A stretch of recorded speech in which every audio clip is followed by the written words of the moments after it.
All right, welcome to a very special episode of the Mike Sennello Show. We're going to be doing a bit of a two-parter here. So folks know this is YouTube only for now, and I'll get into why that is in just a moment. We will be expanding at 6:30 p.m. to a simulcast on Facebook. So if you'd like to watch there instead at 6:30, I'll go live there. And link is in this video's description to how you can watch on Facebook if you'd prefer to watch there. So what we're going to be covering tonight in two parts are part one, Dr. Jeremy Levin's comments at last week's town council meeting, and a study from Fribourg University entitled, Should Children Be Vaccinated? That's going to be in part one, which we're going to be doing here in just a moment here on YouTube. And part two is going to be a watch party that I'm going to start at 6:30, and we'll be doing that here, and we'll be doing it on Facebook. The watch party is to watch the Milford Board of Education's first budget hearing for this year, and that will begin at 7 o'clock. So we're going to start covering it at 6:30, and then at 7 o'clock, we're going to switch over to, a much more quiet, let things go type of stream, where, again, it's just going to be a watch party for the Milford Board of Education's budget hearing. The process is a multi-night process, and that is going to begin tonight. So I promised that I'd cover the Dr. Jeremy Levin's comments at at the last town council meeting tonight, and we're going to do that. I know we're starting way earlier than we normally do, but we've got kind of a lot to go over tonight when it comes to that conversation. And I really, really, really want to be able to watch the Board of Education budget hearing tonight, and at least see the opening meeting. Link is in this video's description too to the agenda for that meeting for when that time comes. And hopefully we'll be able to have at least one guest. The guest is going to be a bit of a surprise. We'll see if things work out from a technical standpoint. It wouldn't be an episode of the Mike Sennello Show if we didn't have technical difficulties. So the study, which we're going to get into in just a moment, when I pull up my notes here. Let's get rid of this and let's pull up my notes so I can keep track of everything. The study is entitled, it's from the university, from Fribourg University in Switzerland. We're going to get into its content in a minute, and I'll bring up that study itself in just a minute. But we've got some housekeeping we've got to take care of because the title of the study is Should Children Be Vaccinated? Now, we're on YouTube, and I have to be very careful about how I handle this situation because YouTube has a specific editorial policy. We all know what that means in terms of Section 230 and the difference between a platform and a publication. But what that also means is that I don't want to simulcast this conversation to both Facebook and YouTube and risk losing both channels all at once. Now, a lot of you have said that I need to get on Rumble. And I've been on Rumble. When Rumble first came out, it was a pain in the butt to get anything uploaded, and there was no great way to sync your YouTube channel with Rumble. However, I've done that now. So link is in this video's description to where you can follow me on Rumble. Let me get that channel up for myself so I can follow along with what we're doing here. Here we go. So you can see that I've already synced all the content from my YouTube channel onto here. Unfortunately, I don't know why Rumble does this, but I've got this listed in chronological order, sorted by most recent, and it's completely out of order. It's pretty badly out of order. But the channel is there, so if we lose any of this, I'm going to record no matter what. So if we lose the stream tonight, you guys can go check me out on both Odyssey and Rumble. I know you guys really badly want me to do the stream itself from Rumble, and I do too. I really do. But unfortunately, Rumble charges $25 a month free to be able to live stream at all, and I've been doing this channel entirely for free since its inception. In fact, if you're watching on YouTube, you're watching one of the oldest continuously active channels on all of YouTube. I'm probably in the top 100 in terms of that. So, I would love to be able to stream to Rumble. I would love to be able to stream to Odyssey. Right now, in terms of Rumble, in terms of Odyssey, it's a technical issue. So that's not going to happen until Odyssey resolves certain technical issues, and that's not happening anytime soon.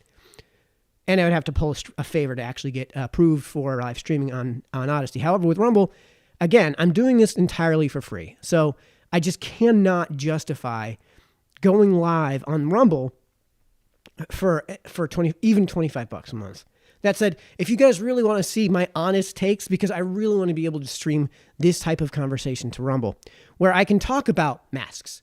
I can talk about what the research has said about masks when it comes to this sort of thing for decades leading into January of 2020, and what the actual data from the research conducted in 2020 says about masks and COVID-19. That's all I can say about it right now because we're on YouTube. If I was on Rumble, I could show you the studies. I could actually read from those studies what they say about the efficacy of masks when in preventing of the masks that people wear today, the cloth masks, N95s, and not KN95s, proper N95s, and common surgical masks. Right? I can pull up those studies. This is something that I've researched for a long time. I could actually talk about the content of the actual research and the raw data and the results from the testing. Can't do that here. Can't do that here. And the conversation tonight is going to have to be one where I'm going to be walking on eggshells. So basically all I'm going to be doing is presenting Dr. Jeremy Levin's commentary from the last town council meeting and interjecting where I think it's necessary on grounds of what questions I would hope that the town council would be asking Dr. Jeremy Levin in these positions. Final bit of housekeeping before we get started. Dr. Jeremy Levin, or anyone who knows Dr. Jeremy Levin, if you're watching, I would love to have you come onto the show and just be you and me and the audience here of skeptics when it comes to COVID-19. I can't be any more specific than that. When it comes to the skeptic audience, I would love, Dr. Levin, for you to come on and have a cordial conversation. This is not going to be combative at all. Even tonight, this is not going to be combative. Perhaps I went a little bit too far last night, and we're going to get into that in just a little bit after we finish up with Dr. Levin and we make our break over to the Board of Education. Excuse me. But I would love to have you on and have like an hour-long conversation where, you know, I get everybody primed up, I get everybody warmed up, ask a few questions myself, not really challenging for myself, and then Dr. Levin, it would be great if you could, you know, answer the questions from the skeptic community very directly. And I'll make sure that, you know, nobody's being completely ridiculous and calling you names or anything like that. You know, if Dr. Levin comes on, if he agrees to come on, we have to treat him with cordiality and civility. We can ask tough questions, but he's a guest on my show. So I'm going to treat him like he's a guest on my show, and I hope you guys will too. And I hope, Dr. Jeremy Levin, you'll accept this invitation to come on. Again, for you, I'm going to make my calendar wide open. I've talked about how tomorrow I'm going to be heading to New Hampshire. I'm going to be busy in New Hampshire all day Thursday. I'm probably going to be winding up coming back on Friday morning. So I won't be available then. But for the rest of the month, I'll give you primacy over everyone and everything, Dr. Levin. If you want to come on, I would love to do this and have you, again, answer questions from the skeptic community. And I think you've kind of intimated in the past that this is a valuable thing to do, because if there are questions from the proverbial other side of the aisle, if there are points that are just false, then this is the perfect time to hammer them down. If there is just conspiracy theory going on, if that's how we're going to label it, and it actually is, then this is a great opportunity to get rid of all of that, if that's your perspective. So again, invitation to Dr. Jeremy Levin, cordial, civil, come on, let's have a conversation. And I think I'm going to evidence in tonight's conversation and just how cordial and civil this can be. So now that that's all out of the way, what are we moving on to next? I have to move on to my notes. The study, we're going to have to be really, really, really careful. We're going to have to be really careful. The study, we'll go to the study next. This is the study that I'm going to be referring to tonight. Right? This isn't something where I'm going to be using it as a gotcha in any way. Excuse me here, I'm having trouble with some of my elements on my broadcasting software. I want to get this, come on, that one, down to about there. Let's bring this down so you guys can see it a little bit better. There, that's a little bit more centered. All right, let me bring up this screen. And we're not going to get into too much detail here. I'm just going to read the abstract so you guys can get why it is I'm bringing this up. The title is, Should Children Be Vaccinated Against COVID-19? This is by Petra Zimmerman, Laura F. Petit. This is from Switzerland, so you'll have to excuse my inability to pronounce some of these names. Adam Finn, Andrew J. Pollard, and Nigel Curtis. All right. What we're going to do, okay, so this explains who they are. So the 1, 2, and 3 next to their names. So this is their qualifications. And I'll just read Petra Zimmerman's because he's the lead. And usually you put the main researcher first, the person that's taking the brunt of all of this, of whatever comes from this. The credit basically is mostly going to be towards the person who's up front. So we'll just read his resume first. Petra Zimmerman is from the Faculty of Science and Medicine, University of Fribourg, Switzerland. The Department of Pediatrics, Fribourg Hospital, HFR, Fribourg, Switzerland. No idea what HFR stands for. And his third credential is Infectious Disease Research Group, Murdoch Children's Research Institute, Parkville, Victoria, Australia. So if folks are watching from Australia, there's your credential. And that's just the first guy. So if we're going to make an appeal to authority, this seems like a great authority to appeal to. So just going to read the abstract, and then we're going to get into Dr. Jeremy Levin's comments, and we'll talk about why it is we're going to be doing this in the first place. Abstract. Whether all children under 12 years of age should be vaccinated against COVID-19 remains an ongoing debate. The relatively low risk posed by acute COVID-19 in children and uncertainty about the relative harms from vaccination and disease mean that the balance of risk and benefit of vaccination in this age group is more complex. One of the key arguments for vaccinating healthy children is to protect them from long-term consequences.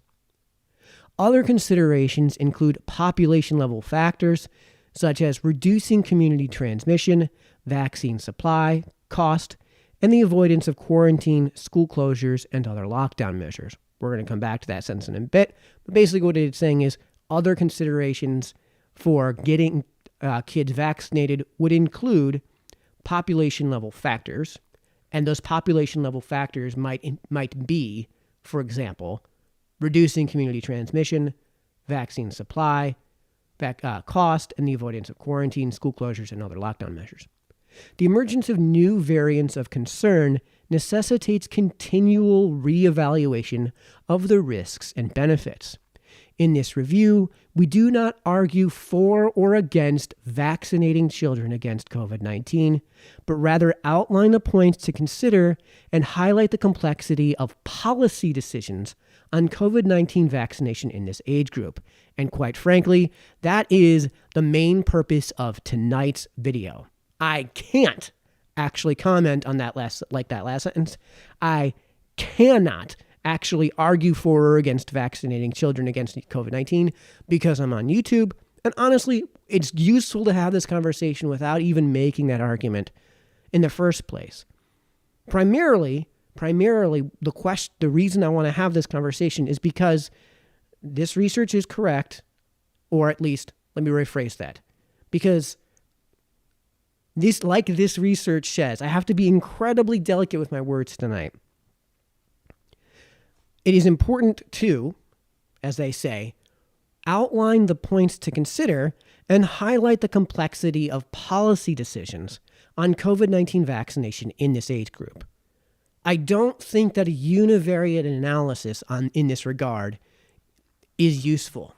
I don't think it's appropriate, and especially when that univariate analysis is the thing that is going to be the sole motivator for policy decisions.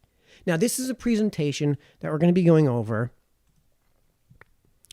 from Dr. Levin's presentation before Town Council. So there's Dr. Levin. let me put some links in this commentary and in the comments section before we get started. So let's bring up my notes. We want this one. So for those who want to follow me on Rumble, let me get this all situated. Here we go. For those who want to follow me on Rumble, here's the link to that. For those who want to check out the video that we're going to be watching tonight with Dr. Levin, I'll put a link to that right now. That's the link to that, and it's got a timestamp in it, so you can jump straight to Dr. Levin's presentation. Here's the study that I just read the abstract to, and we're going to put, here's the link to that, so you guys can follow along there if you want. And I'll come back to some other links that I have to share with you guys in just a moment. So before we get started, Dr. Jeremy Levin is making a presentation to Town Council. So the reason I want to do this video is to illustrate where I think questions ought to be asked of Dr. Jeremy Levin that largely aren't being asked. And in some places where they are being asked, they're being basically brazenly interrupted by other councilmen, because I think there are some serious questions to be asked of what we'll call the narrative. And I can't be more specific than that. That I think there are more considerations to be made for children when it comes to COVID-19 vaccinations than there are for adults. And I'll give you my thoughts on adults when it comes to vaccinations. I don't care. I don't care. You're adults. The vaccines have been around for an entire year. We're 2 years into this sort of thing. Whatever decision you make is whatever decision you make. And I'm not here to comment on it. I don't care. You're adults. Kids are not adults. Kids lack agency. That's why they need their parents to be sole guardians of their agency, right? So since kids lack the ability to consent, there's special consideration that ought to be given to kids in all circumstances. And that's, again, especially true of COVID-19, where, and I can say this because the CDC actually agrees with this, the severity and the risk of adverse outcomes when it comes to COVID-19 is striated almost perfectly by age. We know what the major other comorbidities are.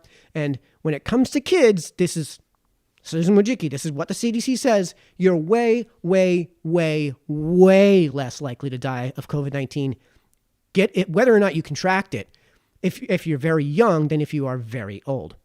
Particularly, we're going to be looking at,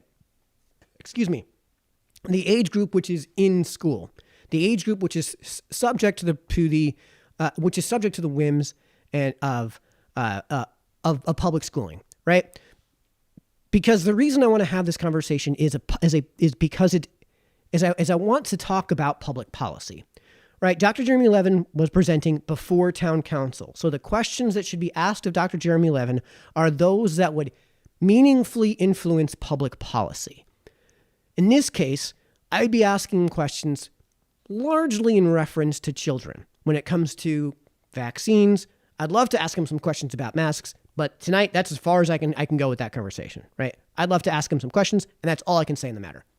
So when it comes to the age striations with COVID-19, Dr. Jeremy Levin has previously, in front of the town council, been the world-renowned epidemiologist who conveniently lives in New Milford, right here in New Milford, and that is a wonderful resource to have. He conveniently lives in this town, and that's what allows him to make these presentations on a regular basis, and this is an invaluable tool. So, where was I going with this? I'm sorry, I lost my train of thought, folks. So what he's presenting is questions to town council, so the questions that should be asked of him ought to pertain to questions that would influence public policy. I don't think that questions that would not influence public policy are useful for the town council to be asking of Dr. Jeremy Levin.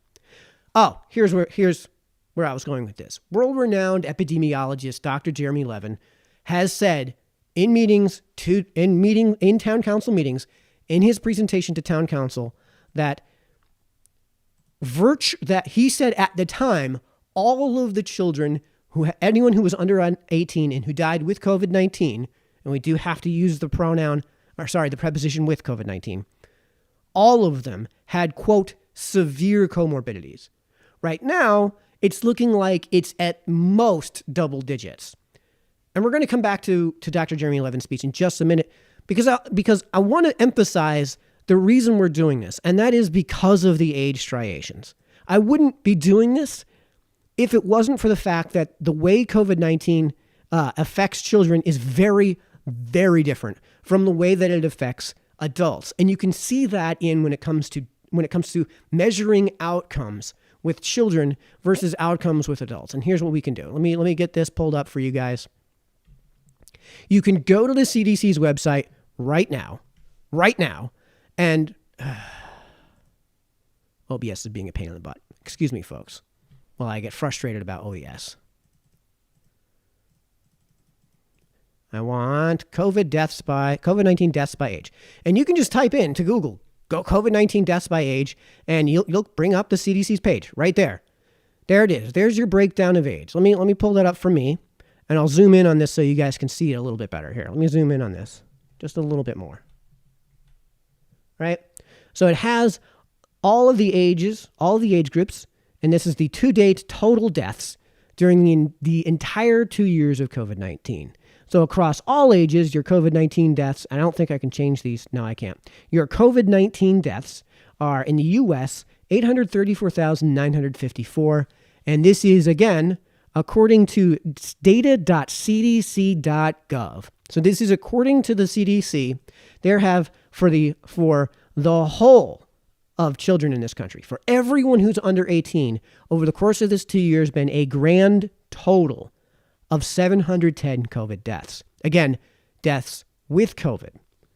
We can compare that to deaths from pneumonia. In that age group, it's 1,263. So in that age group, over that same time, you were almost, at the very least, almost twice as likely to die of pneumonia than you were of COVID-19. We can break that age cohort down into smaller cohorts, such as under 1 year, under 1 to 4 years, 5 to 14 years, and then it gets kind of murky because under 17 would include the years of 15 and 16. 0 to 17 includes 15, 16, and 17, but not 18 through 24. So we kind of have to leave that bit of data out of this conversation. But if we break this up, in the whole of the group, in the whole of the cohort, you're almost twice as likely to have died of pneumonia than you were to have died of COVID-19. If you're under a year old, you're more than twice as likely to have died of pneumonia than of COVID-19. And if you're in the 5 to 14 years, it's almost twice as likely to have died from pneumonia than of COVID-19. And in the 1 to 4 cohort, you were more than 3 times as likely to have died of pneumonia than of COVID-19. What's interesting with this age group is that we can also look at influenza deaths. And I can't say anything about the record keeping when it comes to the CDC on the common flu over the last 2 years. But keep in mind that there is a conversation to be had about that. Influenza death total for ages 1 to 4, 65. 65. You were barely more likely to die in that age cohort with COVID-19 than you were of influenza. And this is something I've gone over quite a few times on this channel. So I'm sure, for those of you who are following along and are being put to sleep by something we've already done, I apologize, but we have to do this because there is a real conversation to be had about the difference between how you treat COVID-19 with children and how you treat COVID-19 with adults. And there's also a difference, and I can't relate the two, but there is also a difference between how you would treat chickenpox with children and how you would treat chickenpox with adults. And we can actually see this age striation here, right? In the under 17 years, that's 17 years worth of children, 710 deaths. We can go to something like 50 to 64. That's 14 years worth of worth of human beings. So that's fewer years worth of human beings, and it's 156,000 deaths. So it's something like 800 times more likely to have died with COVID-19 than if you were in the age group of 0 to 17. And that's why we're having this conversation.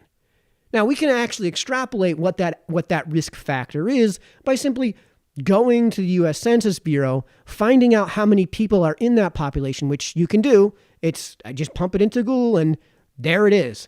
And you can go to here, to this website, and let me get this out for you, and scroll down, and there are your tables. Table 1, total U.S. residential population by age, sex, and series.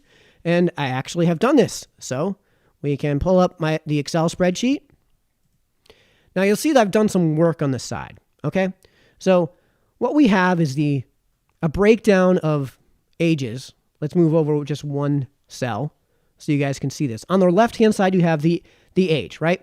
So total number of toddlers, basically, under 1 year of age, right? The low estimate from the 2020 census, and this is from the U.S. Census Bureau, is 3,742,000. This is that 3,742 is in the thousands, right? It says up here, in the thousands.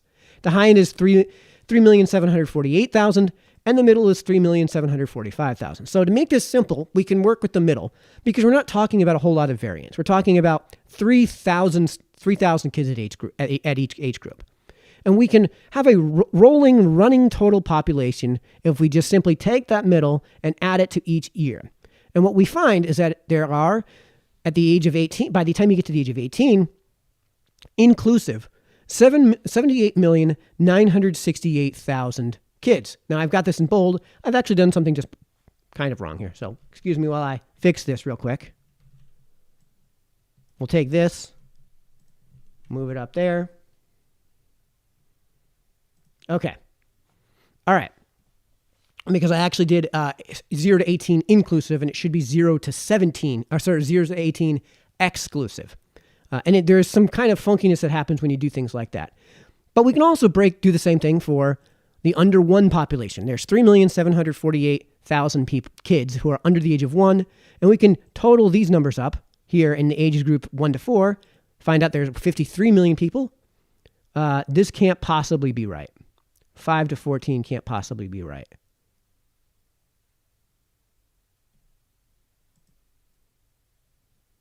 Right. So, excuse me, I did my cells wrong. So this should be F. This should be F. Of course I did my cells wrong.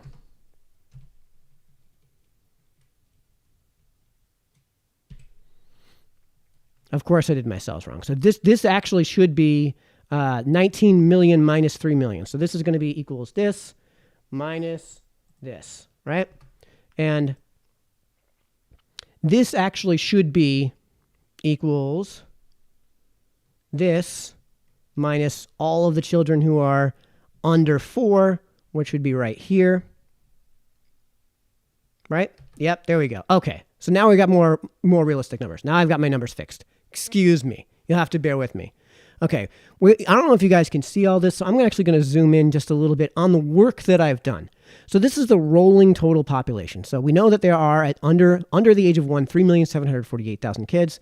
And age 1 to 4, there's 15,710,000 kids. Age 5 to 14 is 42,257,000 kids. And the total for that and the total population for under 18 is 74,660,000. Okay, so now let's zoom in just a little bit. View, zoom. Let's go to 150%. Let's go up. We're on 150%. Okay, so then let's go to 200%. So we can see my work a little bit easier, right? So we know in this age range, which we got from COVID deaths by age, right? This is COVID deaths by age, right? We did that. We can extrapolate that and put that into this chart. We have a total number of COVID deaths by age. Under 1 is 180. 1 to 4 is 79. 5 to 14 is 218. The total under 18, total 0 to 17 is 710. Now we have to divide that number by 2 to get an annualized death risk, right? And that's because this has been going on for 2 years. So the sum of deaths is over the course of 2 years, not over the course of a single year. So that's annualized 90 deaths in that age cohort per year. Which if you take, then we have to do is take 90 and divide by the total population, and you get the annualized mortality risk. I should have fixed my formatting here, but whatever. Which is a number that it kind of doesn't say anything. So we need to put that in terms of 1 in something. Equals J9. Yep. Divided by G9. No, this should be divided by H9. H9. Checking my work as I go, of course. And this should be G. Yep, that works. And this should be H19, not G19. And this should be G23. Yeah, here we go. Okay. So what we can do is take this 90 and divide by the total population there, which is 3,740,000, and get this number.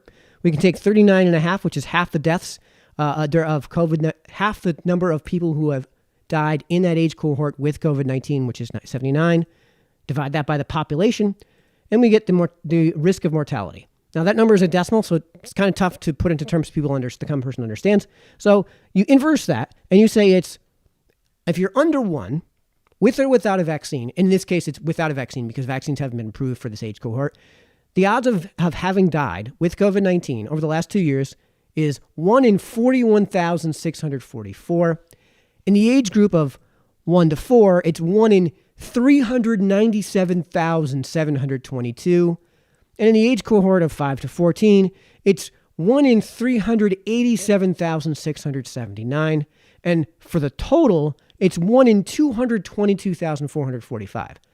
Now, the reason that these 222,000 roughly is so much smaller than the age cohort of 1 to 4 and 5 to 14 is because obviously what's happening is it's being skewed by children who are newborns.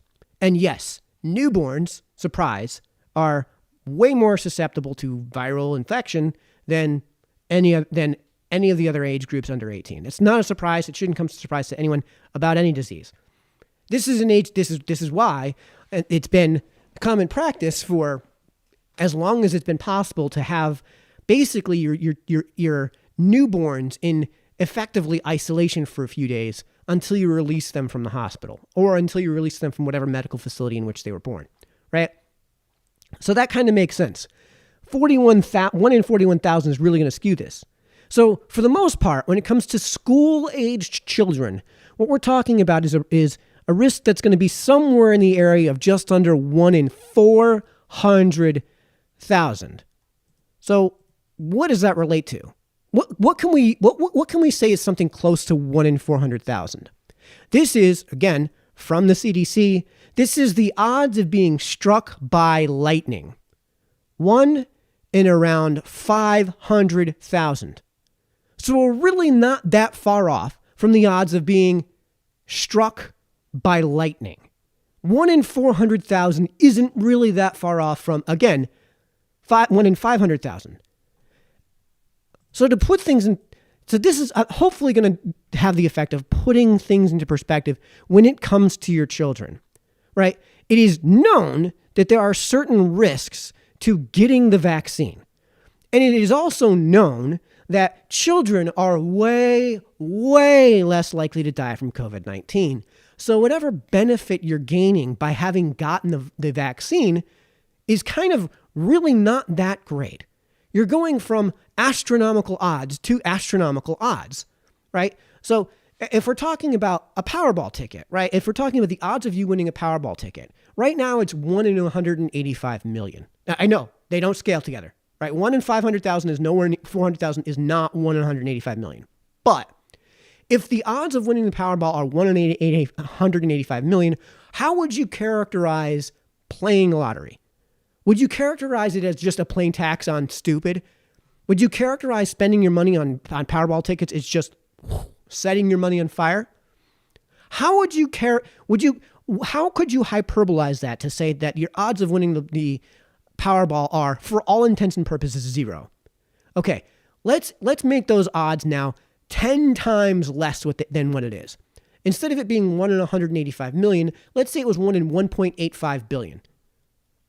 How are you going to characterize that? Your odds are still going to be astronomical, effectively 0, and it's just going to be a tax on stupid.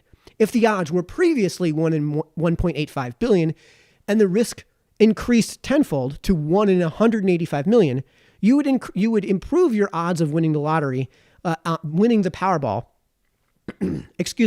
10 times.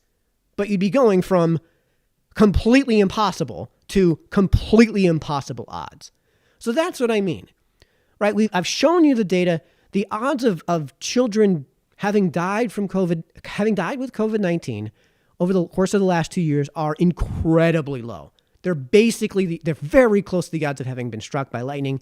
And like I said, Dr. Jeremy Levin, again, world-renowned epidemiologist, was the one who presented before town council and said, at the time, all of the COVID-19 deaths under 18 in children were with, quote, severe comorbidities.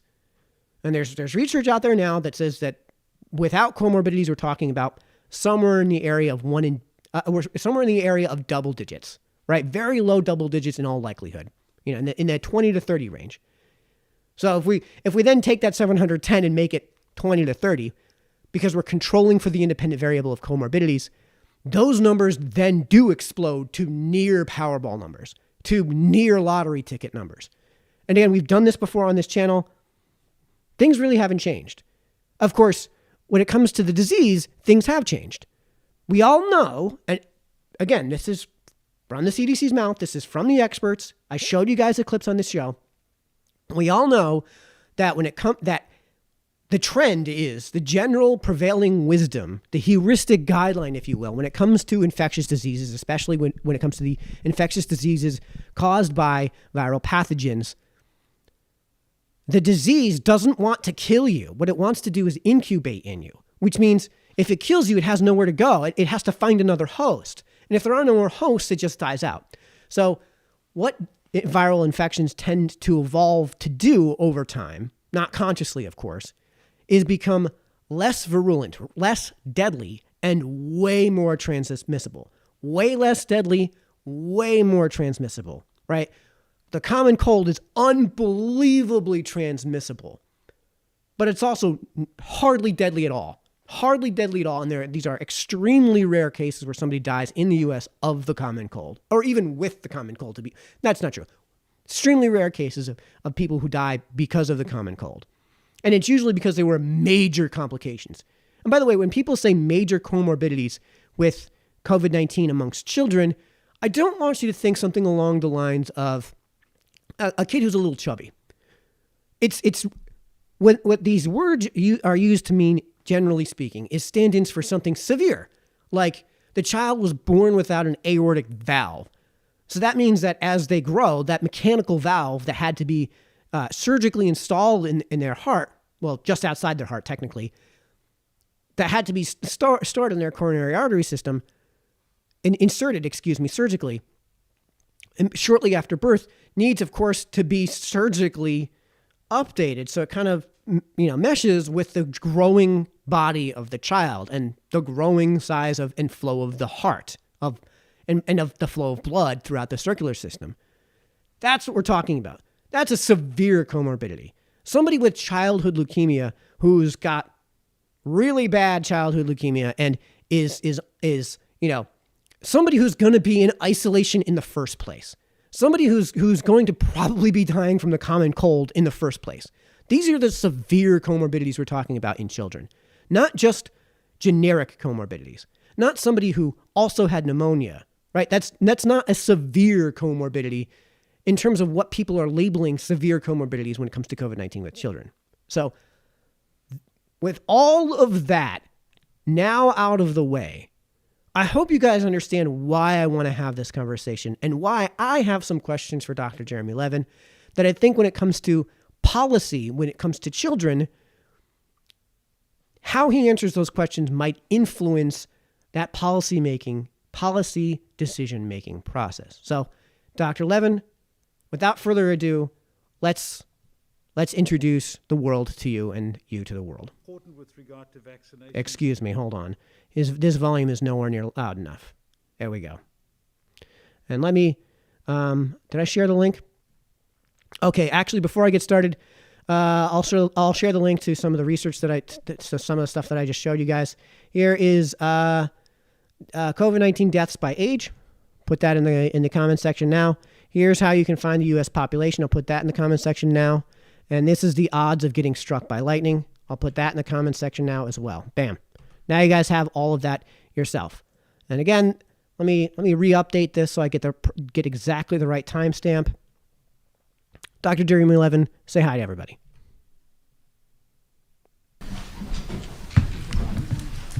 Mayor, Council, Jeremy Levin, 31 Hine Road.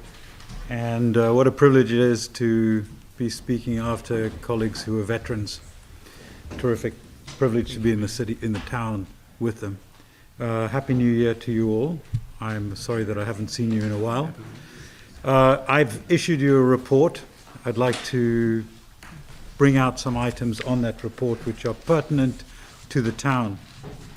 First of all, I have come to the conclusion it's no longer possible to understand or believe any of the global figures. They are gross underestimates. Right now we have probably upwards of anywhere close to 20 to 30 million people dead globally, and we just don't know how many people have actually had the disorder. Okay, so the first question I would be asking in relation to that is why? If that's because China is lying about its numbers, that might be useful information to have, because that means that the data that we have in the US is not what's influencing those numbers. If it's because India is lying about its numbers, which it did early on, according to you, Dr. Jeremy Levin, then again, that's telling me that it may not be data from the US that is flawed or causing these issues. It may actually be that the data from the US is quite good. And since we live in the US and cannot do anything about India, right, then maybe that's how I go about things, is basing my information on data from the US. Now, I'm going to actually go ahead and change the playback speed because he talks kind of slowly and we're kind of running out of time to get through all this. United States, a little bit clearer. We're moving upwards. We continue to move upwards. It's going to hit 1 million. Okay, that's a little bit too fast. Excuse me while I get this to about 1.25. Let's try that. Before we get to summer, almost certainly. But again, what's important here is that vaccination is taking place in a way which is very satisfactory. And unlike 2 years ago, we are moving in the right direction, and we will fight this enemy to the ground. It's a wicked enemy, but we will fight it. I think what's important with regard to vaccinations is continuity.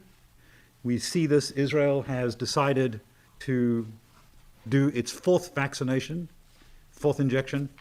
It has embarked on this. 250,000 Israelis over the age of 60 have been vaccinated.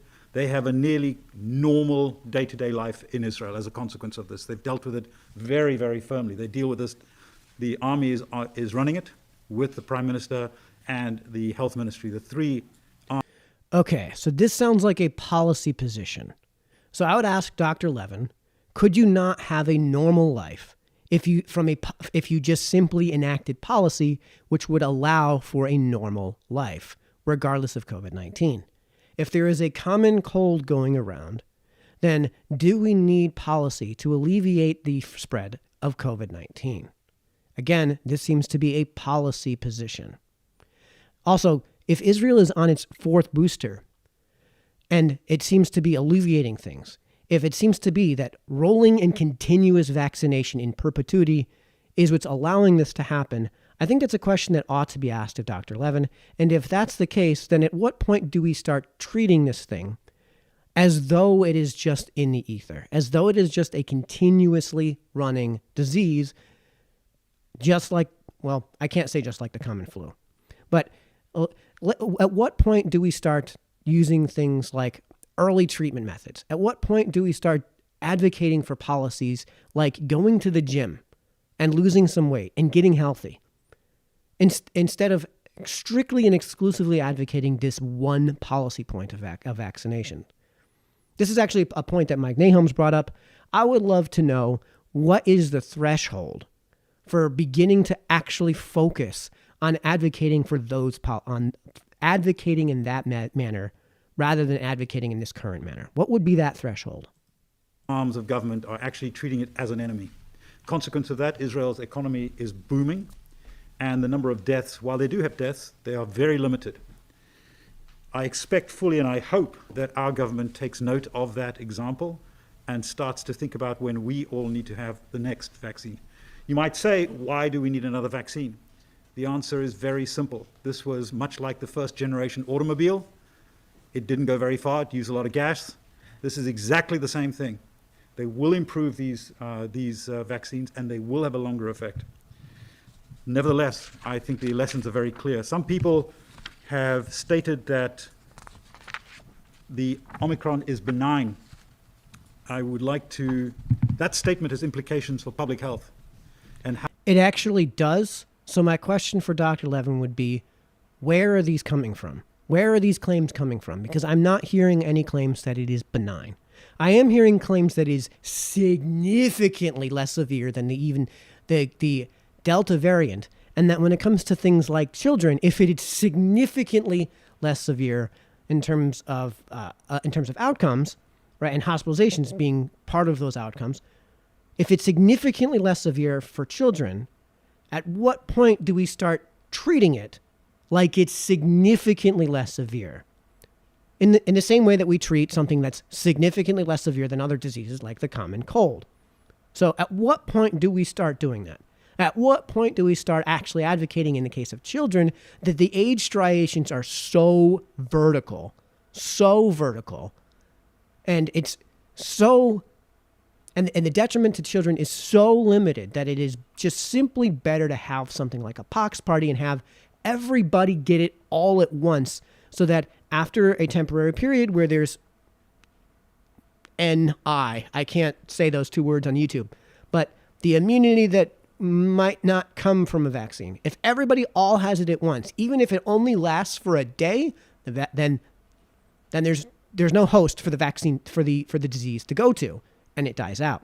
So at what point would we start advocating, in the case of children, a different policy than we would with adults? How we treat it. And as a consequence of that, in my report, you'll see that I want to figure on two things, and I will bring up a third. Number one, despite the early data from South Africa that people were not going to hospital as much as others, that led to a lot of press saying that this is benign. There is absolutely no doubt that if you're vaccinated, the effects of Omicron are significantly less. How do I know that? I took a poll of a number of different doctors around the country, primarily at VAs, and the most recent was yesterday, where I spoke to one of the VA top doctors who basically said, look, this is a dumpster fire. It's not that, in fact, it's so dangerous for the vaccinated. It's that the unvaccinated are pouring in. Our doctors are exhausted, our emergency rooms are overwhelmed, and we can't cope with it.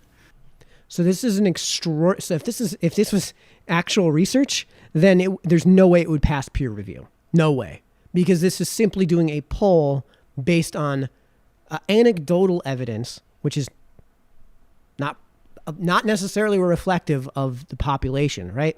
It's not a randomized sample. It's anecdotal evidence based on an experiential anecdote. So in this case, what we're making is just a strict appeal to authority. I don't know how useful that information would be, or if it is even necessarily proper information in that regard. So when we're looking at research, when we're looking at studies, we do need to look at experimental methods. So if somebody says he's overwhelmed, is that because there are that many more cases that are coming to the hospital that are legitimate? Or is it because there are a lot more people coming to hospital to get things like testing? Or that there are people going in for, to repair a broken finger, and they tested positive for COVID, so now we're going to treat that as part of our treatment statistics. Or we're going to start, going through some sort of COVID protocol, which is in addition to just fixing that broken finger. Is that because you laid off a third of your staff because they refused to get a vaccine? Do you see how this could be counterproductive to be going about things like this? And how this might be the thing that's actually causing vaccine hesitancy? So we're seeing a surge. This is exactly like an attack of an enemy. We're understaffed. We're going to get hammered. Why? Not Why are we because understaffed? of necessarily it being itself demonstrably much worse than Delta. In fact, to the contrary. But for sure, it's affecting the unvaccinated. Two other points about Omicron that really should give us some thinking around it. The first is long COVID. It's very clear that we now are getting a lot of data on this. We don't know why you get these syndromes, and there's a variety of them. It's ranging from fatigue all the way through to dizziness, fever. They come on young and old after a period of 3 to 5 months, and suddenly you start getting hit with it again. I was not sure what's going on exactly. There are theses, ideas that, in fact, this is due to microemboli, small little emboli being formed. There is no evidence yet. There's no understanding of that. We can't also predict who's going to get it, but what you can do is you can predict if you've had a bad dose of COVID, you are likely to have some form of long COVID. So the best data on that comes from Great Britain at this stage, where they have tracked over 250,000 people, and they can see that data playing out and telling us exactly that if you have 1 in 3 patients who had more features of long-term COVID, they get it 3 to 6 months later, and it's really tough. And they compared it, interestingly enough, with influenza.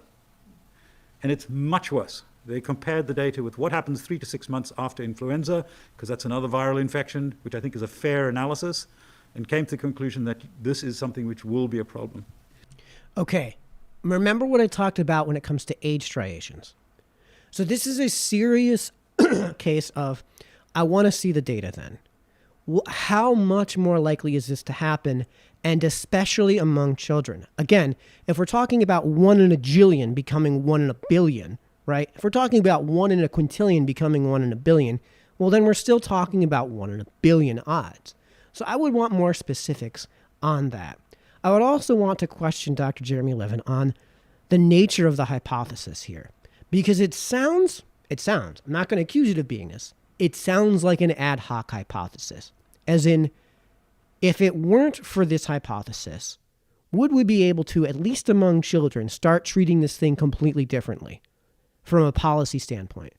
Would we be able to say something along the lines of, in the classroom, maybe it makes sense to not have kids wearing masks, given how much detriment we know that those masks have among early childhood social development and among development of language skills, especially among early children. And maybe we shouldn't be having these barriers between the children that are being erected between desks, because children need to be able to have that, especially for early childhood development. This is, by the way, this is not controversial to say this. The point is, if it weren't for this hypothesis, would we be able now to start treating things differently when it comes to children? And if we can't, at what point would you? What are the metrics you're being used to recommend certain policy prescriptions when it comes to children? Or again, we have a major age striation, right? And then I would say, why did this hypothesis come up? And what actual final conclusive results do we have on this hypothesis? And if we can't treat this hypothesis as proved, then how should we treat this hypothesis? And again, why are we even having this hypothesis presented before us in the first place? Again, it sounds like ad hoc, but perhaps I'm wrong. Again, these are questions that I think ought to be answered. So despite the fact that long COVID, Omicron appears to be less in one sense, the long-term effects have yet to be assessed. The second, and without wanting to raise concern, the second is in these contexts of these issues, we're now beginning, the issues that occur after you've had the infection, we're starting to see some data which is interesting and should give us pause, particularly amongst young people. And amongst the young people, what we're seeing is a beginning of a trend to see more diabetes. How much more? And that diabetes, for those of you who think about this, diabetes is caused by destruction, by two things. One, a destruction of the cells in your pancreas that make insulin. That's what happens when you're type 1, early days. And then broadly, later days, your body stops responding to insulin. That's much more from diet. The first one, which you get in children, is often follows a viral infection. And what we don't understand exactly the mechanism, but it appears that we can see that Omicron or any COVID is attacking the pancreas. Now, 10% of America is actually a diabetic. Lots of us are. We know what it does to you when you get the disease. Now we're seeing that you may actually get a greater chance of getting the disease. Okay. How much greater? Again, is it 4% greater? Is it 400% greater? And if we're talking about something that's, say, 1,000% greater, so 10 times more likely to get it, 10 times more likely to get it than what? Right? And again, whenever you do a cost-benefit analysis, whenever you do a proper risk analysis, you need to compare that to the control hypothesis. When you need to compare that to the control group. Not only are kids getting it, so what's the likelihood that you get, what's the likelihood that you wind up with diabetes after you've been vaccinated? What's the likelihood that you wind up with diabetes if you never bother to get vaccinated? And that's the thing that we're controlling for. The dependent variable that we're controlling for, that we're trying to measure, is the effect of vaccines, right? We're not talking about the effect of vaccines on people who and comparing that to unvaccinated who got COVID, we're talking about all of the people who are vaccinated compared to all of the people who didn't get vaccinated in those age cohorts, right? So what's the difference between the two? How much less likely are you to have to get diabetes with the vaccine than without? Because the thing is that we know is that with these vaccines, and especially with Omicron, the breakthrough rate with Omicron is insane. So it's entirely possible that you get COVID-19 after you've been vaccinated and that you suffer some of these long-term consequences. It's entirely possible. So what's the difference between the two? And the difference is the thing that's going to offer you the actual tangible, measurable benefit gained by the vaccine, which of course you have to weigh against the necessary risks that you expose your kid to by giving the kid the vaccine. And that study is going to come up to talk about that in just a minute. This presentation doesn't last that much longer, folks. The implications for the school districts are clear. You need to try and prevent the kids getting this if you possibly can. Vaccinate, separate, and do all the protection you can. So while that may sound like a grim... Yeah, so that's the policy standpoint. So again, I'm asking these questions because he's prescribed a policy that may not be the proper policy if you have certain questions answered in a certain way that I don't think are being even asked, let alone answered. Prediction, it's the beginning of an understanding, and if we can understand it, we can defeat it in the same way that we will defeat this with the new vaccines, with better vaccines, and with the medicines that are coming along. So as we go into 2022, I'm optimistic that by the end of 2022, we will have seen a significant diminution of the amount of COVID that we're seeing significantly. There's only one item that I am concerned about, is that other nations and other places and places within America are allowing this to burn. You need the firefighters here, they know what it is. If you don't put a fire out somewhere, it spreads. It's as simple as that. And what worries me and should concern us is that a variant which is like Omicron spreads super rapidly. All right, before we get into this conversation, first things first, that analogy too, I would ask firefighters about controlled burns. But let me roll this back, and let me see if I can get rolled back just a few seconds here to see what he was talking about before. There. Within America allowing this to burn.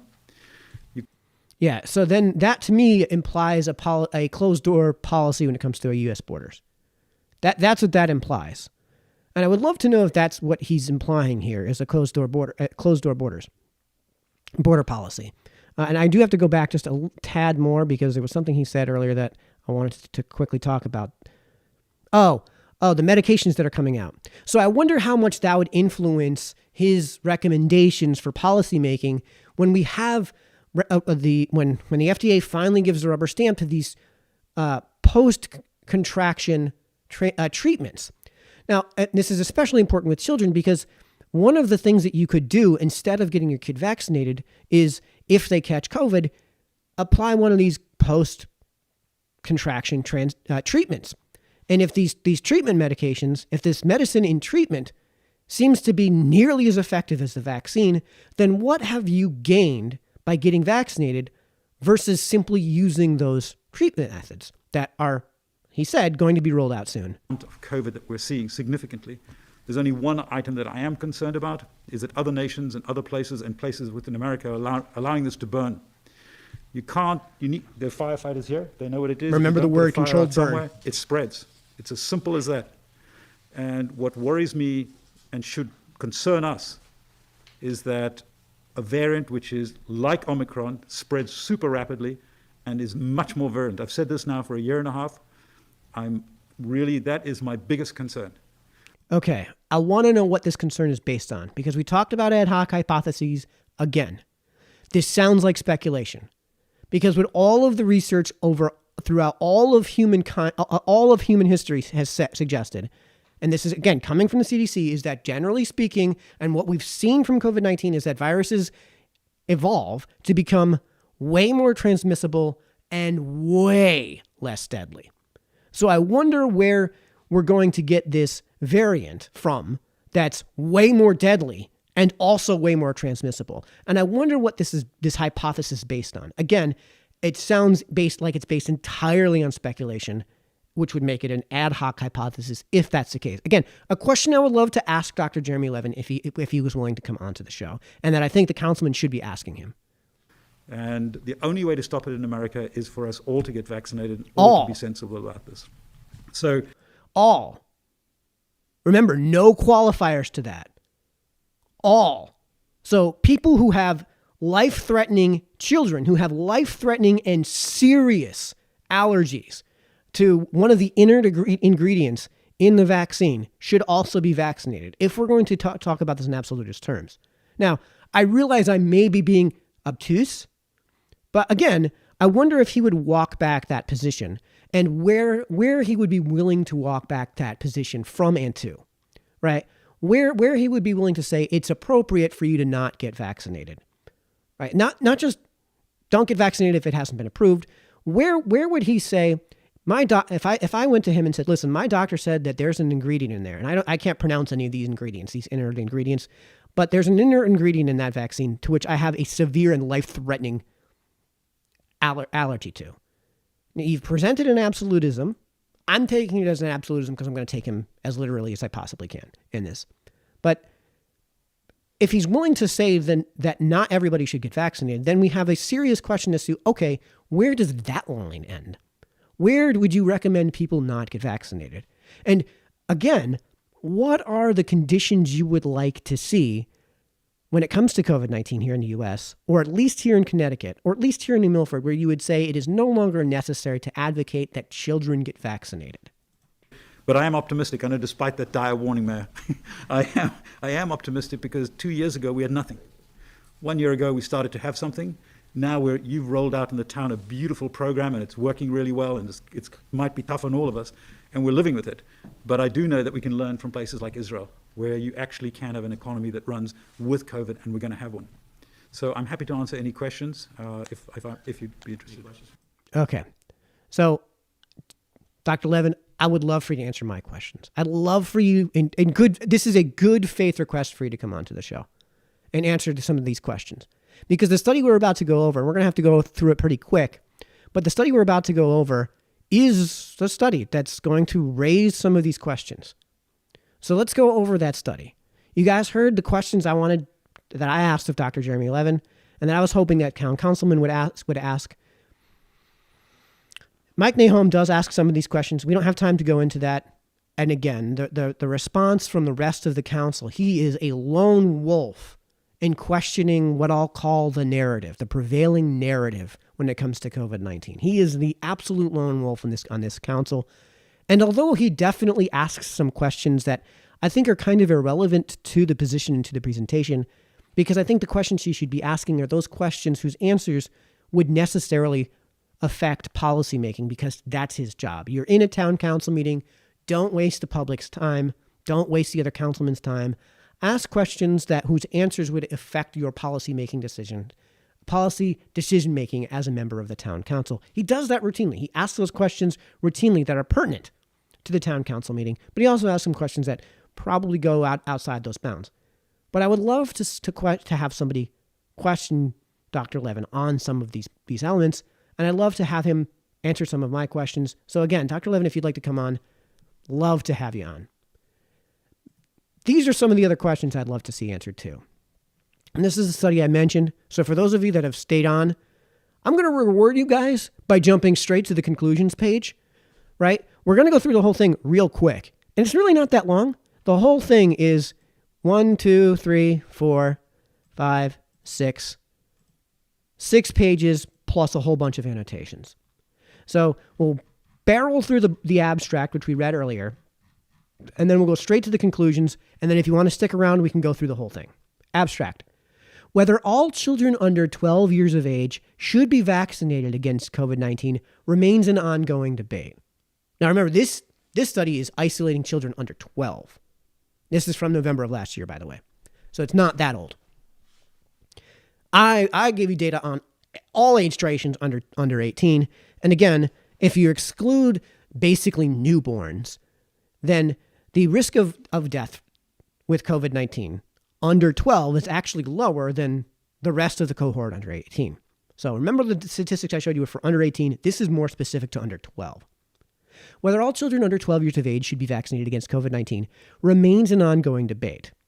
The relatively low risk posed by acute COVID-19 in children and uncertainty about the relative harms from vaccination and disease, so comparing the potential harm from vaccination to the potential harm from disease, mean that the balance of risk and benefit of vaccination in this age group is more complex. One of the key arguments for vaccinating healthy children is to protect them from long-term consequences. Like we mentioned, other considerations include population level factors such as reducing community transmission, vaccine supply, cost, and the avoidance of quarantine, school closures, remember that, and lockdown measures. The emergence of new variants of concern necessitates continual reevaluation of the risks and benefits. It does, because as the disease becomes less virulent and way more transmissible, and as it tends to break through more often, then yes, you do have to do a reevaluation of that risk and benefit calculation. In this review, we do not argue for or against vaccinating children against COVID-19, but rather outline the points to consider and highlight the complexity of policy decisions on COVID-19 vaccination in this age group. I have other studies too, and those studies do actually argue for or against, and I can't show them because we're on YouTube. Again, if I was on Rumble, I could do it. So if there's somebody who wants to help out the channel, if there's somebody who wants to reach out to me and sponsor the channel so we can get that $25 a month so I can live stream to YouTube, please do reach out to me. Or live stream to Rumble, please do reach out to me. Okay, let's jump straight to the conclusion. Like I said, again, this isn't me just jumping straight to the conclusion because that's all I care about. It's because I'm trying to reward the people that have stayed here, and that's what I think a lot of people are going to want me to do. Concluding remarks, in summary, the case for vaccinating all healthy children against COVID-19 is more difficult than for adults, as the balance of risks and benefits is more nuanced. Imagine, there may be a case for vaccinating children who have major comorbidities. There may be. But that's an independent variable in that risk calculation that needs to be controlled for. If COVID-19 remains a generally mild disease in children and in vaccinated adults, it may not be necessary to vaccinate all children. In addition, it is important to consider different age groups separately. The balance of risk and benefit of vaccination is likely to differ between infants, young children, and adolescents. I showed you that data. It does. Children under 5 years of age are likely to need separate consideration to those 5 to 11 years of age. Again, showed you that differential. Continued monitoring of disease severity across all age groups is crucial. If a variant of concern emerges with increased severity in children, as is, for example, the case for Middle East respiratory syndrome-related coronavirus, this would alter the risk-benefit equation. In LMICs, where the burden of COVID-19 is higher in the pediatric population as a result of comorbidities, there may be a lower threshold for vaccinating children, which means if we're talking about, say, South Africa or most of sub-Saharan Africa, where there's huge HIV rates, maybe it's worth it. That's not true in the U.S. There are not super high HIV rates among children here in the U.S. A one-dose schedule, as now recommended in the UK and Norway, or a reduced dose vaccine might be an option for this age group. Again, because you're doing a risk calculation, right? Is the benefit gained by getting that second vaccination really that much? Question I'm asking, not answering. This might also reduce the risk of myocarditis with the second dose of mRNA vaccines. Although mass COVID-19 vaccination of all ages, including children under 12 years of age, may become the general approach globally in the future, it seems wise at present to weigh up the risks and benefits with caution and to proceed with care. So one of the big questions I'd be asking Dr. Jeremy Levin is, does he agree with this? That although mass COVID-19 vaccination of all ages, including children under 12 years of age, may become the general approach globally in the future, here, now, in the U.S., do you agree, Dr. Levin, that it seems wise at present to weigh up the risks and benefits with caution and to proceed with care. Would you recommend, Dr. Levin, individualized decision-making when it comes to individualized and personal medical care with children? So now we've gone through the conclusions. Again, we can't really say too much about this. Let's go through the study, and we're going to have to blow through this. So excuse me while I turn on Ben Shapiro's speed. What is already known on this topic? COVID-19, this is on the panel on the right. COVID-19 is generally asymptomatic or mild in children, but can be more severe in those with certain comorbidities. There is no consensus on whether all healthy children less than 12 years of age should be vaccinated against COVID-19. Data from COVID-19 vaccine use in this age group will become available in the near future. What this study adds, again, we're in the blue panels on the right. The balance of risk and benefits of COVID-19 vaccination in children is more complex than in adults, as the relative harms from vaccination and disease are less well established in this age group. One of the key arguments for vaccinating children less than 12 years of age, apart from reducing acute illness, is to protect them from long-term consequences of COVID-19. Other considerations include population-level factors. The risks and benefits need continual reevaluation with the emergence of new variants of concern and new data on effectiveness and adverse effects. So, introduction. Let's get into the body of this research.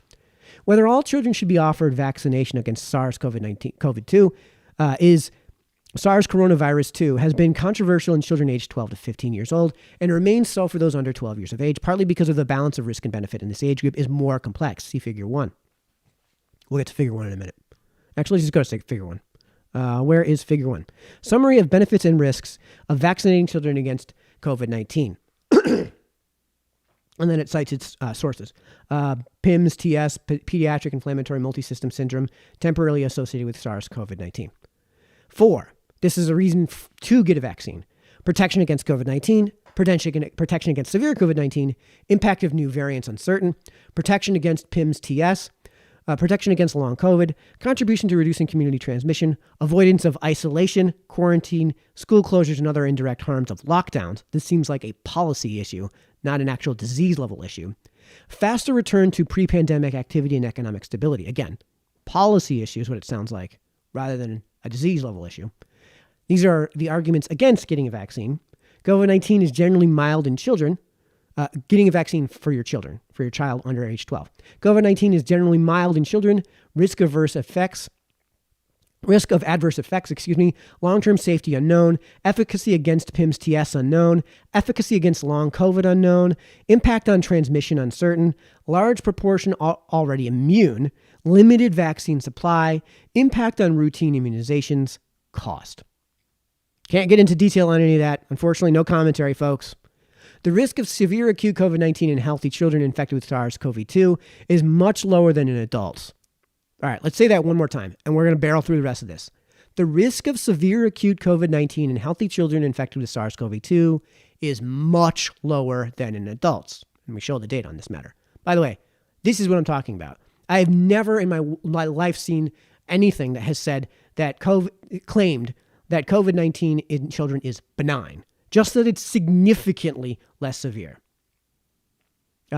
Just that, like they said, the risk of severe acute COVID-19 in healthy children infected with SARS-CoV-2 is much lower than in adults.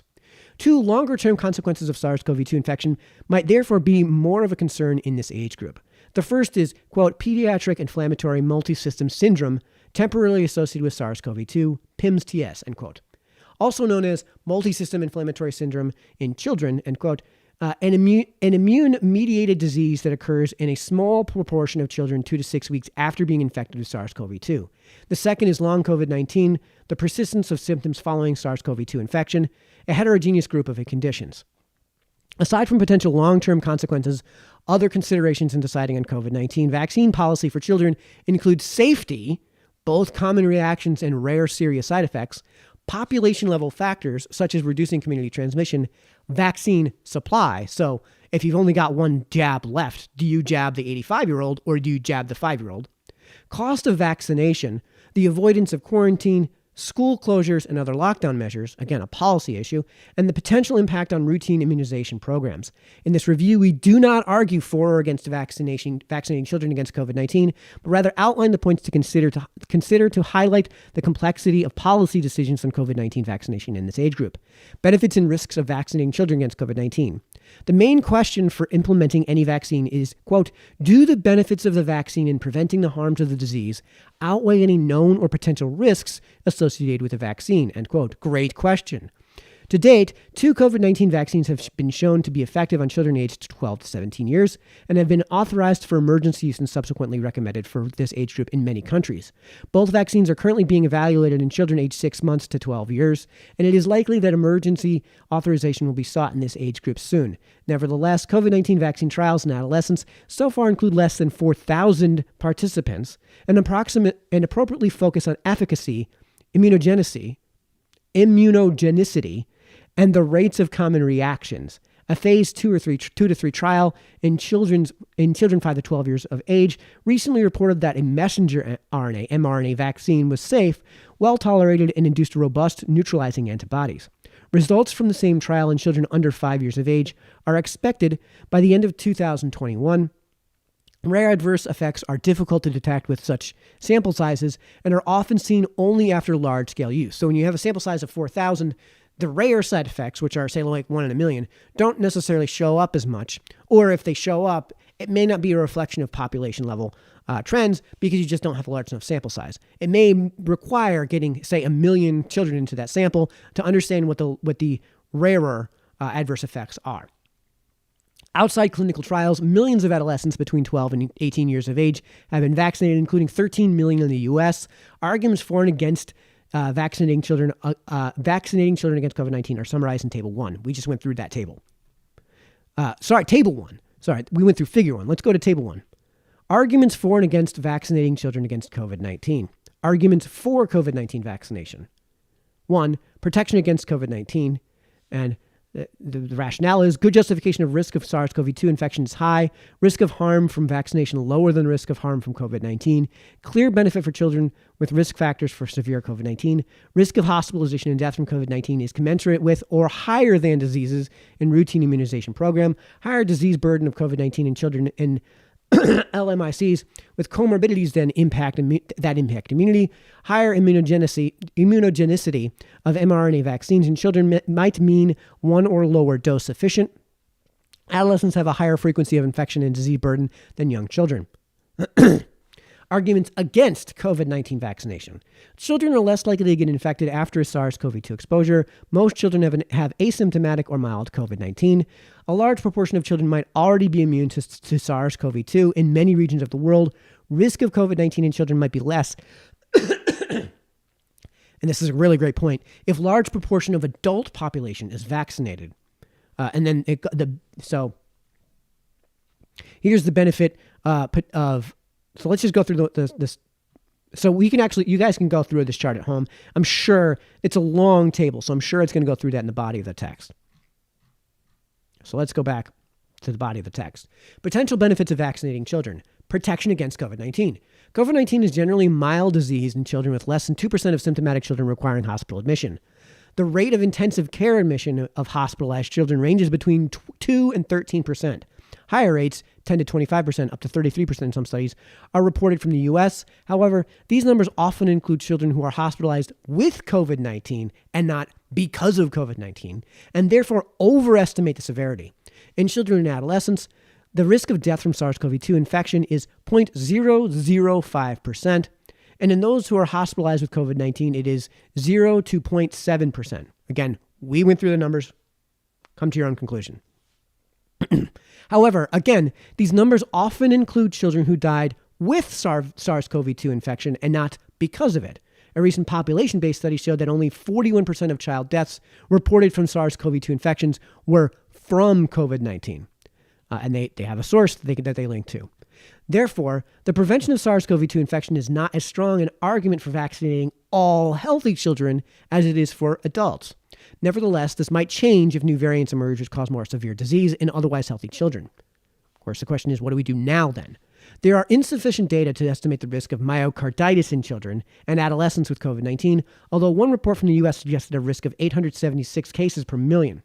Another study reported an adjusted risk ratio of myocarditis in patients with COVID-19 compared with patients without COVID-19 of 36.8 in children less than 16 years of age and 7.8 in adolescents of 16 to 24 years of age. A third study reported an 8.2-fold increase in myocarditis admissions during the pandemic, but no cases among the 1,371 children and adolescents less than 18 years of age.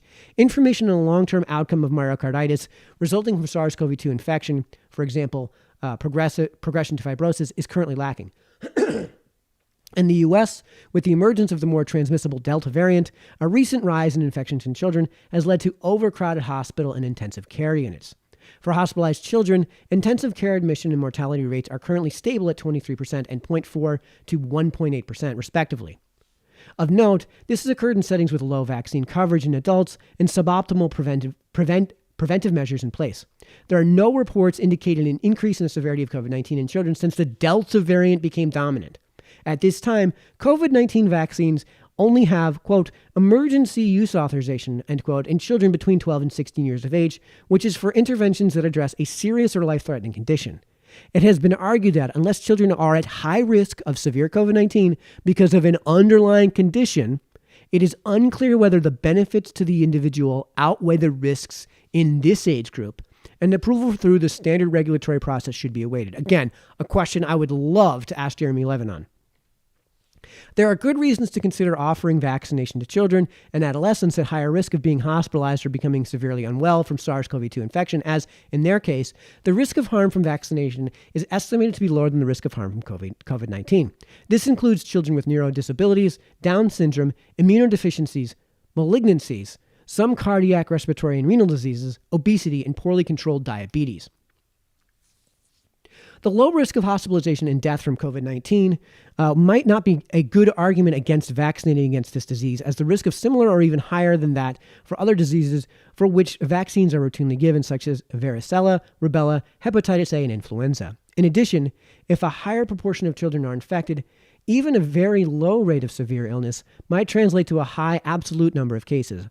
Moreover, in low-middle-income countries, the impact of COVID-19 in children may be greater due to comorbidities that impact immunity, including diarrhea, dengue fever, tuberculosis, malnutrition, stunting, and anemia. Similarly, in high-income countries, children from deprived and ethnic minority groups are more frequently infected with SARS-CoV-2, which might be due to a greater likelihood of living with unvaccinated adults or in multi-generational and overcrowded households. These children have also been reported to have more severe COVID-19 and to more frequently suffer from PIMS-TS. Okay, so that's from around the world. Love to know how you control for that independent variable of risk around the world rather than risk here in the U.S. PIMS-TS. The risk of PIMS-TS is low, affecting less than 0.1% of SARS-CoV-2 infected children. Although up to 70% of children with PIMS-TS are admitted to intensive care units, almost all patients recover without, I can't pronounce that word, sequelae. Between 79% and 100% of abnormal cardiac findings are reported to resolve within 14 to 30 days after hospital discharge. 6 months after discharge, 96% of children have a normal echocardiography and renal hematological, otolaryngological, and neurological abnormalities have largely resolved. However, the long-term consequences of PIMS-TS remain uncertain, and the death rate from PIMS-TS is estimated to be 1 to 2%. That's actually pretty high. There is no evidence to date on whether vaccination protects against PIMS-TS, although the protection against SARS-CoV-2 infection, by protecting against SARS-CoV-2 infection, it may also protect against post-infection sequelae. Data are needed to confirm this. Since the pathogenesis of PIMS-TS remains unclear, there's also a theoretical risk that antibodies induced by COVID-19 vaccination would cause PIMS-TS, though there is no evidence of this to date. Protection against long COVID-19. While vaccination prevents infection with SARS-CoV-2 to a degree and thus presumably persistent symptoms following the infection, more data are needed to determine accurately the incidence of long COVID-19 in children. Studies to date report a prevalence ranging from 1.2% to 66%. However, most of these studies have substantial limitations, including a lack of a clear case definition, the absence of a control group without infection, inclusion of children without laboratory-controlled SARS-CoV-2 infection, follow-up at arbitrary time points, and high non-responder bias. Wow.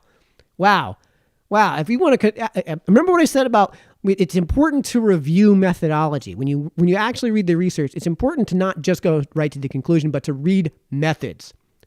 Of the 5 studies to date that have included controls, 2 did not find a difference in the prevalence of persistent symptoms between infected and unaffected children. This highlights the difficulty of separating COVID-19 related symptoms from those attributable to other factors associated with the pandemic, such as lockdowns and school closures. The 3 that did find a difference had significant limitations, including potential selection bias due to a high non-responder rate that could lead to an overestimate of the risk of long COVID-19. Prevention of community transmission. Another advantage of vaccinating children is helping decrease transmission and thus reducing severe cases in adults and the risk of new virus variants emerging. As well as reducing disease, COVID-19 vaccines also reduce infection. Initial studies reported that vaccinated individuals who become infected are less likely to transmit the virus due to decreased viral load and duration of the virus shedding, and as a consequence, transmission from vaccinated individual to household contacts is significantly lower, by 50% in one study. However, more recent studies done since the Delta variant became dominant show similar viral loads in vaccinated and unvaccinated individuals. All right, we're at 6:27. We got to finish at 6:30. So basically, the benefits to getting a vaccine are that that at least ostensibly with children, you do have a reduced risk of dying from COVID-19. That's what they're claiming. All right. Potential risks of vaccinating children. Risk of adverse effects. As with any vaccine, there are potential rare adverse effects of COVID-19 vaccines. The development of myocarditis or pericarditis after mRNA vaccines has been a recent concern, particularly in male adolescents. Studies reporting 6.3 to 6.7 cases per 100,000 second vaccine doses in males aged 12 to 17 years, and 15.1 cases per 100,000 second vaccine doses in males aged 16 to 19 years. Another study reported an incidence of 10.7 cases per 100,000 person in males aged 16 to 29 years. Remember how I said it was something like 1 in 400,000? Remember that number 1 in 400,000? Now we're talking about 10 in 100,000. However, most of these patients, approximately 6% required intensive care units. So we could math that out and just say the risk of myocarditis versus the risk of not myocarditis. However, most recovered without sequelae. 86% had resolution of symptoms after mean duration of 35 days. Importantly, even in this age group, recent reports suggest the risk of myocarditis associated with COVID-19 is higher, see above. The risk of thrombosis after a viral vector vaccines observed rarely in adults also needs to be considered. The thrombotic risk in children or adolescents is less, and no cases have been reported to date in this age group. However, since the pathogenesis underlying thrombosis associated with COVID-19 vaccines is thought to differ from that for clots from other causes, such as stasis in the contraceptive pill, further data from children are necessary. Okay, so let's long-term safety. The lack of long-term safety data is another consideration. Longer-term follow-up of myocarditis cases is needed to exclude any possibility of myocardial fibrosis and associated dysfunction or arrhythmia risk. 2 studies showed a high prevalence of late gadolinium enhancement in MRIs in patients suffering from post-vaccine myocarditis. Further studies are needed to establish whether this resolves or evolves into fibrosis. As discussed above, information on this risk are also needed for myocarditis resulting from SARS-CoV-2 vaccine. Vaccine supply. The currently limited global COVID-19 vaccine supply is another factor to consider. So basically what it's saying is, again, if you run short on supply and you have one vaccine left, one jab left, do you give it to the 85-year-old or the 5-year-old? Cost. Since the risks of intensive care admission or death in children are so low, the cost-benefit ratio of COVID-19 vaccination in children is higher. However, the emergence of new variants might change this if new variants cause more frequent or more severe disease in children. The cost of vaccination also needs to be balanced against the reduction in community transmission that might be achieved through vaccinating children, which would enable a faster return to pre-pandemic economic stability with associated benefits to children. Other immunization programs. Routine immunization programs for children and adolescents have been disrupted by the pandemic. implementing a universal COVID-19 vaccine program for these age groups runs the risk of causing further delays by using up existing delivery resources and personnel. This in turn may harm children by resulting in more cases of vaccine-preventable infections and diseases such as cervical cancer, meningitis, measles, and pertussis. However, if COVID-19 vaccination is combined with the administration of other routine vaccines, this problem might be reduced. And we already read the conclusion, so I'll just read the final sentence. Although mass COVID-19 vaccination of all ages, including children under 12 years of age, may become the general approach globally in the future, it seems wise at present to weigh up the risks and benefits with caution and to proceed with care. So, we ran through the study. Dr. Levin, I'd love to have you on the show. Folks, we can't get into any more detail than that. Now you have some information at your fingertips. Now you have, if you got questions to ask, again, I would love to have Dr. Jeremy Levin on so he could answer my questions and answer yours. And of course, I would probably have to stream that to Rumble because I know what the community looks like. And in order to do that, I'm going to need a sponsor or something to get that $25 a month. So if you want to get involved in that, reach out to me.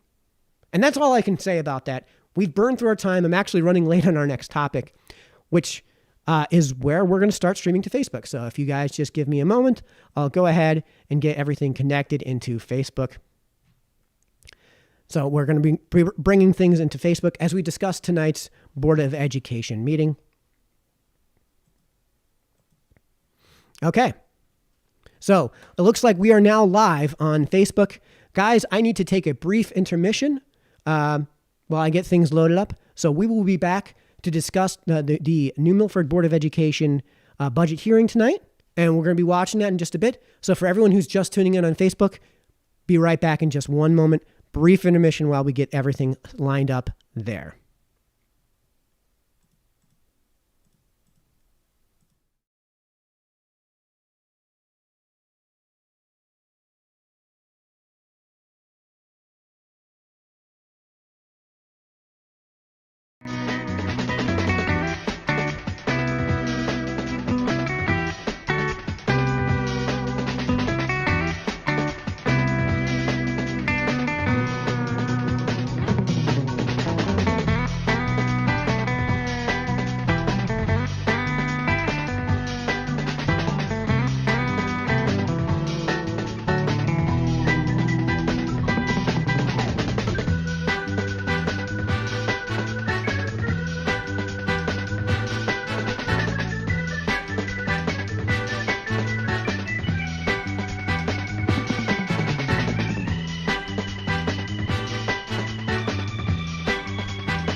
All right, we're back. So tonight is going to begin the New Milford Board of Education budget hearing process. I will go ahead and let me pull up the link to that to the agenda for that at least, so you guys can follow along with tonight's video. Where we're going to be mostly remaining kind of quiet on this one, and this is mostly going to be just watching. So it's going to be a watch party, and I have some things I want to say before we get started, and hopefully we're going to be able to have Joe in here. Hopefully we're going to have a guest on for the preview to all of this. So allow me to go ahead and share. Here's a link to the agenda for tonight's meeting. And here, we'll put this into Facebook too. And, before I get started, last night on the town council, last night when I was talking about the Board of Ed, I want people to understand that when I was talking about the Board of Ed, that when I was talking about the weaknesses of public education, I was talking about the weaknesses of public education in general. I'm not talking about the weaknesses and failures of New Milford Board of Ed necessarily. And quite frankly, a lot of my concerns and the problems I have with the New Milford Board of Education's budget process kind of are outside of their control. Like, I have some sympathy for the members of the Board of Education when it comes to that, because a lot of what they do in terms of the budget is outside of their control. Now, as a libertarian, I would go in there with, I would go in there and burn the thing down, basically, right? Because we've had a reduction in this single variable that should be considered as influencing the cost basis, right? The variable cost basis, right? We've had a 33% reduction in the student body, and we shut down an entire school, yet the budget's gone up every single year since. So, when I posed the hypothesis that if there's an easy solution, if it's easier said than done when it comes to the municipal side of the budget and reducing those budget and keeping everything in line, then the response to that is, okay, well, how about the Board of Education, right? Because there, if you just want to just slash and burn, I could think of a way to just say, you know what, we're going to have a student to teacher ratio of 26-1, 27-1. And by doing that, we can lay off a ton of staff, a ton of administrators, and boom, we just saved ourselves like $10 million a year, right? We could go one step further and dissociate from Hartford when it comes to our negotiations with the union, but maybe there's no political will to do something like that, right? But at the same point, the reason I was saying the things I was saying isn't to just dunk on the Board of Ed nearly so much as it is to illustrate the weaknesses of the arguments that were being made at the last town council meeting, right? To say that we have this thing that we can contrast to things. So, I want to pull in Joe. So with that out of the way, I want to pull in Joe DiGregorio, who is, here we go. Joe, let's see if I have you. Joe, do I have you? Turn on your microphone. All right, so hopefully Joe will be able to join us. Joe DiGregorio from the Board of Finance is hopefully going to be able to join us tonight. So we could, because he's a member of the Board of Finance, he's going to be part of this budget process. We won't be able to, so the meeting is going to be, Joe, it says you are muted. Joe, it says you are muted. Okay, so let me go into my voice channel. So Joe, if you're listening, get yourself unmuted so you can hop in.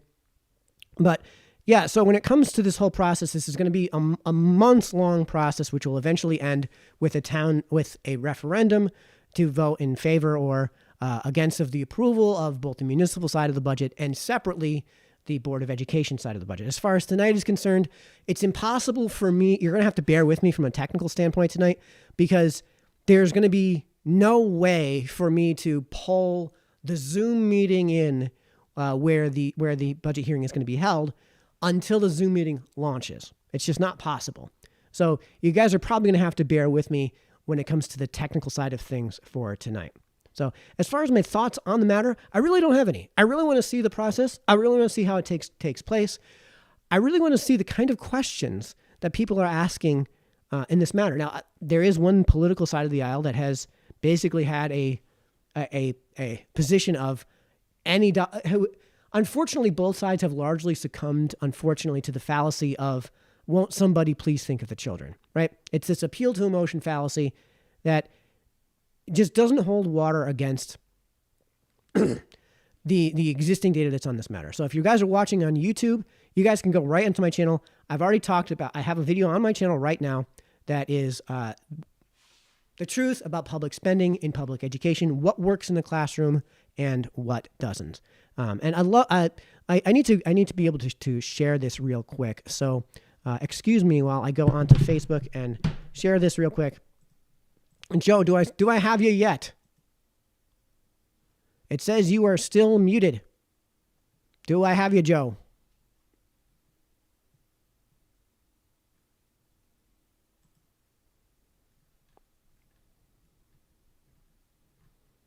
Okay, I want to make sure I have... Okay, so that's going to be cable input. Yep, okay. All right. So hopefully we'll be able to have Joe in here soon, and we'll be able to get your commentary on the matter as we go through all of this. And like I said, I've shared the link. So let me see if we can get Joe pulled in. I'll have to go on just another quick intermission, and we'll be right back.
Okay, we are back. So welcome everybody.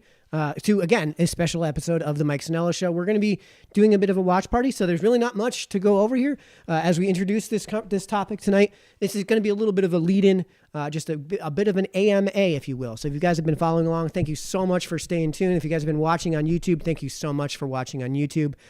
If you're watching on Facebook, what you just missed out on was a conversation on Dr. Jeremy Levin's presentation to Town Council regarding COVID-19 and a study that we talked about from Fribourg University in Switzerland entitled, Should Children Be Vaccinated? So you guys will have to hop on to YouTube to see that part of the video.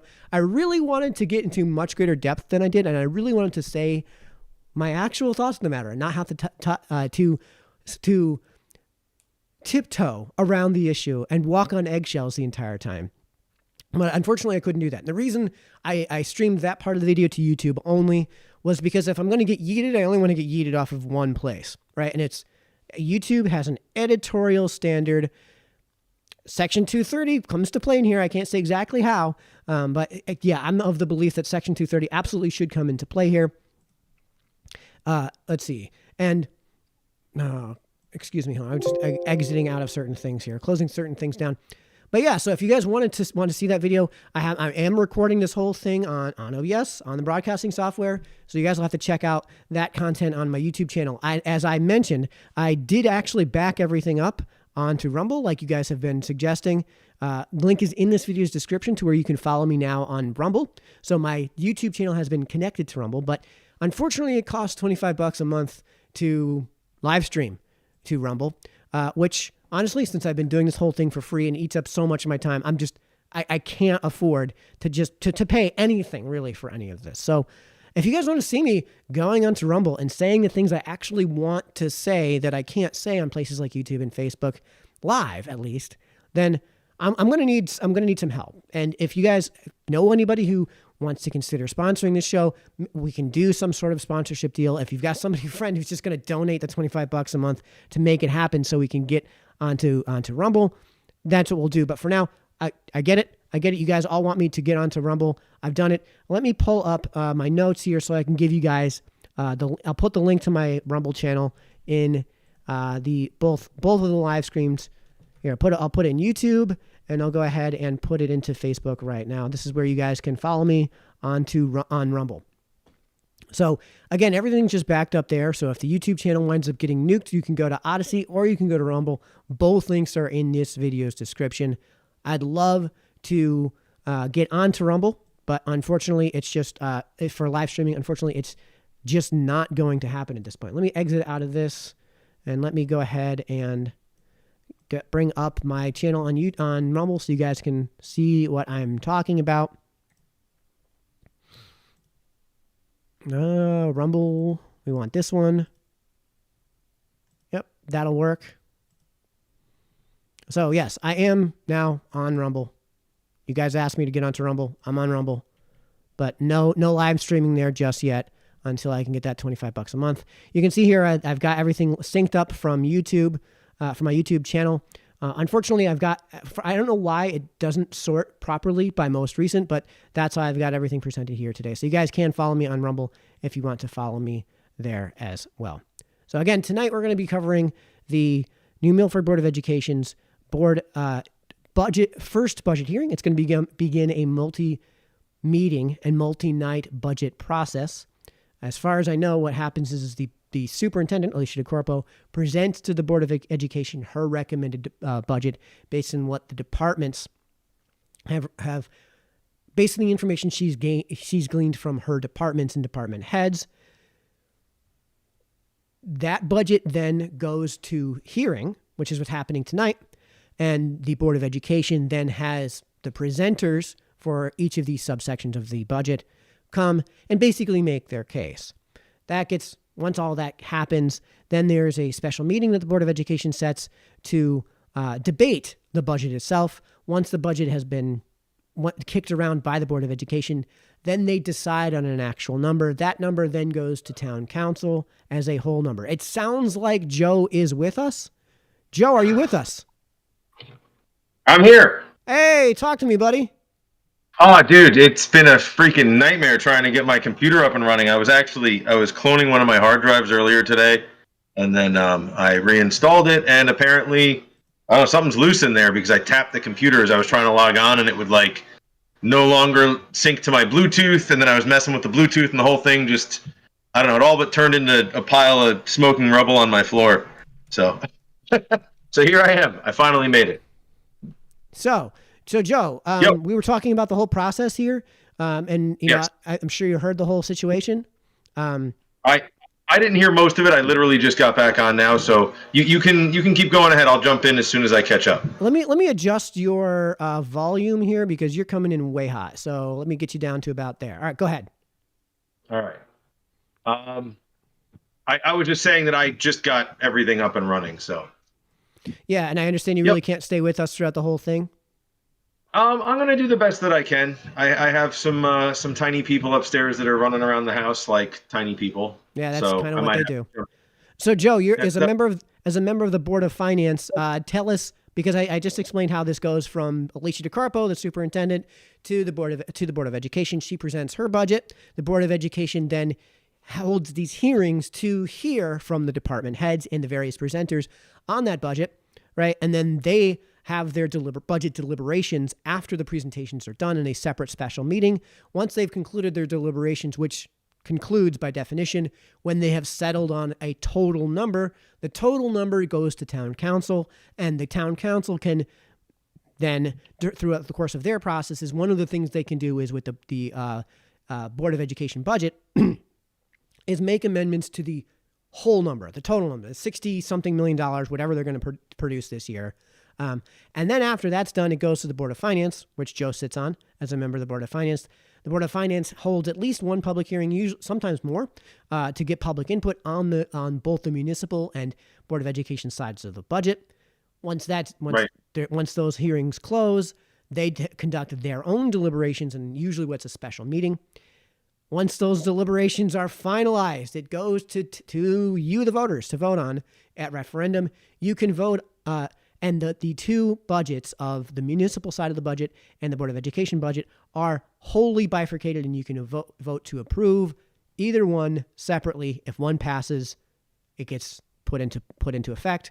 If one does not pass, it then goes back to the Board of Finance, who then makes final revisions and sends it back to referendum. The town council can, in rare circumstances, step in if there's a runaway Board of Finance. So that's the process.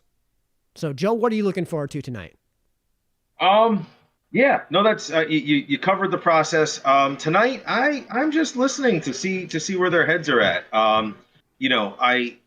I've been trying to follow along with the school board budgets over the past few years. And the budget always seems to keep going up, and I'm just trying to figure out why. Why does it keep going up, Because, we've had a declining population over the last few years, last decade, really, except maybe recently. I've heard some rumors that they may be expecting some additional students this year, so I'm looking to find out about that. And yeah, that's really it. I'm here with an open mind, I want what's best for the kids. I personally have kids in the school district, so so it's super important to me that they get educated as well as possible. I want what's best for the community. That's really kind of, yeah.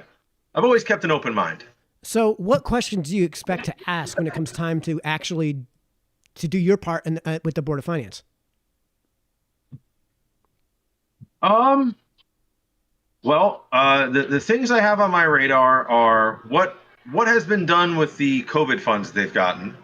I'm really curious to find out what projects or programs they've implemented for that.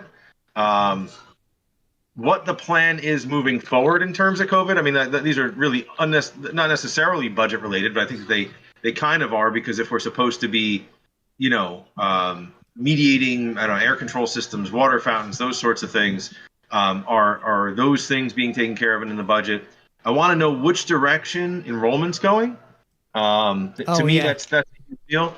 And also, additionally, like what I'm trying to reconcile what portion of their actual expenditures are municipal funds versus what portion are, state and or federal funds that have come in. So Yeah, I mean, I mean, one of the questions I would love to see get asked and answered, and we kind of never see it get asked and answered, is like how much of the budget that they produce each year is something we can actually negotiate? How much of what they do is controlled entirely by Hartford and is really controlled and is really something we can do, right? Like we've talked about, you and I specifically have talked about on this show, how the single best predictor for educational outcomes is parental involvement. And what you end up seeing from the research is that, the money is basically better spent by the parents, right? So, if we're going to take an incredibly cynical approach, then the dollar amount should be zero and it should just go to the taxpayers and then they can figure out what to do with it from there. If we're going to be incredibly cynical and just burn all the bridges. Yeah. Yeah. It's a tough balancing act. I mean, having, homeschooled my kids all through last year, really my wife, I have to tell you, my wife did most of the curriculum and that sort of stuff. And then she did the lesson planning, and it's a lot of work, but it was not incredibly expensive, I mean, even if we were to have it in a year where we weren't able to do all of the things that I wish that we could have done, right? Go and visit Washington, D.C., go to all the museums everywhere, go to all of the presentations and paid for classes and, art class and ballet and whatever, kung fu, whatever the kids, decided they wanted to do. I can't see that I would be spending nearly $20,000 a year per kid. I would be surprised if I spent $10,000 on all three of my kids, doing all of the things that we wanted to do, So, but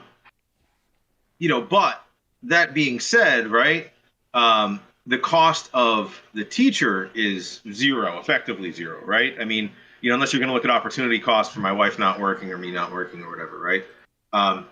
So it's really interesting to me to think that we spend, as much as we do spend, and then to have my kids come home and say that they're watching movies, right? Right, or like, hey, we're watching TV as we're waiting to get on the bus, and it's like, I mean, really, and I hate to put it that way, but like that's just kind of like, I don't know, it just seems, I don't know, whatever, again, like, not to judge. I mean, I'm sure the teachers have things to be doing too, papers to grade, other stuff. So. Well, I mean, at the same time, enrollment has gone way down, right? So, like, isn't that the singular independent? Isn't that the variable that would predict your variable costs? Shouldn't the variable costs at least be going down over time? Well, you would think so, right? But to the best of my knowledge, the biggest hurdle that the Board of Education has in budgeting is contractually obligated increases, right? So, and I actually brought this up last year. Like, I find it kind of odd, and again, like, this is one of the things that I'm trying to find a little bit of insight on. If you can trend your budget, right? We can look back over the last decade or 2 decades and look at what the meeting increase. Starting, I think it's about to start at least. Well, let me finish my thought. We'll listen and see if they start talking. I'll finish my thought. Go ahead. If you're looking back over the last decade or 2 decades at the trend line of what the Board of Ed is getting from us in terms of budgetary increases, it's about 1.7% per year increase. I mean, I'd have to look at that number again. Don't hold me to it, but it's right around, like, right in between 1% and 2%. If the year-over-year increase that you're going to get is between 1% and 2%, why would you contractually set a budgetary increase for any part of your budget, right? That's more than what you expect to get. Why would you set it at 9% or 3% or 15% or, you know what I mean? Like, you'd want to be able to increase your services. So I find it, I'm sure the Board of Ed is in a tougher situation, right? Because they're negotiating with all these different people. But at the same time, it's a bad strategy, right? Like, I mean, if the end result can only be in that situation a reduction in services, right? And we will now looks like we're starting. the Board of Education budget hearings. Oh man, the volume. If we could please rise to the Pledge of Allegiance. To the flag of the United States of America and to the republic. Mike, real quick, is this a Zoom meeting that you're on? Yes. I'll jump on the Zoom meeting. I gotta find another link, so give me a minute. It's in the Facebook stream's description. Thank you. Thank you. I don't think I'm on Facebook anymore. A few, I'll send you the link. Issues I'd like to I have a social media problem, I think. Yeah, take a breath, Joe. I'll send you the link. This evening, who are logged in via virtual, I'll ask that during the presentation, if those board members have questions, please raise your hand. Just for the board members, there's an opportunity for the public to speak at the end of this meeting. There's an opportunity for the public to speak at each meeting. Tomorrow, it will be at the beginning and the end, and we'll proceed through the agenda accordingly. But there is an opportunity for the public at each time. For the board members virtual, again, bear with us. If you raise your hand, we'll recognize you to make sure that you're afforded the opportunity to ask questions and participate. At this time, I would like to turn it over to Superintendent DeCorpo and have her introduce herself and her staff before we begin the presentation. Thank you, Ms. Fallenbach. Thank you, Ms. Fallenbach. I'd like to take a moment to introduce my cabinet, who is to the back of the room. I'm going to start on the left-hand side with Matthew Cunningham. He's my Director of Facilities joining us this evening. Ms. Holly Hollander, the Assistant.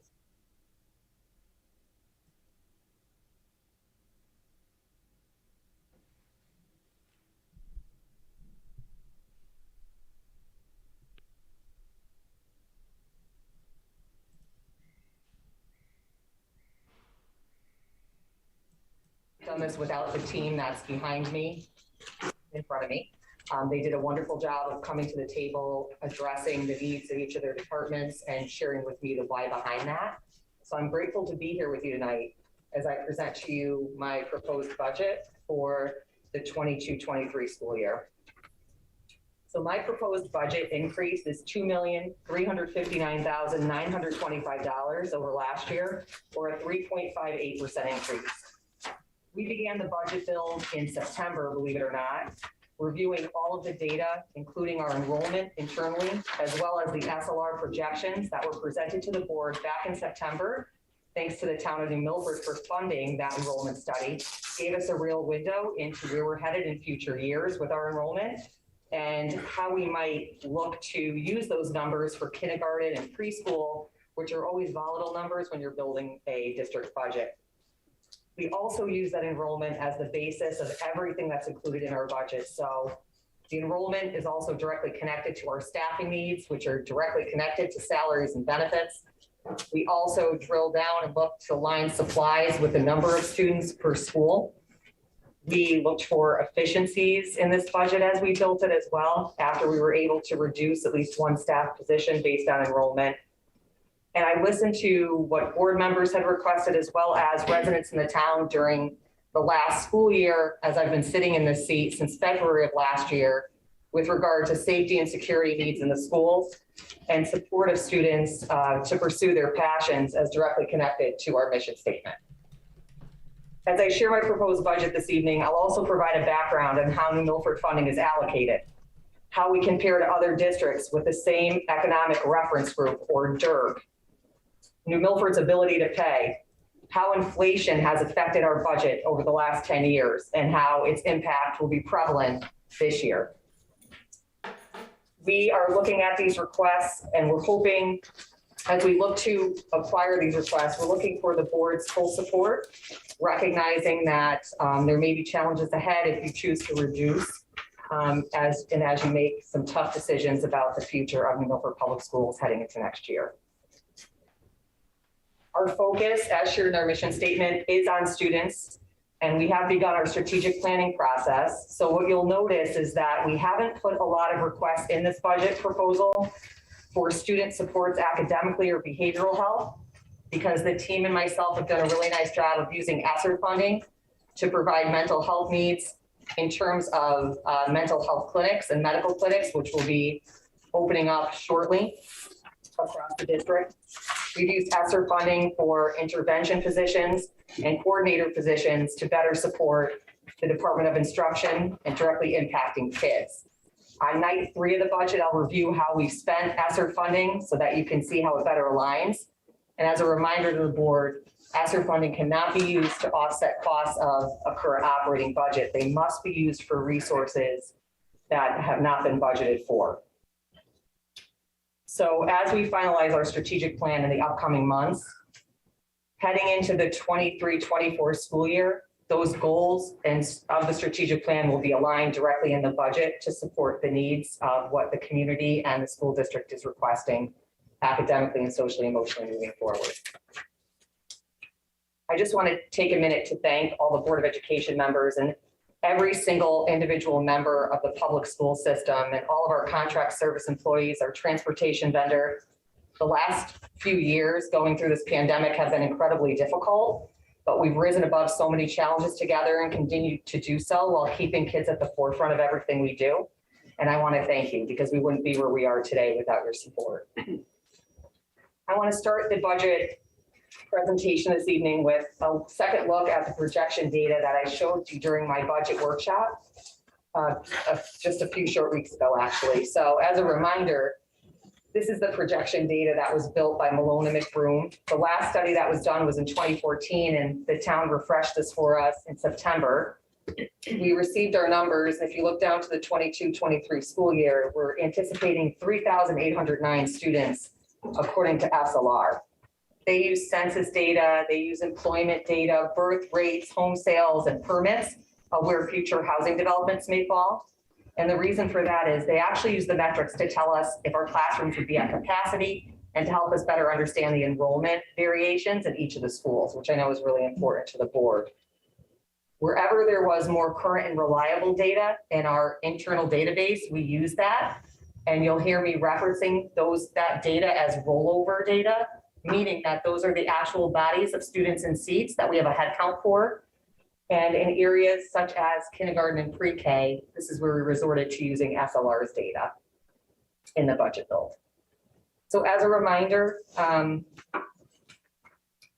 enrollment for pre-K through 2 is not being reduced in student number by much.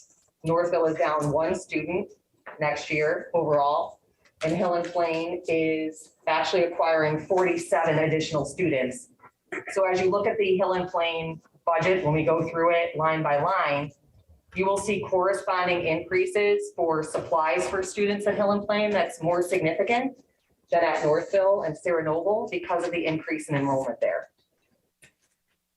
In this data, we are looking to make a move of a 2nd grade teacher at Hill and Plain. We're moving 1 full-time teacher from grade 2 to kindergarten to reduce the number of students that would be a part of that class size, bringing us down to a class size of 18 students in kindergarten. And we've been doing the same at Northville to keep them balanced. So the chart on the left is by individual school. The arrows are precipitating the movement of staff or the overall reduction of a 1.0 in terms of Northville. Northville is actually being reduced by 2 2nd grade teachers, but 1 is getting sent to kindergarten and the other will be a pure reduction in force. If you look at Hill and Plain and Northville side by side, you'll notice that the class sizes are very balanced. And in previous years, that's something we spent a lot of time trying to do at the board level. We've done this over time to make sure that it's as close as possible. And you can see the variance of the projected class sizes down below, which are actually much closer than they ever were in previous years. I know there was a request to look at not reducing 2nd grade. However, in doing so, it would have put the 2nd grade numbers below that of the 1st grade, which would have been significantly less. And in speaking with the principals and looking over this data at the central office level, we feel that keeping 2nd grade class sizes the way that they are with the 1 move and the 1 reduction at Northville is where I would like to keep it for now. At Sarah Noble and Schaghticoke, we have, for Sarah Noble to start, we have a reallocation of a grade 5 teacher of 1.0 FTE who will be going to 4th grade to keep the enrollment numbers down, or the class size down, I should say. 4th grade, we're projecting with that move, class size of 22 students, and in 5th grade, 21 and a half. At Schaghticoke, we are seeing an overall increase of 5 students, and we are looking to keep staffing levels the same.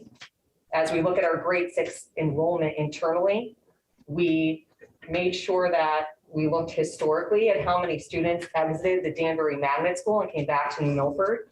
And we know that that number is at least 12 every year. So those kids have been included in our number.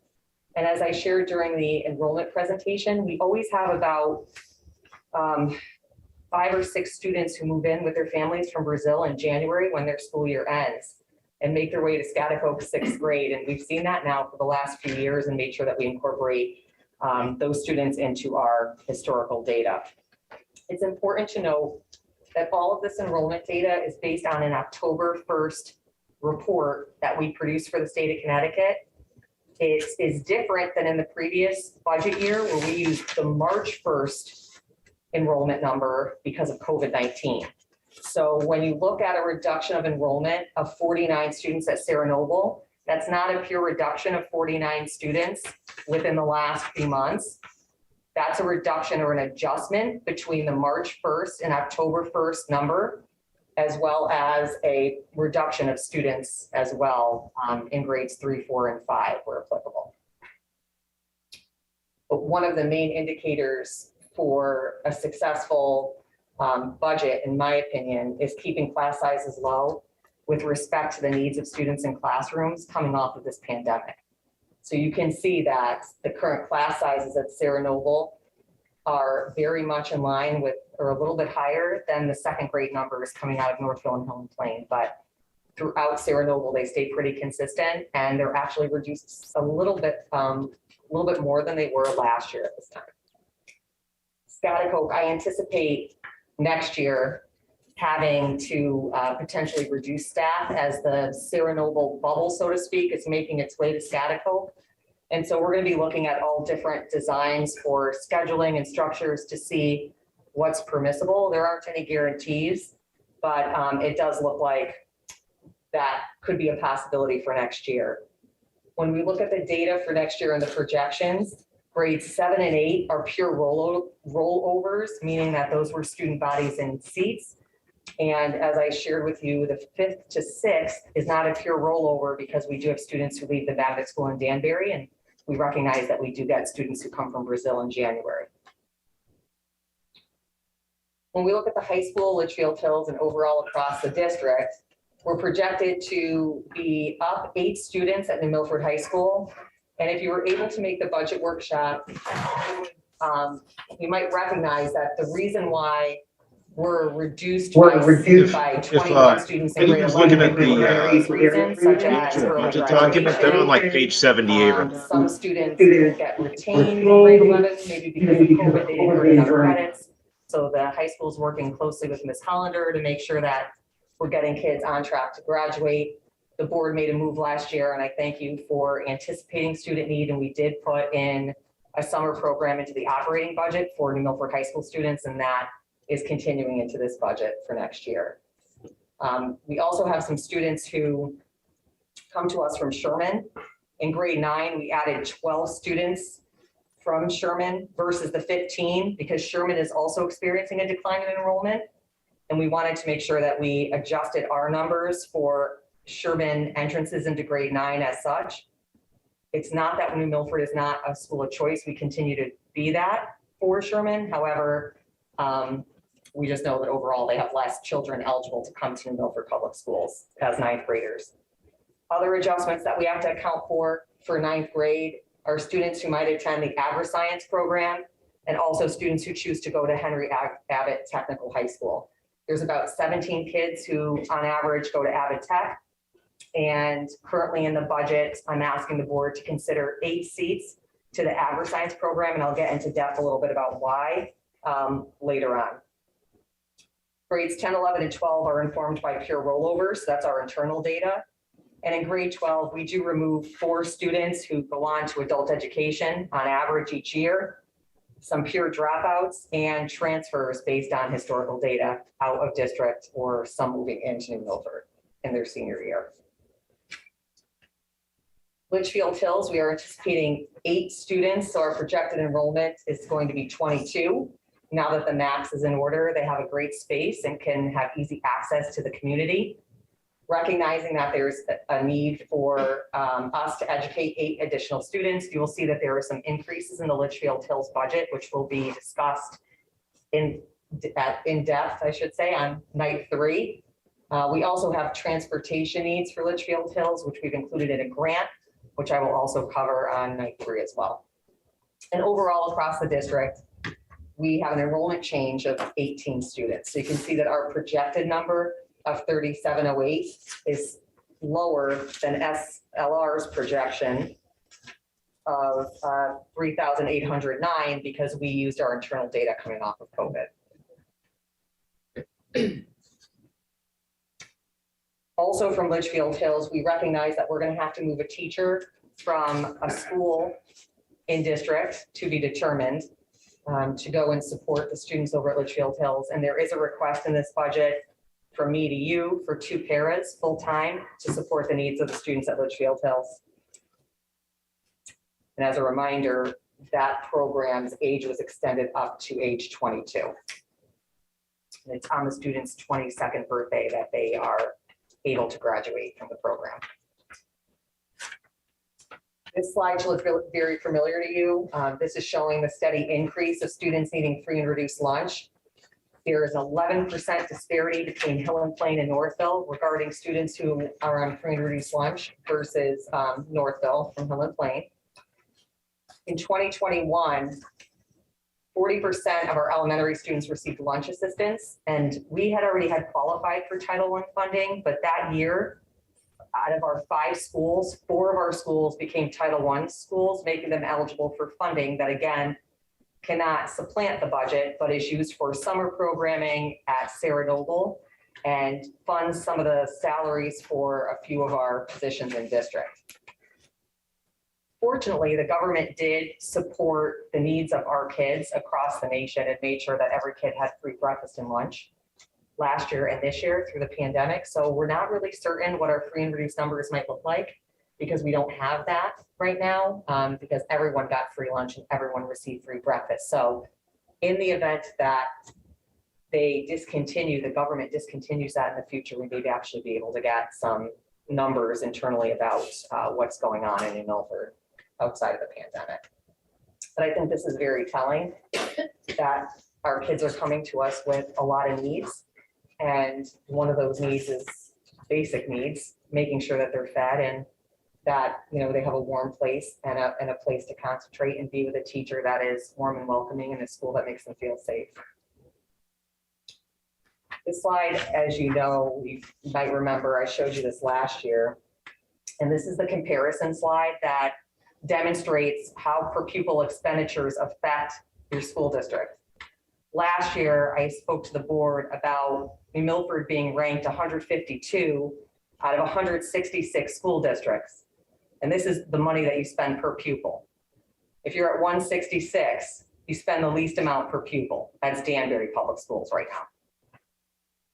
This is based on 2021, when that year, the town of New Milford passed a 0.66% budget increase for the public school district.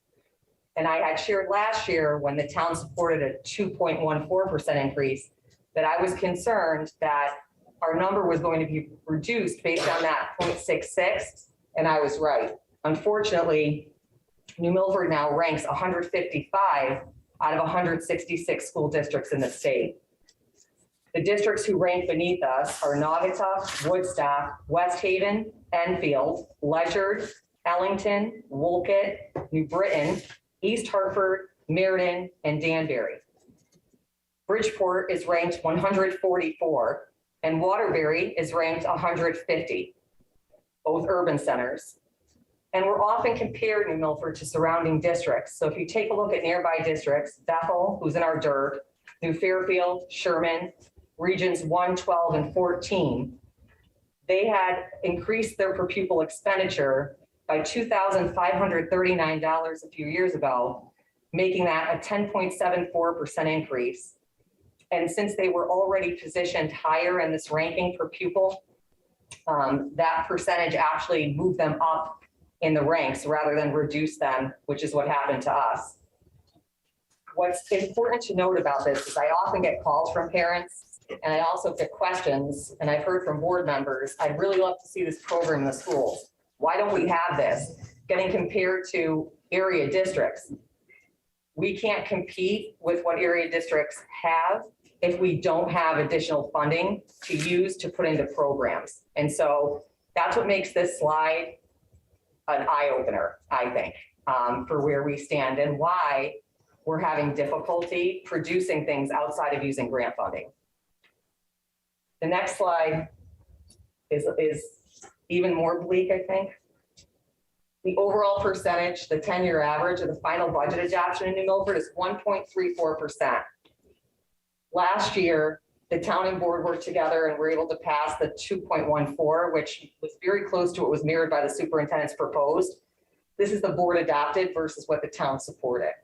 So on a 10-year average, just keep in mind what that 1.34% is, because if you're following what's going on right now with inflation, salaries and benefits, electricity, oil, natural gas, anytime that you have to make or pass a budget that's beneath the rate of inflation, that results in significant reductions. And the majority of those come from staff and benefits.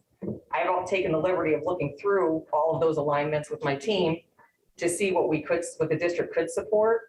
And we were able to come up with that one reduction out of Northville, but that was pretty much it for now. The inflation rate for 2021 is at 7%. The inflation rate for electricity, natural gas, and oil is much higher. So you might be asked, how is it that the superintendent could be bringing forward such a high percentage in her budget? As we go through, I hope it becomes clearer that much of what I'm requesting is about 1.5%. And I'll let Mr. Giovanni fact check me on that in just a bit. The rest of it is pure inflation. So the 10-year average was 2.15%, and the final approved budget by the town was 1.34% on that prior slide. So you can see that 7% increase as we go through budget, I'll point out to you everywhere it's prevalent. So wait, let me get this straight. The cell by going through the actual, is inflation. Actually, let me take you back here just 1 second. Yeah. Natural gas alone is at a 17% increase for us for next year. If you're 17%. skeptical on this, so am I, man. And that can be found in the supply line. So when you look at the supply lines in the facilities budget, specifically under maintenance, you'll see that pretty significant increase. Oil is up 13%. Electricity, 3.5%. And our insurance costs have risen across the board with the exception of workman's comp, which has a statewide reduction. Ours is negative 2.5%. But we were not allocated an ISF from the town, which automatically increased our budget by $250,000. These are our roll-ups by major object code. So this is what the difference is from budget to budget, right?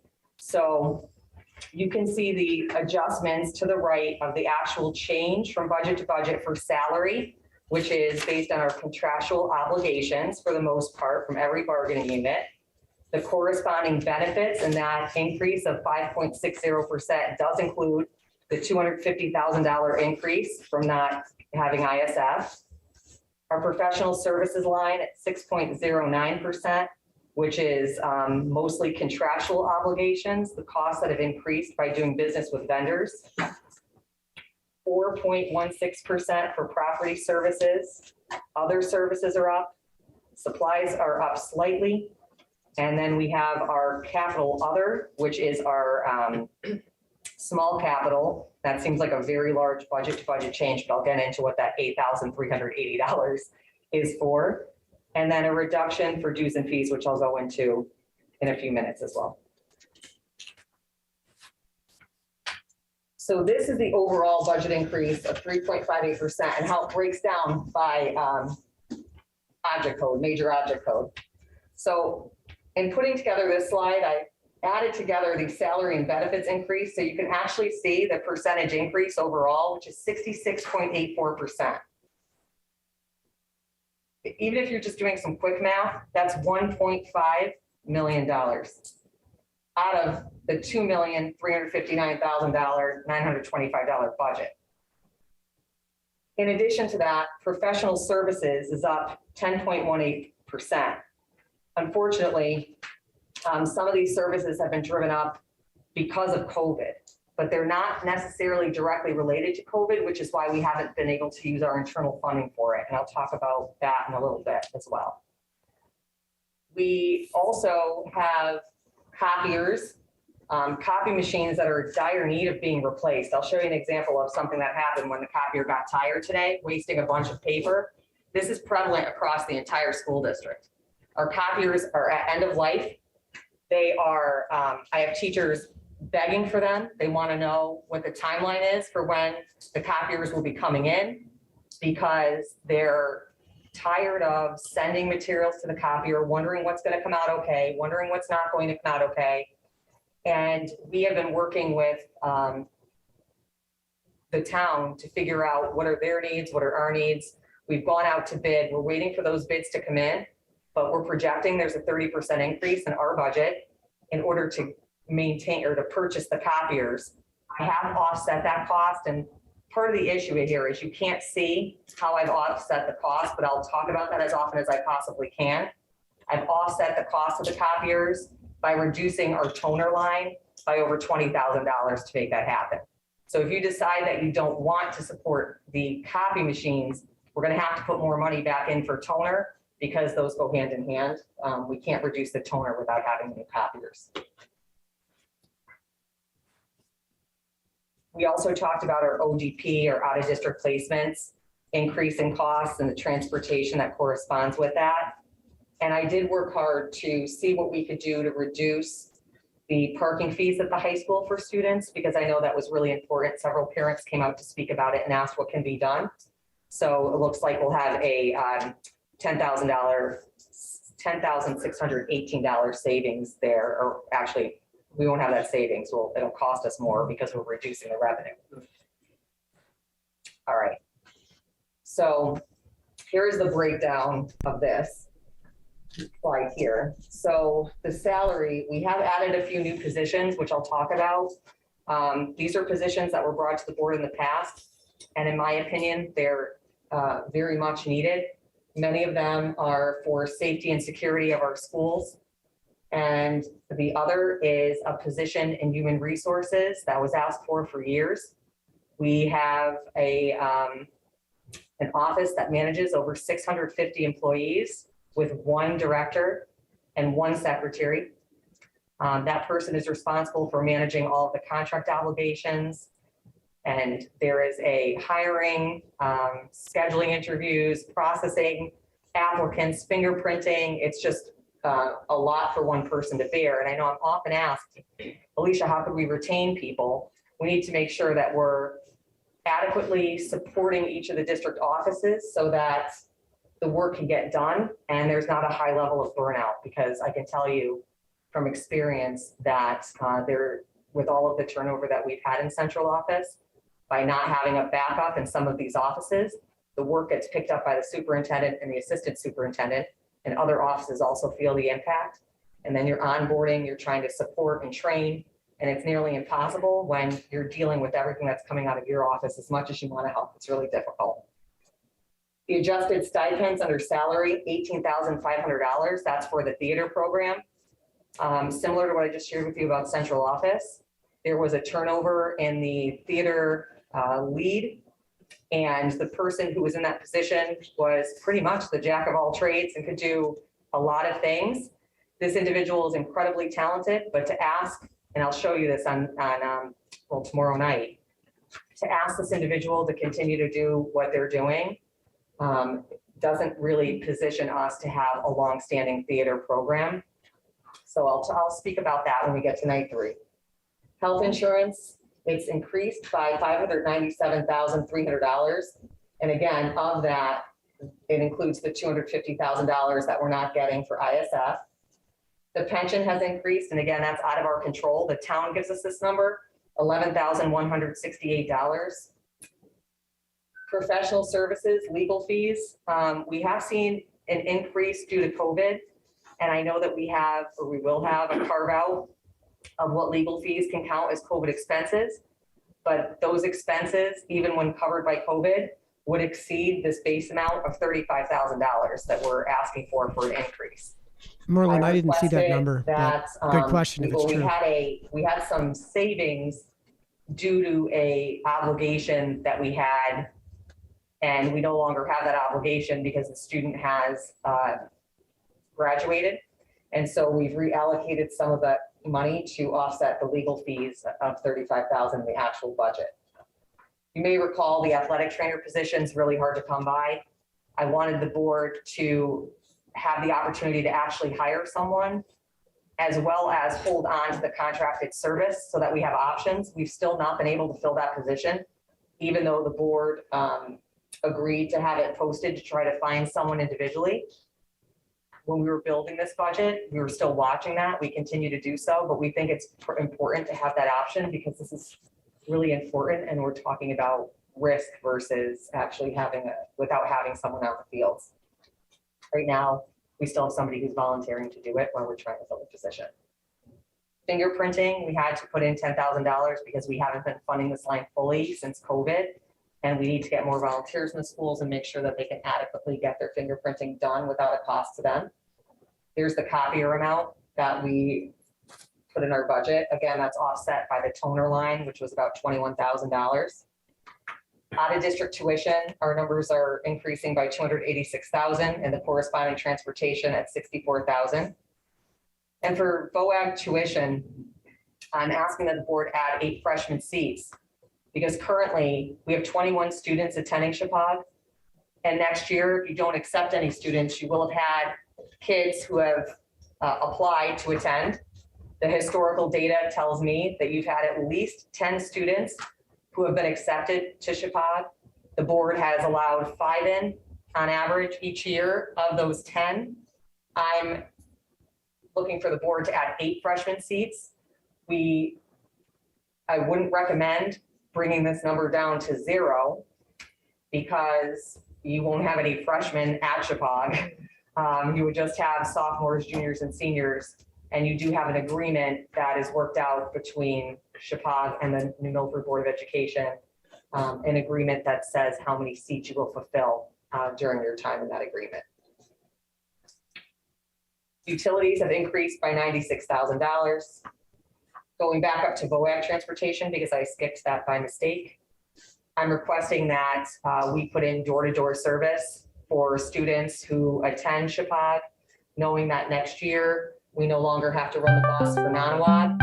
We have an estimate from the bus company of $57,000. It could be much more than that. They weren't able to give us an exact number because it's based on the incoming freshmen and where they live, which actually starts the bus company's sourcing of how many mini buses they would need to feed into the larger bus to get kids to Chapag. According to All-Star, there's no other way to do this because of the start time of Chapag. It's very different than the start time of the other schools, and therefore they couldn't pick kids up on their regular route and transport them to Chapag. It's not feasible. As I shared, the utilities are up $96,000. In capital, I've taken the furniture out of the school budgets so that the money per pupil is actually going directly to kids. And we took the walkie-talkies out of there as well. And we moved them into the small capital line where they belong. That'll give Mr. Cunningham an opportunity to review the needs in each school, have conversations with the budget, and develop a full-scale plan for who needs what on a cycle at each building. And then we're anticipating our excess cost revenue to come into the board at $211,864, which seems great. Like, oh, it's going to offset all of the ODP tuition costs. It isn't. That ODP tuition cost is just the increase in our request. But that excess cost number is due to all of the expenditures in the ODP line for the Board of Ed. And then I am requesting that the board consider creating a reduction of parking fees of $10,618, which would bring the fee for kids down to $177, which is still higher than surrounding districts. I couldn't bring it down all at once. I'm at 3.58%. There you are. But this is something I would Can you like hear to me? tear down and hopefully Yeah. reduce it further You're and on be too. more in line with area districts in the future. We ran the numbers for 150 versus 177, and it was pretty significant to do. There's no way I could do both this and the Zoom meeting at the same time Will hopefully without benefit kids some and families changes. directly and allow for more kids to be able to drive to school if they want to use the spots. District-wide staffing changes. As I shared, we have a reduction of 1 full-time teacher at grade 2 at Northville. We need 2 paraprofessionals at Litchfield Hills due to the increase in enrollment. I'm asking for an addition of an armed school security officer or an ASSO at Northville. Northville already had this money budgeted for. The position wasn't filled. So this is not an increase to Northville, okay? I've spoken to the police chief. He has assured me that he'll be able to fill these positions for the school district. He and I also talked about, because I know it's important to the board, retention of these positions and what area districts pay. The range for ASSOs and other districts is upwards of $27.50 all the way to $29.50. New Milford pays $21. I've increased the rate to $25. Yeah, primary increase is We also inflation. I need don't a get that, Mike. ASSO at Schaghticoke and one This at is New like Milford High 10 School. freaking people. I've offset the cost for that from Securitas. I know. So Schaghticoke That's- security would And, come down. It would I have mean, like, one what's the SRO student to teacher ratio? and There's one no way to do this ASSO without and no hiring new security guard. positions. At the high school, you'd have a I mean, we have a security guard at 12 the to gate. 1 student You have a ratio, and security that's guard in the that's building, actually and you have a lower security guard than what in the I building at calculated. night. I calculated One about SRO 11 to 1. There's and probably a one rounding ASSO. error in there somewhere, you know? That's a fund There's got to be reallocation some other purely way. from security, so there's no additional Yeah. cost to that by the board. An armed school security officer is a retired police officer, and SRO works directly with the police department. And they all fall under the guise of the police department, but the school district assists in the hiring of the SRO and the ASSOs to make sure they're a good fit for the school. And ASSOs also help us to run drills, emergency drills, to help secure the perimeter of the school and to help us in times of crisis. In addition to that, anytime an SRO is pulled, for example, from the middle school, I received a ton of calls about this. If the SRO has to be pulled for whatever reason to cover the high school, in order to get an officer at Schaghticoke, the Board of Ed would have to pay overtime. And that's if the But chief media- could take wait, someone what? actually off their, Media public relations? rotation or offer it to someone who wanted to take I'm it, getting and that on would come this. as an Like, I additional don't know. cost I to the gotta board. gotta With figure an this out. ASSO and an SRO, if the SRO had to be pulled for whatever reason, it would limit that, right? Because there's 2 officers in each of the Budget. schools. And it would give an automatic backup to the person if they couldn't be in work for whatever reason. And again, that's a fund reallocation, so that's not an additional cost to the board. The $18,500 to meet the needs of the theater program is in here. In addition Okay, for the here we increase in hours of secretarial support in Hill and Plain and Northville. I mean, why would they propose a budget that they're beside relatively myself when certain I is going to found get out shot that every down school too? and That's district has a the other 12-month thing. secretary, except Is for it the seems very primary schools. disingenuous. And the reason why I say that is because the primary schools have the heaviest traffic flow of enrollment. They also have preschools in their building. Aha. They field the most questions. And there's a lot of ordering that has to be done in the summer. And the principals have to actually wait because the secretaries are gone for about 2 months. And if you have 2 10-month secretaries, it's you in the building with no one else. That's not usually how things are. There's usually a 12-month secretary and a 10-month. And so I'm looking to increase the support there. It's at a very low cost. And I'm not entirely sure that the cost that's inherent in this budget is actually the pure cost, because oftentimes the 10-month secretaries would, if there's a need for the principal, would get overtime. So this would cut back on overtime. Joe, you gotta mute, man. And as we're I'm working sorry. on retirements or resignations, we are sharing with individuals that it is possible that these positions could be 12-month to be fair to everyone involved. I'm also asking for a part-time crossing guard for increased safety between Schaghticoke and Northville. Again, this is a public request. I can't tell you how many calls I received to my office and how many times I've had conversations with the building administration over there about safety, about kids crossing Hip Road. And I know there are plans in the future that we plan to discuss with the mayor and that he's aware of as well. But in the meantime, I don't want to take any chances. I don't want any kids to get hurt. And for a very small fee, we could hire someone to actually be dedicated to stand there and with a stop sign and a fluorescent vest and get kids from one side of the road to the other safely. We're also requesting a 0.5 library clerk to support the library media specialist who is teaching classes at the middle school. When this All right. was reduced, I just got a that question person on this wasn't one, all carrying right? a full caseload, So- and now they are. And there's a lot of Who's circulation walking in back that and library. forth between This Northville and position was cut Schaghticoke? a few years ago. You're really It's letting necessary to put it second back graders in walk so that back and kids can forth continue to between check out Northville and books Schaghticoke? and keep circulation going. I don't know, Joe. I mean, We're she's also explaining it right now. asking Are you to listening to it? I support told you to put on the headphones, man, courier because we're getting your position to feedback perform mail if you don't put on delivery the within the headphones. district and town offices. I had what you thought. Yeah, Currently, I'll put on since it's been headphones. cut, the first year it was cut, it really wasn't that big of a deal because we were in remote. And then when we came back, and Kevin had shared with me, he was the facilities director at the time, that he was pulling his employees off the job to deliver the mail. And Matt has shared the same for me, that they're having to move away from jobs that they're dedicated to doing to drive around town with the mail.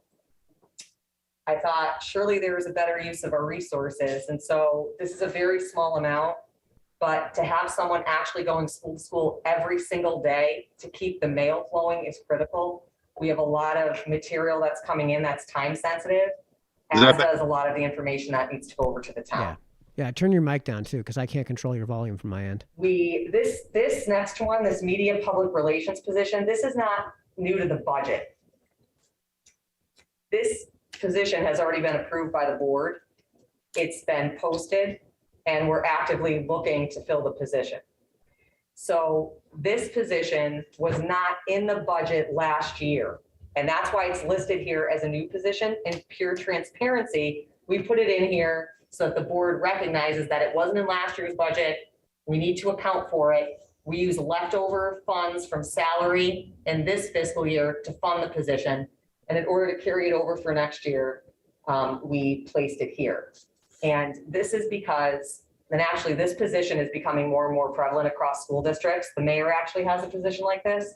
This is the person who will go to the schools and publicize events, get on social media, promote all the work that the district is doing, work to create brochures that highlight all the great things that are happening in New Milford, share that with real estate agents to hopefully get more people to want to move into New Milford when property is available, and dealing with all sorts of media outlets and press, where we get requests on a regular basis from the media about all sorts of information, and this person could work as a liaison for that. But you've already seen this position and it's been approved. I'm just letting you know that it's carrying over into this budget. And then most importantly is the, in central office, is the Assistant Director of Human Resources position. I know before the previous Human Resource Director left, she shared with all of us that this was a need for their office. The processing of paperwork alone, the late nights, the amount of work that comes out of this department with one person is not doable. And having someone who could be groomed as a backup to the actual director would be incredibly helpful. As I said, you know, if you take in the number of 655 employees, about that, it's a pretty significant number. And especially with COVID, that position has taken on the management of vaccination information coming in, clearing people for work, making sure that everyone understands the new laws that have gone out, and writing them in a way that our staff can digest and understand. And then the 5-year capital plan was also taken into consideration. I shared with you that when Matt came on board, he was going to do as thorough of analysis as he can of the state of each of our buildings and report out to us exactly what was needed. So we've listed those for you. We'll revisit them when we get to capital on night 3. These are all for your consideration. And I know in the workshop, a board member had mentioned looking at other opportunities for Chromebooks. You know, do we have to do a 1-to-1? That is our best option, in our opinion, but the team will bring forward another option for consideration when we talk about capital and tech. Also recognizing that we included an athletic capital plan and a band capital plan, because the town purchased a large number of uniforms, and we want to make sure that we're not in a position to make that large of a purchase in the future at one time.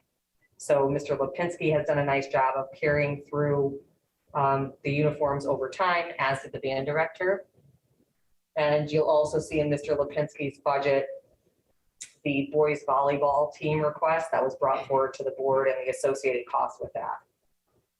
That's not a capital, though, that's an operating. So when we get to capital reserve, I've left it in the board's hands, but you can see in 22-23, the total amount it would cost to fund everything that we feel is necessary to run the district out of capital, which are large costs, are $1,073,740. That includes technology, athletics, band, and facilities.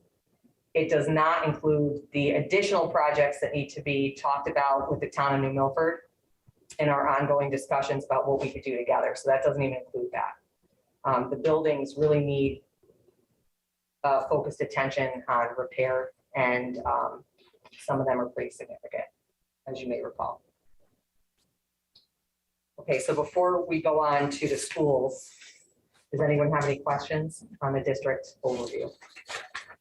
Well, it'll open it up for questions. I'll recognize each person, and then we're going to go through it school by school. Okay. I have so many After you questions. finish your presentation. Yes. Any questions? Eric, please. On slide number 4.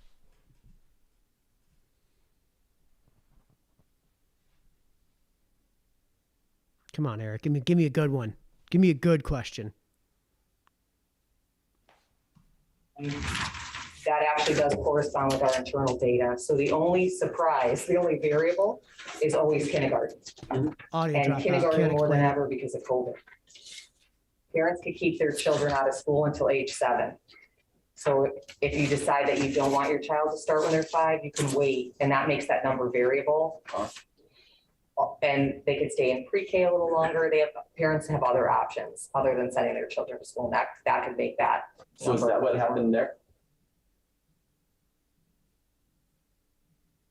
COVID, yes, I do think that a lot of parents chose to have their children stay home and not have them enter kindergarten. And so I do think we're going to see more and more kids entering school for the first time post-pandemic, or when this turns into something different, maybe an endemic. we might see more and more parents comfortable. Yeah. So that 47, just Folks, I have no idea why Zoom's dropping the audio right now. A sudden influx for a couple reasons. So Danbury is getting a lot of enrollment, and I think that parents are leaving other areas to move to New Milford, especially since Hill and Plain is so close to Danbury. They're tending to get more enrollment there. Additionally, we're seeing a large number of kids who, you're right, who might be entering kindergarten. 15, that number is pretty strong. And I just think that that's in direct regard to the pandemic and kids entering a little later. Okay.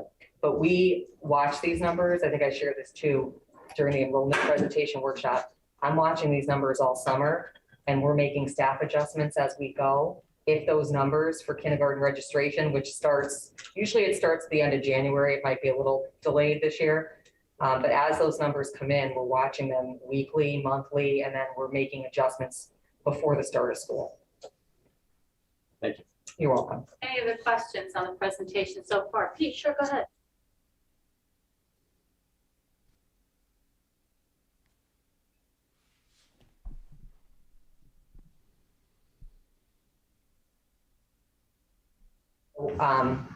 Yes and no. So we have to maintain the same amount that we pay for No idea what's electricity going on. costs and recognize the increase in all of our budgets moving forward. And because ESG and NV5, those joint companies are working on electricity right now across the schools, and we'll be finishing that up. I believe they said that they would have been done, but they're still working on some schools, I believe. We won't realize the full savings of that right away. It'll be over time, but that doesn't change how we budget, because we have to make sure that we're paying back the loan that was taken out between the board and the town. And we have an allocated amount for that, which is directly connected to our electricity. Would that be part of the DOGA presentation, or where is that in the budget for So- the line item for the discussion? I'm just piggybacking on that because we've had discussions of the NV5. Mhm. How do we budget for this? This is a new program. How are we capturing costs on this? And then when does the savings, how is that recognized? So they're actually separate. So Okay. you're going to see it in the electricity line overall for the district. Okay, And then we could show you the number that we had from the workshop presentation. How it's captured savings wise is going to be done quarterly. That was a joint conversation Yep. between NV5, the town, and the Board of Ed. Anthony's going to create a dashboard that's public facing for it to be viewed, and then NV5 will check their numbers with ours. But ultimately, we can't reduce that electrical line because we need that full amount to pay back the loan that we have for the projects over time. And even that amount increases and decreases some years. If you look at the actual plan to pay it back, it's variable. So whatever savings we recognize would go right back into paying off what we need to pay off. So we have to keep that line flat. and I agree with you. This is on the forefront of having a discussion. Where in the budget is that line item, Anthony? What section, All the utilities are within the facilities maintenance account, right? but if you look at the budget book, Corporal mentioned there is not a carve out specifically. That's what I was looking for. For NV5 course, because we need to fund that line fully, taking into account any adjustment due to what we're experiencing locally for any individual. So as we go through it line item by line item, perhaps we can get an example of that, because we know that, or at least for me, while the program, the scope of the program is to initiate all these capital improvements and having it pay for itself, if you will, at no cost to the taxpayer. I really want to be clear on how we're funding it and how we're collaborating with the town and how they know we're doing it and vice versa. Because I think that through some of the conversations, that was still a little bit unclear. So as we go through that, I want to take a look at that. That's one of my questions to be. Anybody else? Tammy? Hello. The public just alerted me that when a board member asks a question, they cannot hear what the question is. And so they're wondering if either it can be rephrased Sure. so that Thank you. therefore they'll be able to hear. I'm not sure.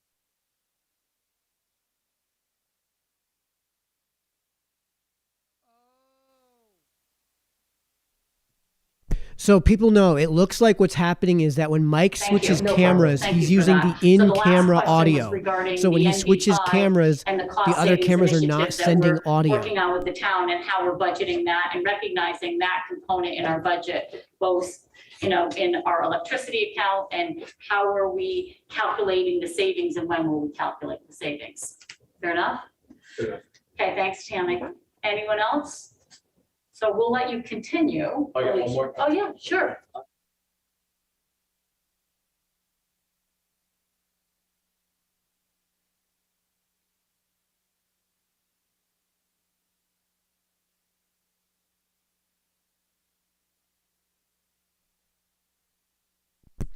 Yeah, so I think what's happening is that Mike is switching cameras, and since he's using the audio from the camera, when he switches if the camera itself is not recording the audio, we're not going to hear anything. Tell you from experience that a lot of this, in the last few years, it hit supplies, general supplies. The board was put in a really difficult position to cut almost $2.5 million over the last 3 years. And they really struggled with where to take those reductions, because as you can see, there's not a lot of places to take it from if you've already taken it from staffing, right? And you've got class sizes where you want them, meaning low, so you could service kids. So anytime there's been an increase, whether it be to put in something, what was taken out was a direct hit to the school budgets, either through supplies or staffing.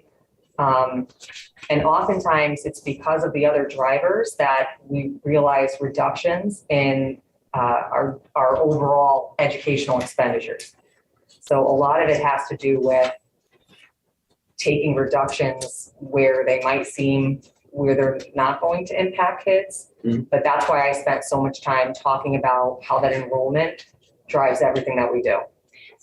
Just to be clear, because I'd like to make sure, we only have 2 microphones. I'm happy to run them around to board members to make sure that people can hear, because it's super important. But Eric, your question was based on page 9 of the presentation, that you were asking where would we drill down that was the hardest area? Was that somewhat of your question? Yes, and in a way also suggesting that a comparative, an actual quantitative number showing what's being hit. We should identify that because there might be we might be incurring some long-term costs for the short-term savings. Right. And I think that would be more illustrative and might make a better point to actually quantify that in terms, just like we have this roll-up to say, okay, for salary, it was this, for right. benefits, it was that. I think that based on your question, it's excellent, because as we start going through this line item by line item, when you start looking at budgets prior and why there's a change and what the number is now,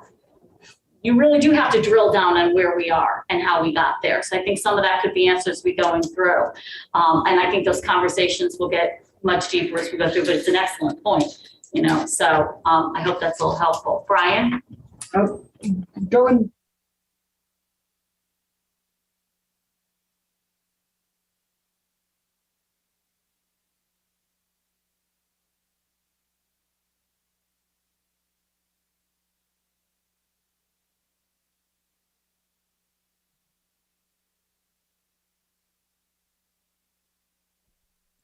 Yeah, folks, you'll have to bear with us here. It looks like Mike's using the in-camera audio, so we're only going to get audio when he's on the one camera. We are not. Yes. However, to be clear, that funding is not in our per pupil either. So all of the grant funding is excluded from that. Okay. And that is actually made equitable by the state of Connecticut. So the allocation that you get is determined by the number of students who are on free and reduced lunch. So technically speaking, it's all even how it's allocated. So with regard to that, I would say this number is probably as pure a comparison as you could achieve.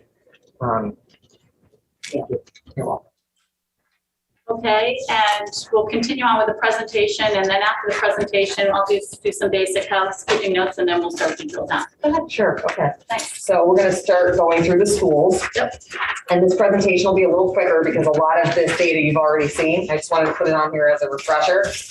So we have your Hill and Plain projection. The change is 47 students, 1 student at Northville. This is important. And this is, anticipating no moves, no one coming in, which kids do move in over the course of the summer. And then Sarah Noble's reduction of 49 students overall. This is just a reminder, I won't go through all of this, but we're state mandated to teach curriculum in 5 academic areas, plus areas of that we call specials. And all of our programming is tied to curriculum instruction and supplies. So our reading and writing curriculum are a part of the Department of Instruction and are overseen by the Assistant Superintendent's Office in each of the schools with the principals. Teachers are required to teach reading, writing, math, science, and social studies. So if you're a pre-K through grade 5 teacher, you're self-contained, meaning that you're in one classroom all day and you're responsible for each of these academic areas, knowing all the content, the standards, and having the supplies to teach it. These are just a reminder of the moves from Hill and Plain, that reduction of a 2nd grade teacher to help support the kindergarten numbers. And Northville, the 2 reductions, 1 reallocated from grade 2 to kindergarten and 1 pure reduction from grade 2. And then Sarah Noble's reduction of your grade 5 moving to grade 4 to help support a more manageable class size. K-5 staffing overall, you can see what our enrollment was in 2021 using that October 1st number, how many teachers we had across the 3 schools, what our new enrollment is, how many teachers we'll have, which is just an enrollment change of 3, which is important to know, and a teacher change of 1. We also have our music program and our visual arts program in each of the elementary schools, and over time, the number of staff has stayed the same. The same with health and physical education. They also have standards they have to follow by the state of Connecticut. And all of our PE teachers are also certified in health and vice versa, making them pretty versatile to teach different grade levels and academic areas.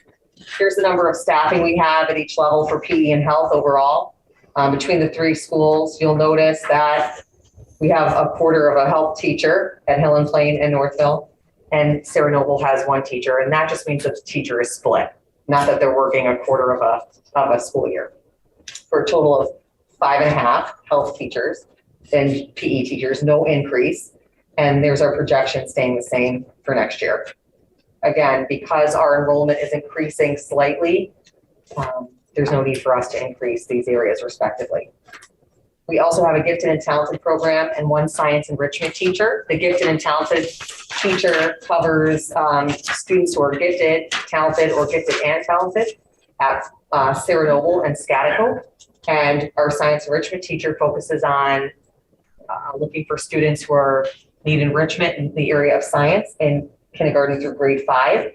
They use the Project Lead the Way kits, which is a program that's used at the middle school and high school and helps to create a pathway of experiences for kids at the younger levels. Currently, Sarah Noble has 21 students who are identified as talented and gifted and who are receiving services. And our science enrichment group our teacher currently serves 40 to 50 students at Northville, Hill and Plain, and Sarah Noble. And we also have after school enrichment of 68 students that take part in a 5th grade computer science lab with the talented and gifted teacher. So there's a the talented and gifted teacher is also responsible not only for servicing all of these students, they also have to identify, which means administering tests, scoring them, holding meetings with parents, and filing paperwork with the state. You're muted, Joe. Pretty robust position for 1 person. Also, our EL learners and our bilingual learners have increased significantly across district. And with that, there's corresponding needs. Our bilingual grant gives us about $3,500 a year to service all of our bilingual students. If you have 20 students who speak the same language in a school, you're required to have a bilingual teacher, but the grant doesn't actually support you with the full amount that you would need to carry out the resources necessary for that. Here's an idea of how many kids right now, as of this week, are in each school and how many languages they speak. So at New Milford High School, our primary language there is Spanish, but we have 32 non-English for some speakers reason there. it's on push to talk. Scatico, again, primary language is Spanish, 48 non-English speakers there, or English as a second language. Sarah Noble has 45 Spanish speakers in a variety of other languages. They have 62 English learners total. So, I mean, they split up the teachers across the district with a lot of things like that, don't they? I mean, that seems pretty Hill and par for Plain, the course. 37 students who speak Spanish, and overall 46 students who are EL serviced. Now, the October 1st number looks a little different, and I'll go into this a little bit more. Shouldn't all of the research says you shouldn't be breaking up students strictly by age. You should really be focusing on aptitude. So how many students are being pulled aside that are in these programs? What, like three per grade? Like, why are we not focusing on this type of strategy? That's what the data says you obviously should be doing. Maybe there's something I don't know. Required by state law in each of the schools. So once you hit 20 students speaking the same language, you're required to have a bilingual teacher. What does that have to do with the quarter teacher per school district? You think we need a full teacher for each of those programs? I mean, 32 of their kids out of the 43 total that they had at that time were Spanish speakers. So they're going to require a bilingual teacher. So what I'm saying isn't that they necessarily need more teachers. I'm saying that, like, why are there so few students in the program if that's the reason that there's so few teachers? Like, why aren't we focusing on segregating students by aptitude? If you look at Northville, there's actually 25 Spanish speakers, but because they quantify it by October 1st, a bilingual program won't be necessary at Northville. So that means all of the kids who moved in later or who were identified later will get services through an English learner teacher. I mean, Mike, to be honest with you, I think the not segregating students by aptitude thing is because they found that Noble will have 33 students that are Spanish lagging speakers next behind year, tend to and do so they will better need when they're two, integrating with other 1 to students, 2 right? bilingual But the teachers. problem Now, then we've had becomes a that you great, need specific coaches deal or of teachers for success finding them bilingual to help teachers. them They're very keep hard to up. come by, And at and the they same time, the teachers loved end it up here and have being, stayed with us, and so we've been very fortunate to hold on preoccupied to them. So sometimes we'll with be dealing looking with at those students, where they'll be right? best suited for And the next students that year. are excelling aren't moving ahead as fast as they Founder's should office. be, right? I mean, this is In teaching addition to the general mean, right? education, Teaching we to the also average. start with our special services as early as pre-K. And we have a pre-K program at Hill and Plain and Do you, Northville what was it, Elementary. It's a 50-50 ratio of students Degrassi who Junior are High with the just Daytar bus or general something like that? Was it education Degrassi peers, and Junior then High? Do you remember students that, or who am I dating need myself? some level of assistance who have disabilities. And we're required to unfortunately, Zoom's service controlling the my kids volume right now, who so have special needs tough to do both. identified. They usually come to us from birth to 3, a program where they're identified as early as birth to age 3. And then they are found living in New Milford, and then they can be put in contact with our special education or special services department to help to bring them and enroll them into Excel. So we are not requesting at this time any new staffing at Hill and Plain or Northville, neither in paras or in teachers for next year. But again, this number is variable, and in the past, I know we've had to come to you and request additional staffing. We're not anticipating it, but again, pre-K is just as volatile as kindergarten. We're just never sure how many kids will So be entering apparently into the special ed programs teachers in the respective co-teach. schools. They don't just teach the classes, they co-teach. We also provide specialized instruction throughout the district in the form of multisensory reading for students who need it. And we also have behavioral intervention programs for students who are experiencing some behavioral challenges that make it difficult for them to access their education in a general education setting only. And we have hired a few certified behavior analysts to take a look at what might be causing the behavior. Are there any things that might be happening in the environment that may be helping them not to be as successful, and then creating a plan for them to have success in these programs and in their general ed setting. We also have co-taught classrooms across the district, and some of those co-taught classrooms, most of them involve a special education teacher as well as a general education teacher, but also there are opportunities for our bilingual teacher to teach with a general education teacher as well. So a lot of varieties of co-taught instruction.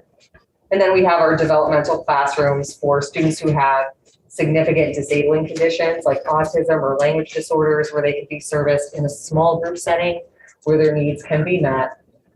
And we have our speech and language therapy, our service delivery, and that's a contracted service for the most part. Those are helping us to meet the different needs of kids through their IEPs. We talked about BCBAs already. We have our team of school psychologists who do mandatory evaluations and assessments on students. They also work with social skills groups for kids, and they help with crisis intervention across the district. Our social workers who do a significant amount of outreach to families and work with us closely for attendance, truancy, and overall just Are they still using outside social workers though? Wasn't there a program for that last time I was, I think last year that was a big conversation point, wasn't it? I don't honestly know. Special education has department chairs, very much like what we have at New Milford High School in each of the academic areas.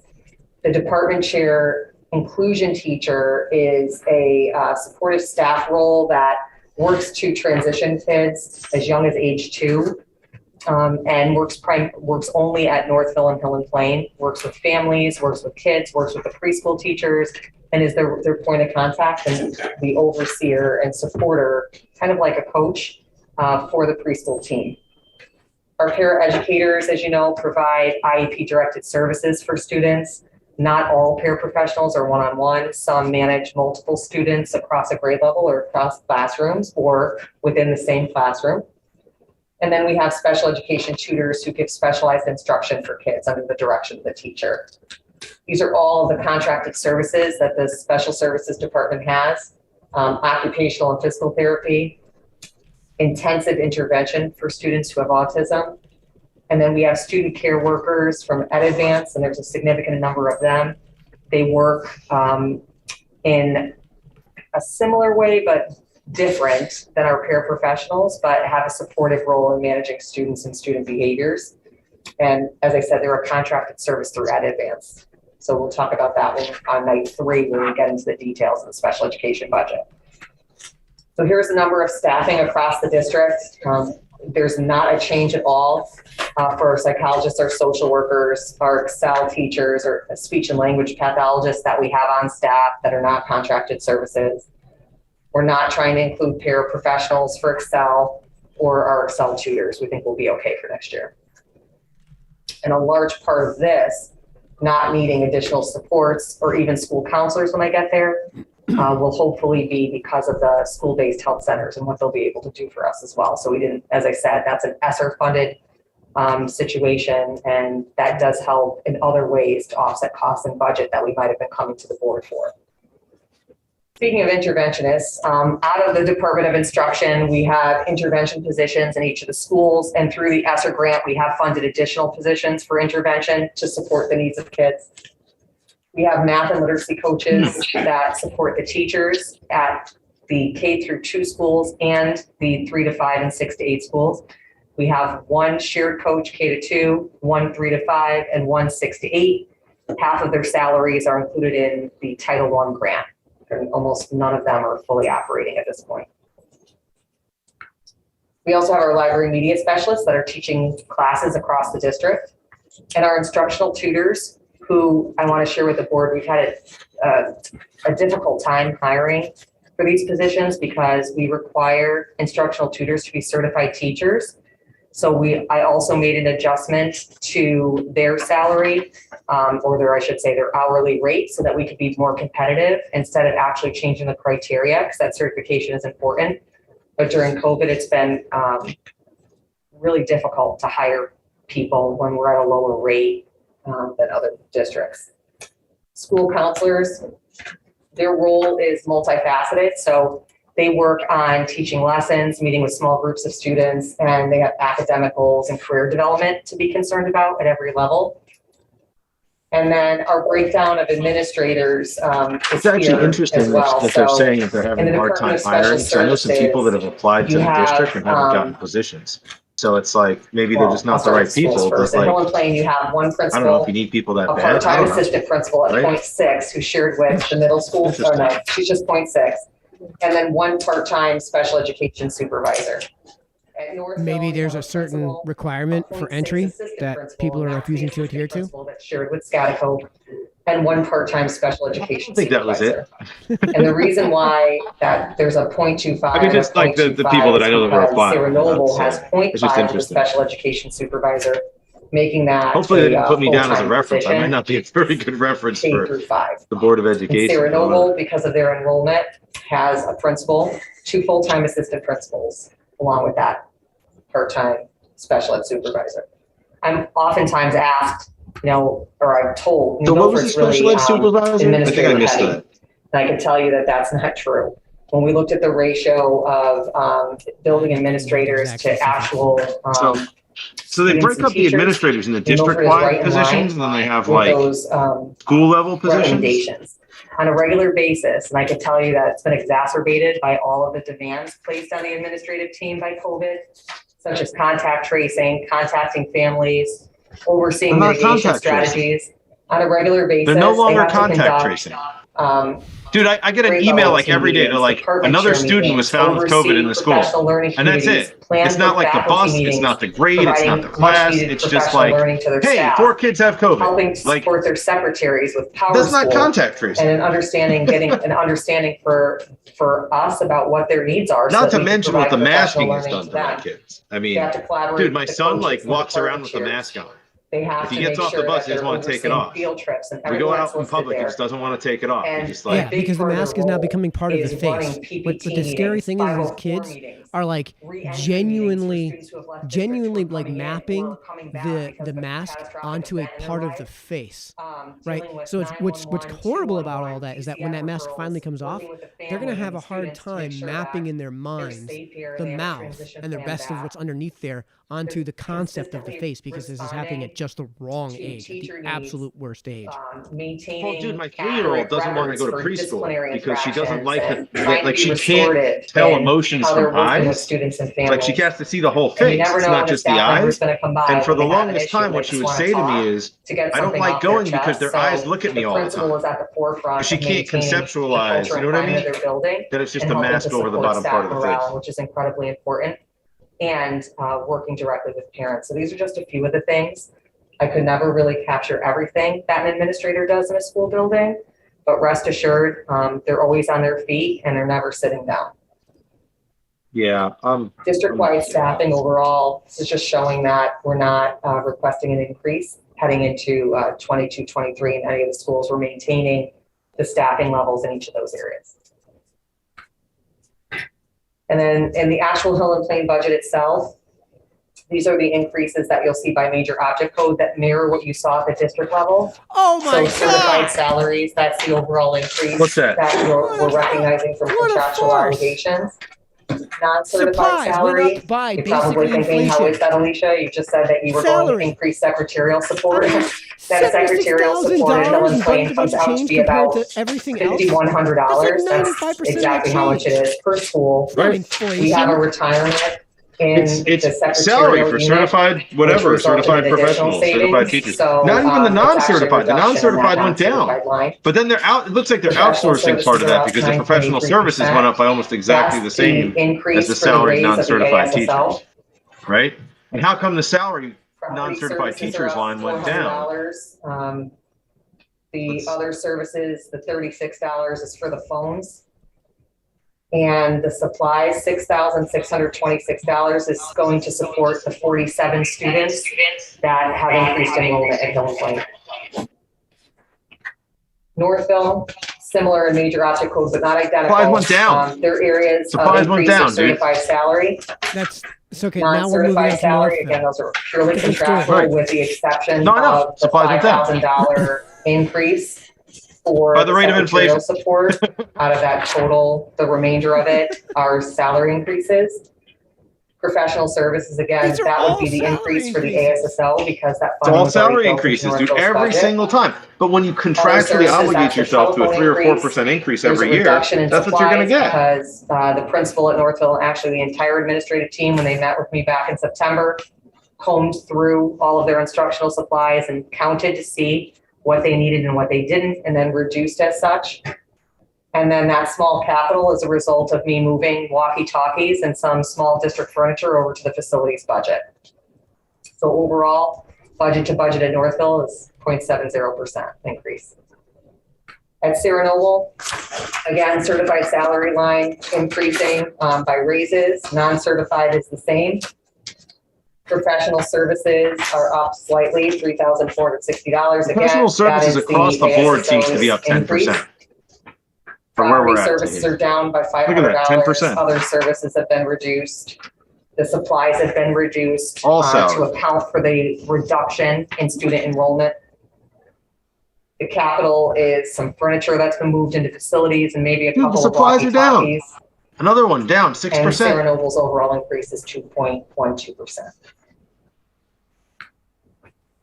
Questions? Questions on these slides, or questions are we going to begin to open up on each school? That overview that you just covered on the slides obviously are the second pages in each school budget book, and it's really helpful to have that overview and that discussion because a lot of the questions that come forward really that slide anticipates. It's very helpful to have that, which I thought so. Olga. So Olga, since you're close to the microphone so people can help you because I would like to make sure that people can hear you. Go ahead.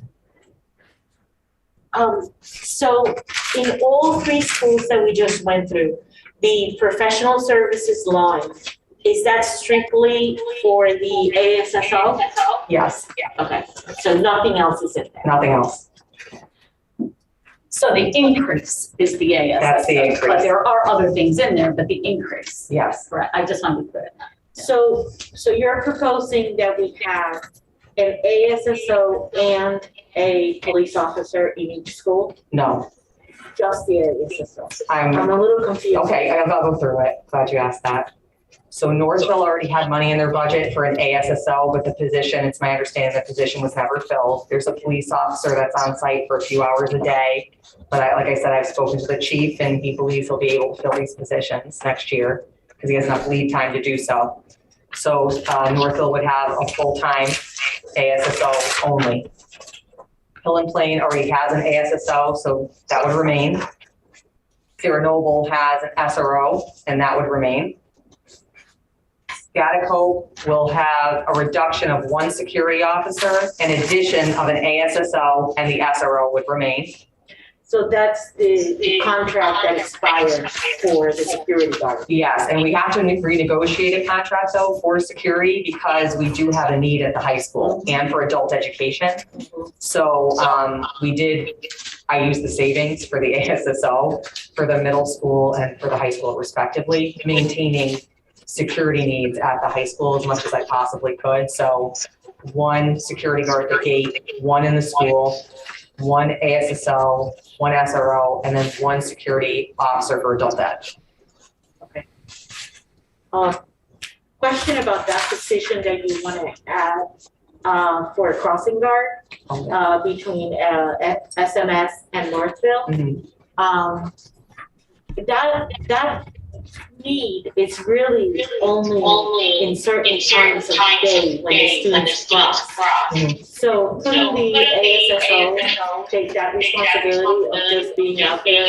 Really, it's a dismissal because some students from some clubs from Scottico cross over to Northville to help out. Like some kids go into like the Leo Club. Kids go into Northville to help them read or whatever, but it's really minimal. Mm-hmm. I mean, a crossing guard is not going to eliminate the problem that we have of cars coming in and out of SMS and Northville. Mm-hmm. I mean, the bottleneck is because we have two schools right across from each other. I think the bigger problem, Olga, because of COVID, a lot of parents are picking up their kids and dropping them off. Right. As you know, where Scottico is because you work there, you know that there's not a lot of place for them to pull in. So they are all up Hip Road. So a lot of parents, and it takes a while to get your kid. So if you're running to get one kid, then you got to go run and get another kid, or you got to get that kid to a camp or to an activity. They, in lieu of waiting in that long line, which could take you 15 minutes from the time the school dismisses to get your kid, they are parking at Northville. And so then the kids from Scottico have to cross the street to get to Northville. And okay, but I'm saying that's a dismissal. You are absolutely right. It still is at dismissal. And what I've noticed too is that the same thing is happening in the afternoon, an hour later when Northville is letting out. There's just not enough room. So parents are just parking. And so with the little guys, I think maybe more parents will walk their kids, but with the middle school kids, a lot of parents don't. And I've witnessed myself, people coming up that road and not paying attention. I never understood why. I'm glad you're asking the question of why the SRO or security guard or a teacher who may be on bus duty doesn't cover that, because and they've been told they just don't have enough people to do it, but it's a danger. I hold my breath every time I see a kid like back up off the street because someone didn't stop. And that's great. I want to make sure, Olga, your question on, just to be clear for those that may not be able to hear because the microphone's far away, is the necessity for the crossing guard, quite frankly, when it's at certain times of the day. Now, the crossing guard is in the DOGA budget line. Is it what? How much is it? $10,000. That's what I was looking at. $498 only for the hours that we need them. Yeah. Most school districts assign it. That's we base that on a 0.5 basis because we don't know if there's other needs. But morning and afternoon, and then certainly the person could help cross. I'm hearing from parents even about Excel pickup at Northville.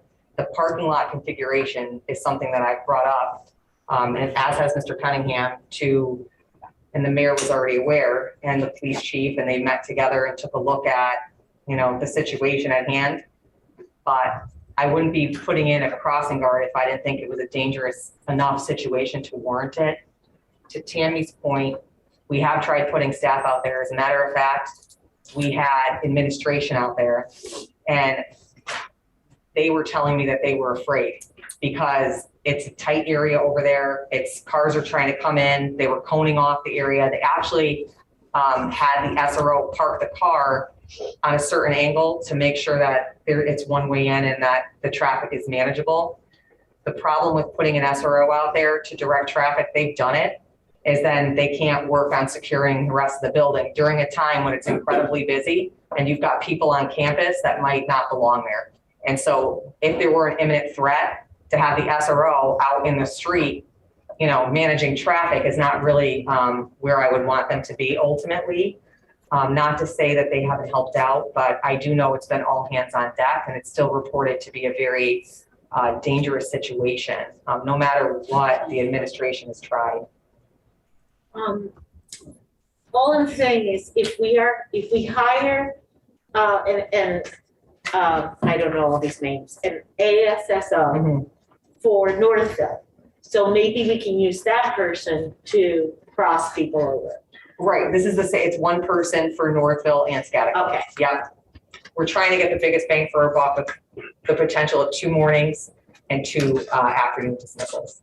But that's still, you have the intention of the crossing guard That as is well. the crossing guard, yes. Right, I just want. Oh, I'm sorry, I misunderstood what you were asking. Yeah, Thank right. you for clarifying But I that. just want to be clear. What I'm saying is the ASSO from Northville could take on that responsibility. Because it's only at the beginning of the day and at the end of the day. Here's the thing. It's not that easy. And as soon as the police department pulls someone, now I have a situation where I don't have someone crossing. We need to think about consistency, because I shouldn't have to worry about who's getting pulled, when it comes to student safety. That's of primary interest to us, is to make sure that there's always someone steadily there, and that the ASSO could be a backup perhaps to that crossing guard in the event that they can't be there, but certainly not the go-to, because if they're pulled now, we're actually down for something that we tried to fix between the SRO and the ASSO. And I know that, just to be clear, but these questions come up because we're already discussing this. During various parts of the budget, you'll actually see the financial amount allocated, and sometimes those questions come up here, but because you asked it, I had looked in Doga and thought it was around 15,000. So thank you for that, because that 15,000 has something else embedded into that differential. That would make sense. So it's 10,490, and it's based on for the entire fiscal year of the hours that we perceive would be, that you would perceive would be And necessary. it could be less, Right. We're just ballparking it because it's the first time we would have someone in this Okay. position. Yep. Okay, great, thank you. Before we start breaking it down school by school, whatever, line by line, any other questions on the presentation? This presentation will be online, is online, our budget is online. So it's out there for public viewing. Any questions asked by board members, we'll try and track. We'll keep track of them. And if you do not have the answers this evening, when the answers come out, they're sent to everyone. We try to post them on the website as well, if we can. I don't know if we can do that, but we've done that in the past. We'll get those questions answered and make sure that the public gets the answers as well. Pete, did you have a question? I don't have a question on this particular presentation, but can we go backwards to the per pupil averages on slide 8, I think it was? You're with me, it's way back. Yeah, I know. Sorry. No, and that's okay, because we've covered a lot of the school data through the presentation. We'll cover it. This one. Yeah, so my question is, so this is the NCEP average. What is the proposed, what is your proposal equal in the NCEP average? Like, what's your proposal? So right now that says 16,952. Your proposal equals X compared to that NCEP average. Second part of the question is, what makes up the rest of the per pupil expense? Because I just did some rough calculations, about $1,000 short from our annual budget. What is that increase as well? So you're recommending an increase which leads to per pupil benefit, Yes. but it also goes somewhere else And so I want to know what that difference is. So everything that's included in here, like it is, everything that's included our per pupil is included in this number with the exception of anything that's reimbursable for special ed, everything that's on the bottom here. Transportation's not included, tuition revenue, capital expenditures, and debt service, and anything that's related to equipment. So that's all carved out already, and remember, this is a year behind. So I can't answer, just like I couldn't answer last year where we would be this year, except I knew at that point what the budget increase was for 2021 at that 0.66, which was creating worry for me. Yeah. And that was the year, 1920 actually was the year when we had to reduce the budget pretty significantly, and we were going into supplies, which had a direct impact on per pupil. Next year, we should climb in standing a little bit because we had that 2.14% increase, and we reallocated a lot of the funds back to supplies that were directly impactful of students. But anytime that we're increasing in areas that don't affect this per pupil and we're responding by reducing the per pupil, it's gonna, it's gonna reduce us in rank. We have a long way to go, I think, to get even to be where our DIRC is. Okay, so at this point, there's no Why way do we to sort of forecast what that number is. No, I wish I could, because it would help us to kind of better understand how we could improve and think about. It would be a good exercise to do. Let's put it that way. This is a historical perspective, but we don't know to some extent what's driving it towards what we value, right? Or how it adds value to the district. I think when we have our strategic plan in order, and we start budgeting around that, all of that funding will go directly to kids. I think we just need to take into consideration what the inflation rates are and what are like the things we can't control, and recognize that if we keep reducing our budget, that we're directly impacting kids. Because that's the only place to go at Give this me point. 1 year where you reduce the budget year to year. And that's the hard part. I wish I weren't in this position to share this with you, but I'd be remiss if I didn't. I would love to say that we're bringing in programs and we're doing all sorts of neat things for kids, and we are, but we're relying heavily on grant funding to do it. And not knowing year to year if that'll be substantiated, it's hard to keep programs going. So I would just say, like I said, last year we were on a good path, 2.14%. I was supported by the public. I'm asking for the board's acceptance of what I'm proposing, recognizing that what I'm requesting is about 1.5% of an increase, because everything else I have no control. We have no control over collectively. Thank you for your question. Okay, thank you. Great. Sure. No, that's okay. I just okay. I have a question on slide 15, the English learner, bilingual. Sure. So we have two teachers at Hill and Blaine. Is that what you're saying? Two bilingual teachers? Right now, currently. So it's a combination. So this is not a two-teacher, we'll take that number as a teacher. Oh, sometimes it's a tutor and a teacher. Sometimes it's a, actually I'll have Ms. Hollander speak to this a little bit more, because I know there were some issues with hiring in some cases, and you had hopes of, with the principals, of hiring for specific positions, but had to pivot. And I think at this point we have an EL interventionist. Is that fair to say? Okay, so what do we have? At the middle school, we have an L interventionist. So there's no EL teacher.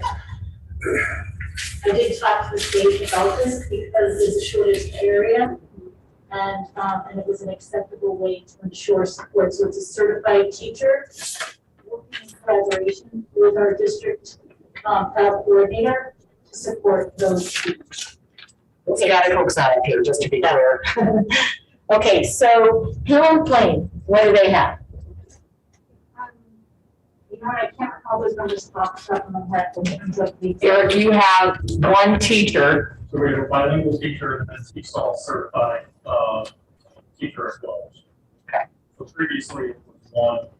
Yeah, I don't know what the hell is the audio situation. Two. So we have a bilingual teacher and then we have a teacher. Okay. Is that correct? Yeah. Great. I just, because the Thank you. public can't hear you, so I hope you don't mind me sharing. Just have Northville? Teacher. Right, yes. Yeah. Gwen, what do you have in Northville? We have one TESOL here. One TESOL. Okay. And Sarah Noble? We have the same facility, one bilingual teacher and one teacher. Got it. Indicated with the two. Any other questions? No, and I didn't mean that to be, I just mean, seriously, any other questions? Yeah,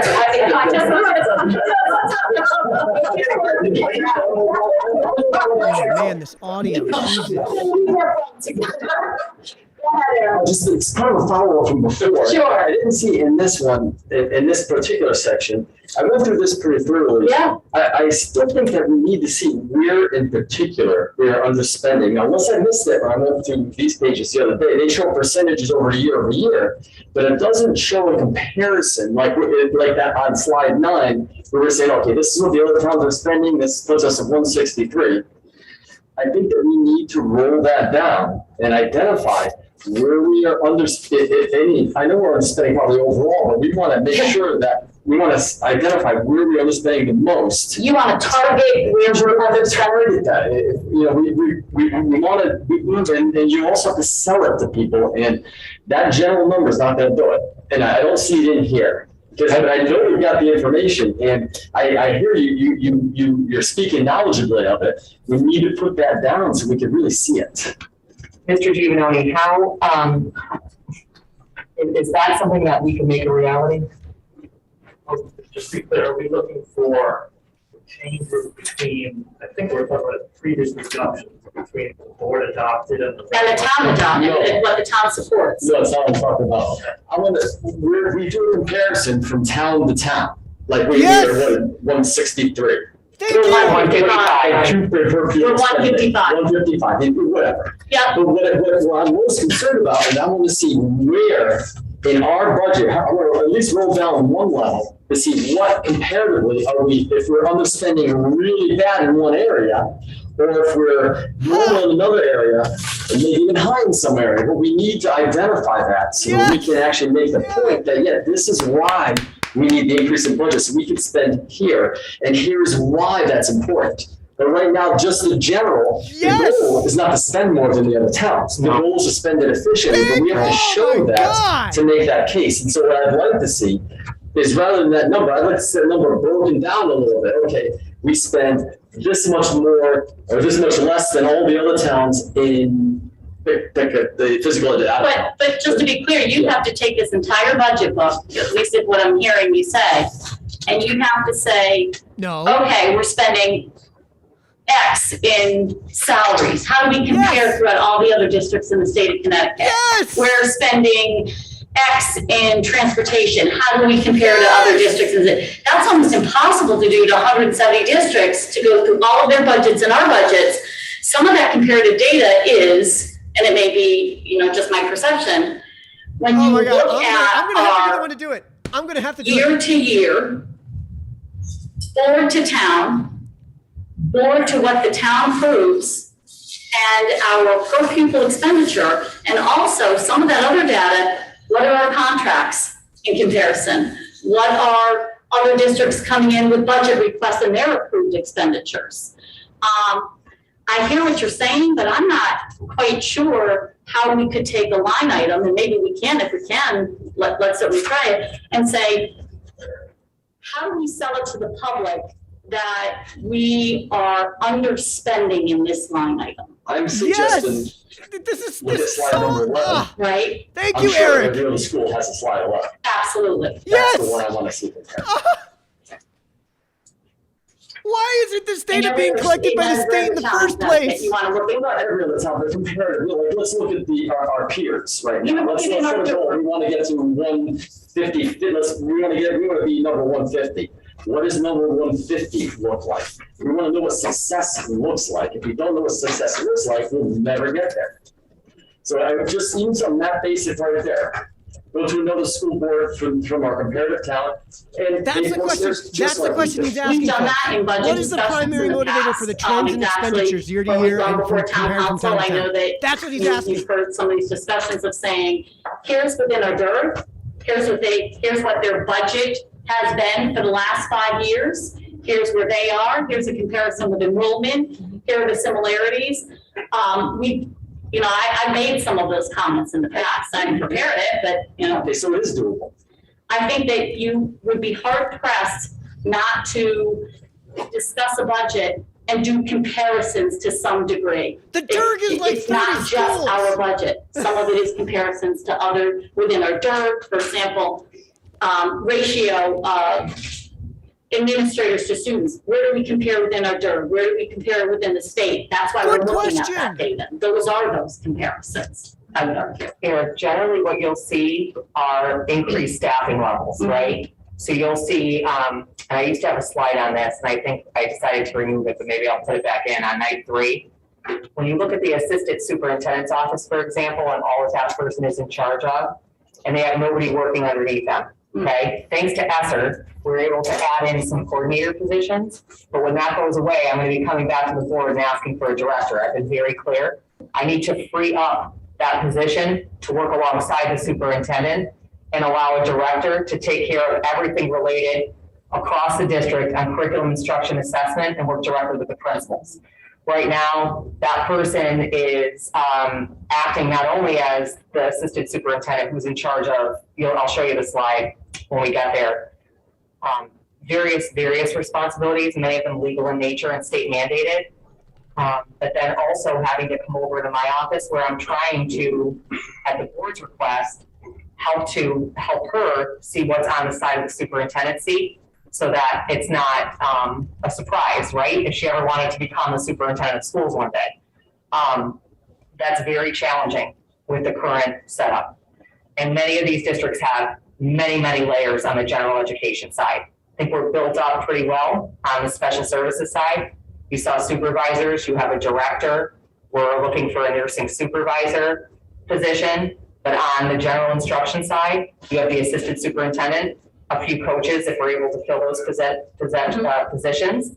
And in COVID, it's been incredibly challenging, and the coordinator positions. And once those go away from ESSER, it's back to being the assistant superintendent and a few coaches. And that is not the reality in many of the other districts. So that has a very direct impact on teachers, on students, on learning. And then many other districts have programs that I know the town has been asking for, and we've been listening, and we're working with the state to see what we can do to bring in more hands-on programs. I know Bethel has an ROTC program that was asked about a few years ago, but the sheer expense of that, we could never get that off the ground here. I'm not arguing against these. I know you're not. What I'm saying is we need to quantify it. If it's, you get the top 3 there, if it's professional services, if it's salaries, if it's benefits, and we're going down and the other towns are going up, we gotta know that. But I'll leave it at that. We have a hand raised from a board member, so I'd like to recognize. Can we do that? Oh, hi, thank you, it's Leslie. Can you hear me?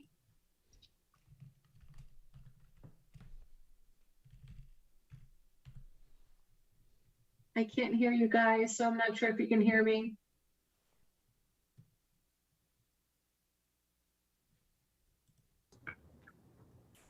Leslie, I don't know if you can hear me. They're trying to catch in. I cannot. Can you hear me?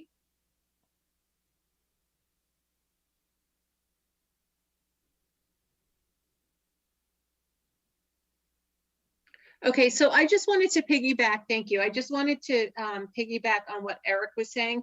And if we come in at 155 for spending, I just wanted to know, like, where do we stand for graduation rates for the state or the, within the districts, and how else are we doing? Okay, we're getting there. Wanted to know what the graduation rate is for New Milford High School and how that compares. Yes, ma'am. Okay, perfect. So our graduation rate is very high. We're in the, I'm gonna go low on this one. I'm gonna say we're about 92 or 93%. I actually think our graduation rate is much higher. At one point, New Milford was at an 84% graduation rate. And that's not because we weren't graduating New Milford High School seniors. It's important to note that in the state's index, they account for students who would attend Litchfield Hills up to age 22 as they're caught in this 5-year graduation cohort.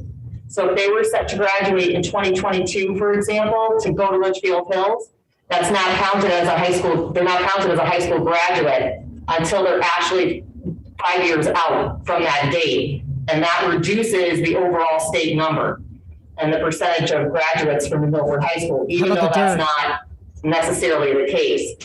Also, if a student leaves our high school and goes to adult ed, I told you on average there's about 4 students there. They're counted as dropouts.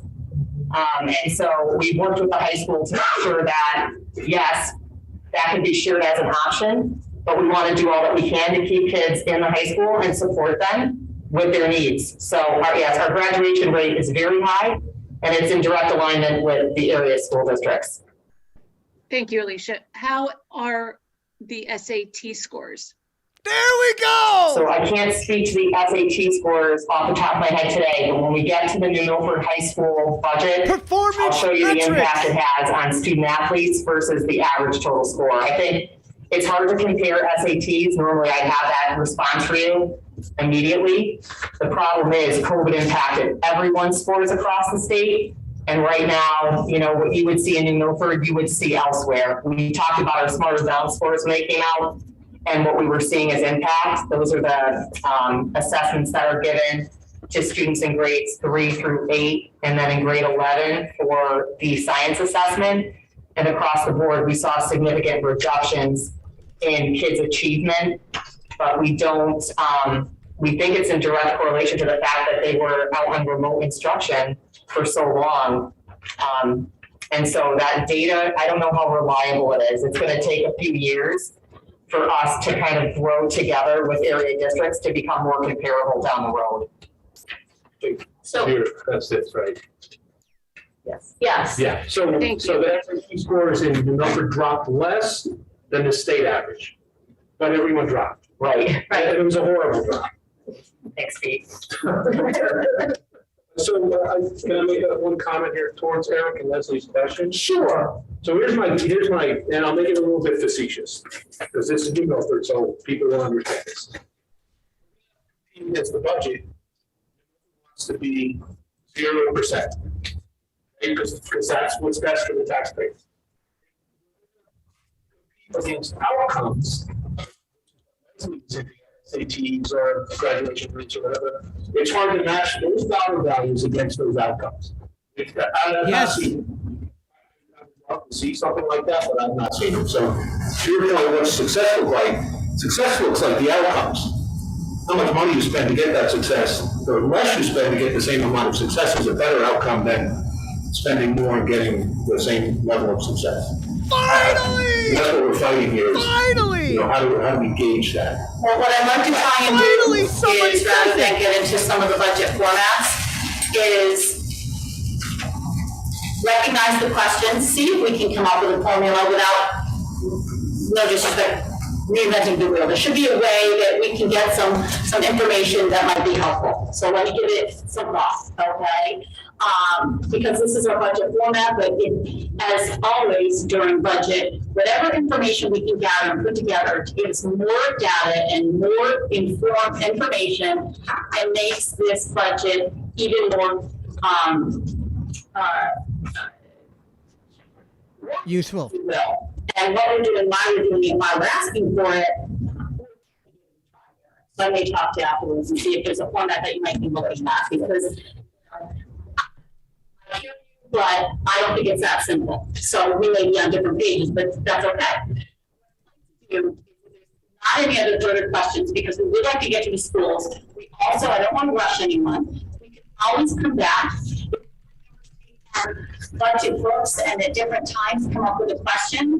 You email that question to Mrs. Silverman with the superintendent, and all board members will be given that information, whether it's at the night before or whatever you have. We will try and answer them the best that we can. If it's report or data driven, we may not be able to get it the exact way you want it, but we'll certainly do our best, okay, to be totally fair.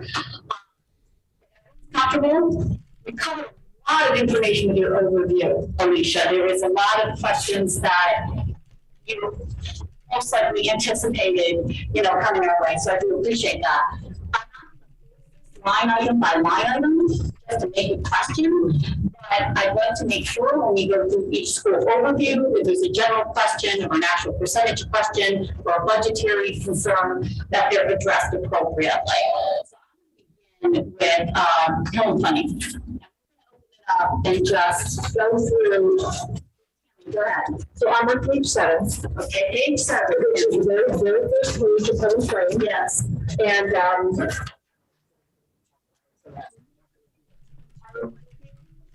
specifically at the second grade number. Yes. And I do know that during the workshop, there were several board members that talked about this as being a concern. Yes. I think Alicia, I'm sorry if I'm wrong. Man, this audio is fast. Teacher, I kind of did that math on my own. It was not difficult to reduce home planning, and again, we can say this for Dorothy as well. Sorry, folks, I have no idea what's going on with the audio. I can't control that. 17.4. I'm sorry, 17.4, 17.3 to 20.2 or 20.5. That's a 3-student differential. Correct. And if we teacher at Hidden Plains that would bring that class size to 16.83, so there's no 0.83 of the kids. So we're talking 17. It would be 17.57. So you're talking about 18 kids. Yeah, folks, I have no idea what's going on with the audio. This is not coming from my end. So if the audio is complete ass, sorry, folks. I don't know what to tell you. If my number's right, that we add a teacher to both of your schools, because class size to what they were. I have no idea what they're saying. And just so that we know, a lot of our kids have one-on-one interventions in the classrooms, especially when we have kids who come in with all different abilities. The larger the class size, the less one-on-one is able to happen, and the less small groups that are able to happen. And so you have kids who can't get up to where they need to be. And I really, in the era of COVID, I want us to be very careful because we have kids who have just not had success. And it's harder to bring them back up and how quickly yeah, so it sounds like she's basically building a case for homeschool vouchers, but I can't tell what's going on. We will talk about that. It's late. For the first time ever, it's not my fault that we're having technical difficulties. Let's give a moment. We may not have it tonight to see that student ratio differential. We don't have to go back to tonight. But Anthony, not putting you on the spot, but if we were just for dollar amount clarification, if we were to add a teaching position with benefits. I yes. Thank you. Yeah, guys, like the audio for the last 10 minutes has been okay, crap. I just don't know what to tell you. So benefits, obviously, we're talking. Yeah, okay. Now it's moving somebody in as a 12. That's not 12. MA10. MA10, 74,260 without benefits. My estimate was around 78,000. So we're close. Not actually, it's much higher. That's that cost of benefits, Anthony, that'd be great. Okay, Tammy, would that be helpful? I appreciate that. We'll get that to the board, and we're using an MA10 salary set schedule teacher's contract. So, I don't have to tell you guys. I just want to piggyback, Tammy. I'm also concerned about the second grade teachers from second grade, only because these are the kids that came in from kindergarten and got COVID, and they struggled the whole year in first grade. And we're pushing these teachers to stay on the pacing calendar and just keep teaching. Half the class is not there, we really need to pay attention to this. What I'd like to do, if it's okay, is take a look at our internal data of that magnitude, because it could meet. Guys, let me know in the chat if you want me to just bail on the Zoom meeting for now. Because they've pretty much made their presentations and now they're just doing conversations on the presentations. So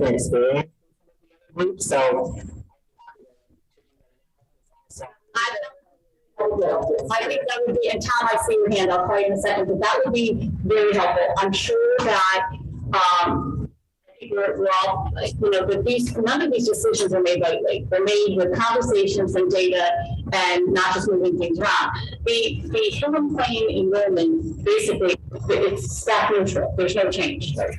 Okay, so just to be clear, yes, there is movement in the second grade with concerns. We hear you and we want to explore why that is, but it's not a reduction in first semester, just for those turning in. Tom? Guys, I don't know what to tell you. I can't hear what's going on either, because it's just unintelligible audio right now. Teacher next year for 2 years. Let's see if we can pull Joe back in, and we can just chat over this. Joe, if you're watching, man, hop back on, and we'll just chat over this, because I can't make out what's going on. Trying to gather that. Tammy, Olga, Tom, everybody on the call that addresses the great concerns, and we'll verify the dollar amount of benefits. We'll also verify any data for the progression and the thought behind that. Fair to say? Mm-hmm. Okay. So these were covered. But if there's any other questions, a major object code or anything like that, I thought that the outline was done very well. I appreciate that. I did have a question just for myself, and I'll turn it over to anybody else at any time. It's a minor question. It's just something I keep in the back of my head. But in general, Anthony, when we look at something like printing, postage, we combine that, or we share that same cost for the town. Is that how we do it? There's certain line items that we with the town in some way, whether it be oil, was it still postage for somebody?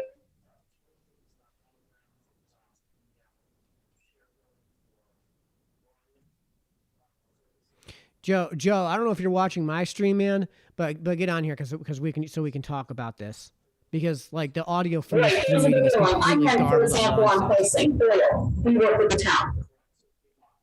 Are we locking the postage with the town as well?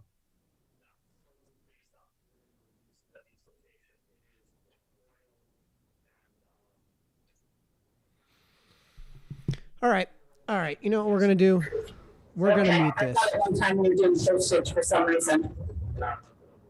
Okay. All right. Yeah. All right. We're gonna meet this for a few seconds. All right, Joe. I guess that means Joe's not coming back in. So, like, I have a ton of questions, and I'm so glad that we started doing this.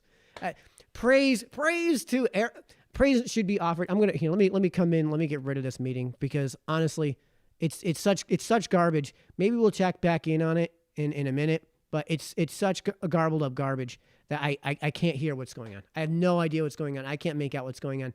Well, in fairness, we did see the presentation, and you disappeared. All right, Joe again, man, come on. All right, I'm just gonna text him real quick. Come back on.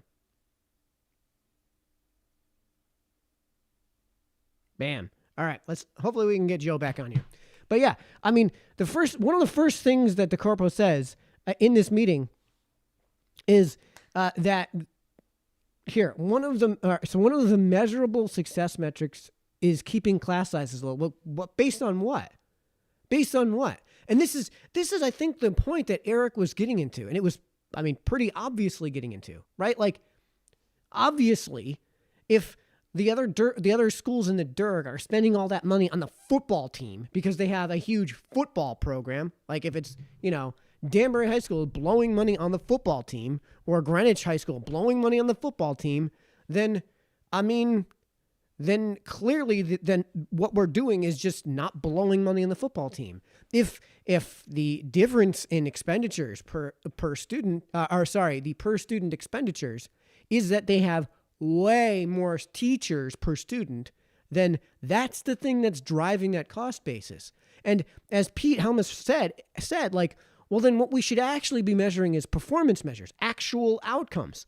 Like, this is incredibly obvious. These are great questions that Pete and Eric was asking, and I think what Leslie was actually getting to as well. If you compare the SAT scores, yeah, ours went down, but compared to the state average, we went down by nowhere near as much. And according to the UC DeCorpo, if you're going to call graduation rates a meaningful metric when it comes to these sort of outcome metric, then we're outperforming the rest of the state. So what does that tell you about per pupil expenditures?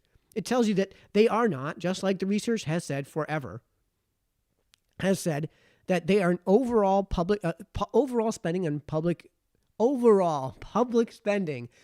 education is not correlated with educational outcomes. And we're seeing it right here. Like, thank God we finally have folks like Leslie, Eric, and Pete who have the guts to ask the obvious questions and to say the obvious things that, like, we really shouldn't be focusing so much on trying to get that dollar amount up. What we should be trying to be focusing on is getting those performance metrics up. And quite honestly, if you want to sell it to the town, who is not going to vote in favor of probably not going to vote in favor of a 2.5% budget increase, especially when you're attributing the majority. Let me see if I can pull up the exact quote that she said. Like, all right, like, how in the world is the primary motivator for the growth inflation? How in the world is that the case when you showed us what was going on here? Like, almost all of the actual increase is in salaries. It's in salaries, which you could argue is something that's kind of outside of your control. All right, like the Alicia DeCorpo said, let's see if I can pull up the quote here. What I'm requesting is about 1%, 1.5% of an increase. And then she intimated that the rest is basically out of her control. Right? First things first, that means that 1% of the increase versus 1.5% is completely outside of her control. That's fine. That's a fair argument to be made. But don't tell me that the majority of that 2.5% increase is coming from inflation. Like, you showed the numbers. And many of those schools, those things that are most affected by inflation necessarily are going down in expenditures. So, like, I don't mean to call you a liar, Alicia. It's just like all you have to do is say, listen, the primary motivator for the expenditures and the expense trends over time has been salaries, period. And it may be that it's because of these non-bargaining units. It may be because there's a lot of control that we don't have over those salaries when it comes to negotiating those price points. But we might have some control over the number of teachers we have per student. And if that number of teachers per student goes down, oh, here comes Joe. If that number of students per teacher goes down so that we have a higher student to teacher ratio, then you wind up having a lower cost basis per student. And as we're showing here in New Milford right now, that may actually not correlate with a negative or adverse educational outcome. Joe, do we have you?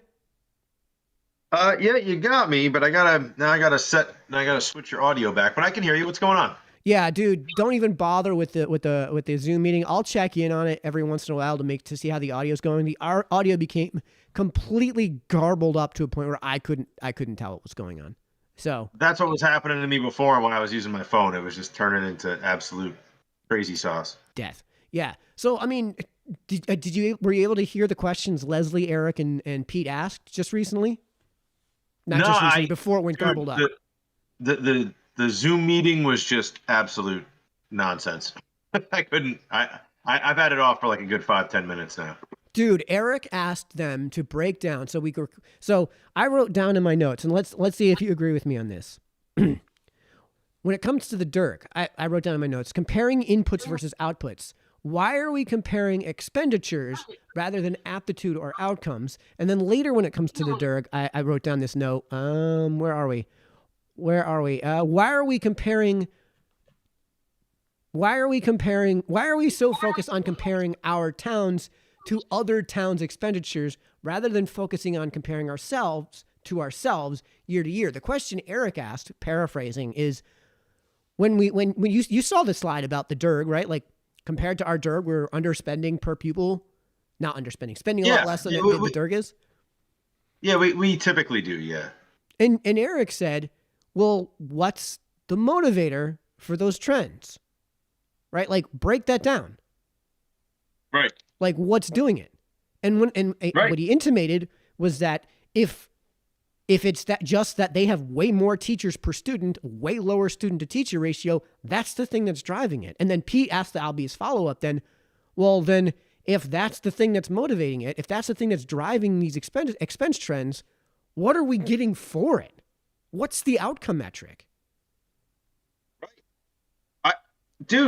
Yes, right? Like, so if we're actually outpacing the rate of inflation by, 3/4, right? So if, on any given year, if inflation's 2%, we're adding almost 3% to the school budget just by a function of a loss of students and then a minor increase on the budgetary expense side. Well, shouldn't we be seeing some sort of effectual change in the output, right? So we should be seeing that more kids are learning to read better, right? For instance, right? Or if you're exceeding our inflation. Football team, right? Yeah, our football team is the best because we have the best coaches. Because now we've invested in whatever it is, right? Yeah. Because that's what we're spending our money on. But we're not really seeing that change necessarily, right? Like we actually have done better. I will give the school districts that. I mean, I've kind of been looking at this on the governmental side, on the reporting side. We're actually not doing that bad. I mean, like in all honesty, we're doing very well with the amount of money that we spend. And over time, there have been some small shifts, but I don't think to the extent that you would justify the differential in the expenses. And I was just going to look it up at Insight. The last thing I heard was someone asking about, let's look at like Danbury, for instance, right? Like how are they saving money versus us, right? Like, Eric was asking that. Compare the line items, right? Like, they have a really good marching band. Well, are they spending more money on their marching band or is there something else going on there, right? Like it's just a function of having more students that are interested in music or something, right? But if you don't actually ever look at those things, right, you never know, you never have the comparison. So, and I think that was kind of the answer. That was a feeling I was getting from the answer was, well, we can't really look at the line items because who knows, how do you compare those things? And it's like, well, you compare them by first looking at them and comparing them. Yeah. And if you're going to make the argument that there's no comparison on the line items, then certainly there's no comparison on the overall then. So why are we comparing ourselves to the DIRG? Right. When it comes, at least when it comes to the per pupil expenditures. And like it's obvious to me why Danbury has the best wrestling program in the state. They've got like 500 more students than any other school in the state. Right. So the cream that rises to the top is rising from the top of a much larger pot. Right. Like, well, that's why I was saying, right. So, and sometimes there's just a function of like, I actually had the benefit of going to like, 2 different high schools and 2 different middle schools. Hey, Joe, you mind if I pull in your video, or I'll at least try to pull in your video? Yeah, no, go ahead. Pull in my video. I'll try to pull I'm streaming my video. So I got to see like the difference in having a large school with lower per student spending versus a small school with a higher per student spending. And to be honest with you, I'd much rather be at the larger school. The pay per teacher or whatever, it doesn't necessarily change the actual output of the school. What gives the school a better outcome is actually, I think, at least for me, it was a function of having more opportunity, right? I went from a school that had like a state ranked orchestra, right, to a school that didn't have an orchestra. I went from a school that had a football program, right, to one that didn't, just because of a function of like 60 kids per class. I went from 300 kids per class to 60 kids per class. That's a huge difference in terms of the opportunity, although the larger school had much worse overall educational outcomes, but you could also say that's a function of having more kids fail, right?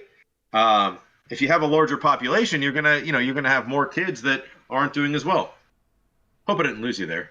Yeah, no, sorry. I'm just doing some technical stuff to pull you into to pull your video in.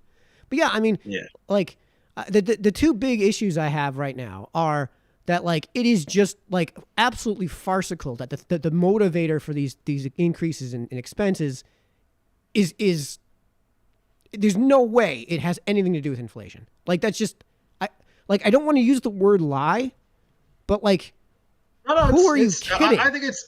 I think it's a pretty clear misrepresentation of what's happening, man. I was saying it during the stream, right? Like if you looked at, she said the very first thing she said is, oh, it's a function of inflation, right? Now inflation could be any of a number of things. It could be inflation in wages. It could be inflation in goods and that sort of stuff. Yeah, but they control wages, right? Like they can choose not to pay. I mean, they can't, but like that's you know within your control. Well, all right. So before the stream started, that's the direction I was headed in, was if you know you have a 1.7% annual increase and you negotiate 3% contractual increases for whatever it is, wages or Cheetos or rubber bands or pencils, right? You're functionally packaging into your budget a loss of service, you know? And you know that that's what you're doing, you know? Like there's no way around that, right? Like that's the only outcome that you can have. If you know next year you're expecting a 1.5% increase and you budget it to 3%, you have to cut 1.5% somewhere, right? Yeah. So I mean, right. So at the end of the day, right? You know, when you package in contractual obligations, whether you're negotiating with the Board of Ed again, or Sodexo, or whoever the food service provider is, or Blue Line buses or whatever, right? And you're packaging that in, you know that you're going to be squeezing something somewhere. And it's got to come from somewhere. And right. If we're actually now looking at an increase, if it's not going to come from salaries, then it's going to come from all of those programming things.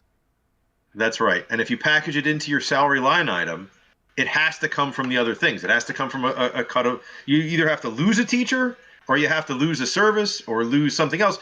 And from her presentation, right, there was like one school that had an increase in supplies, but all of the other ones, the supplies went down almost by the rate of inflation. Yeah, right? Like by the rate of inflation. Yeah. Right. If inflation's 7% and you have a 5% reduction in something, where is that coming from? Right. Right. Like, what did you cut? What did you lose? It was in it was in utility services. Like those are the things that are going to be most affected by inflation. Right. Like you would think that wages and salaries and stuff are, since they're contractual, they're affected by contracts, not by inflation. Right. Yeah. Dude, I don't know. I mean, and this is the sort of struggle that year after year I kind of look at and I go, man, like what's going on? I mean, all right, so I get the idea that you need a police officer to do traffic or something like that. Was that what the police officer was for at Hill and Plain? I couldn't tell. I mean, so I know that they're having crossing guards that they're going to be hiring for at least part-time over at Northville because I guess. And this is another question I would ask. Like, what in the world is motivating the trend towards parent pickup? Right? Like, why are there so many moms picking their kids up at Northville that it's causing a traffic jam? There's 3 grades there, and because they don't want to put the kids on the bus. They don't like, and I'm telling you, and this is a conversation I had with my wife. I mean, like, when we're going to send our kids on a bus to a school, if you're going to have a point of contact at the school for coronavirus, because that's what you're concerned with, right? Like, I mean, with all of the stuff that's been going on around coronavirus, so like, okay, well, we want to be able to see Mimi and Pop-Up, so we have to limit the amount of risk that we have, and contact with COVID, because if Pop-Up gets COVID, that could be a bad thing for him. He's got, he's sick, right? But that's time out. That's not the case. Like. Well, I'm just, you're asking me what Joe. It is. And I know where you live, Joe, and I know your kids go to Northville, right? Yeah. Right. And I know they've been at least one of them has been. I put my kids on the bus. Yeah, they could honestly walk down the hill from where you live. Well, I suppose that's a bit much, but that line for parent pickup at Northville has been a mile long for years. So what really is motivating that trend? So what's happening is there's so many kids getting not riding the bus that they are crossing the street from Schaghticoke to Northville to get picked up by their parents. You asked this question earlier in the stream, and they explained that's what's going on. So it's like it's little Billy, and he's got a brother who's in the other school, and they're walking across to catch mom. Yep. Oh, okay. Yep. Oh, well, It's I mean, not. that- It's so. that kinda- When I was in school, there was Kind like of makes sense. when I was in school every year there was one kid, maybe two, right, who was crossing the street because they were in 5th grade and they were taking 6th grade math. So once a day they'd cross the street to go to Scotticoke, and then when they were done with their math class, they'd cross the street, come back, and that's one student, right? But apparently it's so bad that they need a crossing guard on a regular basis there because of all the parent pickups. But you said that was like 5th or 6th grade or something, right? Well, yeah, because when I was in school, Northville was K through 5. Right. Right. So that used to be the case. That's what's motivating that expenditure. And quite frankly, like, I'm not here to nitpick the budget, right? Like, I would much rather focus on the. Have you heard of the bike shed thought experiment? I have not. I'm actually no. Yeah, go ahead. What is it? Did the audio come back? Yeah, I got you. All right. Well, let's bring in the audio then from Zoom. Let's see if that. That is not. Oh, provided. you mean did the audio come back from the Zoom meeting? Cut over the past Yeah. years when it went No, to I town don't have any council audio from the Zoom repeatedly. meeting. No. So the increase that's proposed. So I'm looking this for. doesn't even begin to undo I'm the actually looking for damage from the other accountability budget decreases, which concerns me. Because to be performance 155 information out of for Danbury Public 166 Schools is disgusting. while we're talking. So. Oh, here and comes. Hold on. Take a breath. unnecessary and uncalled for. So it's going to take time to dig out of there. I already hear things that there are efforts being made. It is not the fault of the superintendent, the teachers, the Board of Education.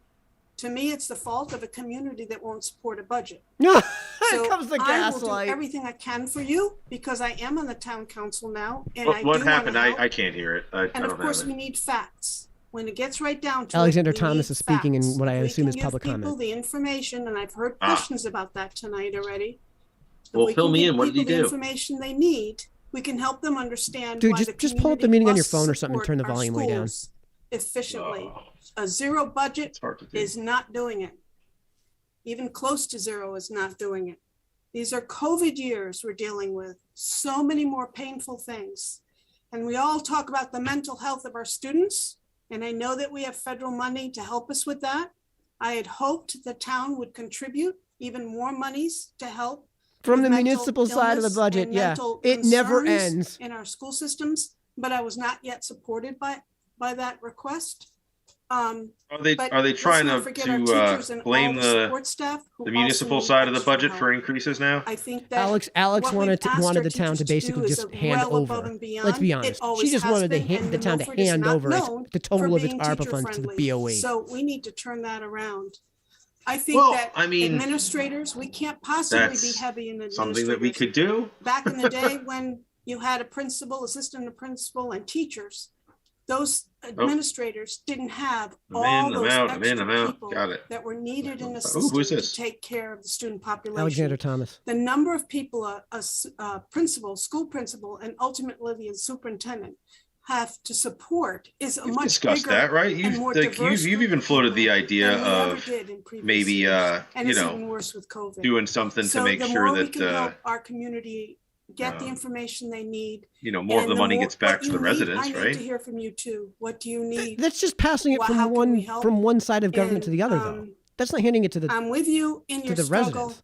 I plan to listen to everything you all have to say No, you don't. and do You're what just I gonna can to you're just gonna support rubber stamp whatever they our kids request. and our families, because ultimately New Milford is our families, so we have to take care of them. And now that was my speech with a few questions, and I'll see you tomorrow night. Thank you. And who's next? Is he a board of ed member?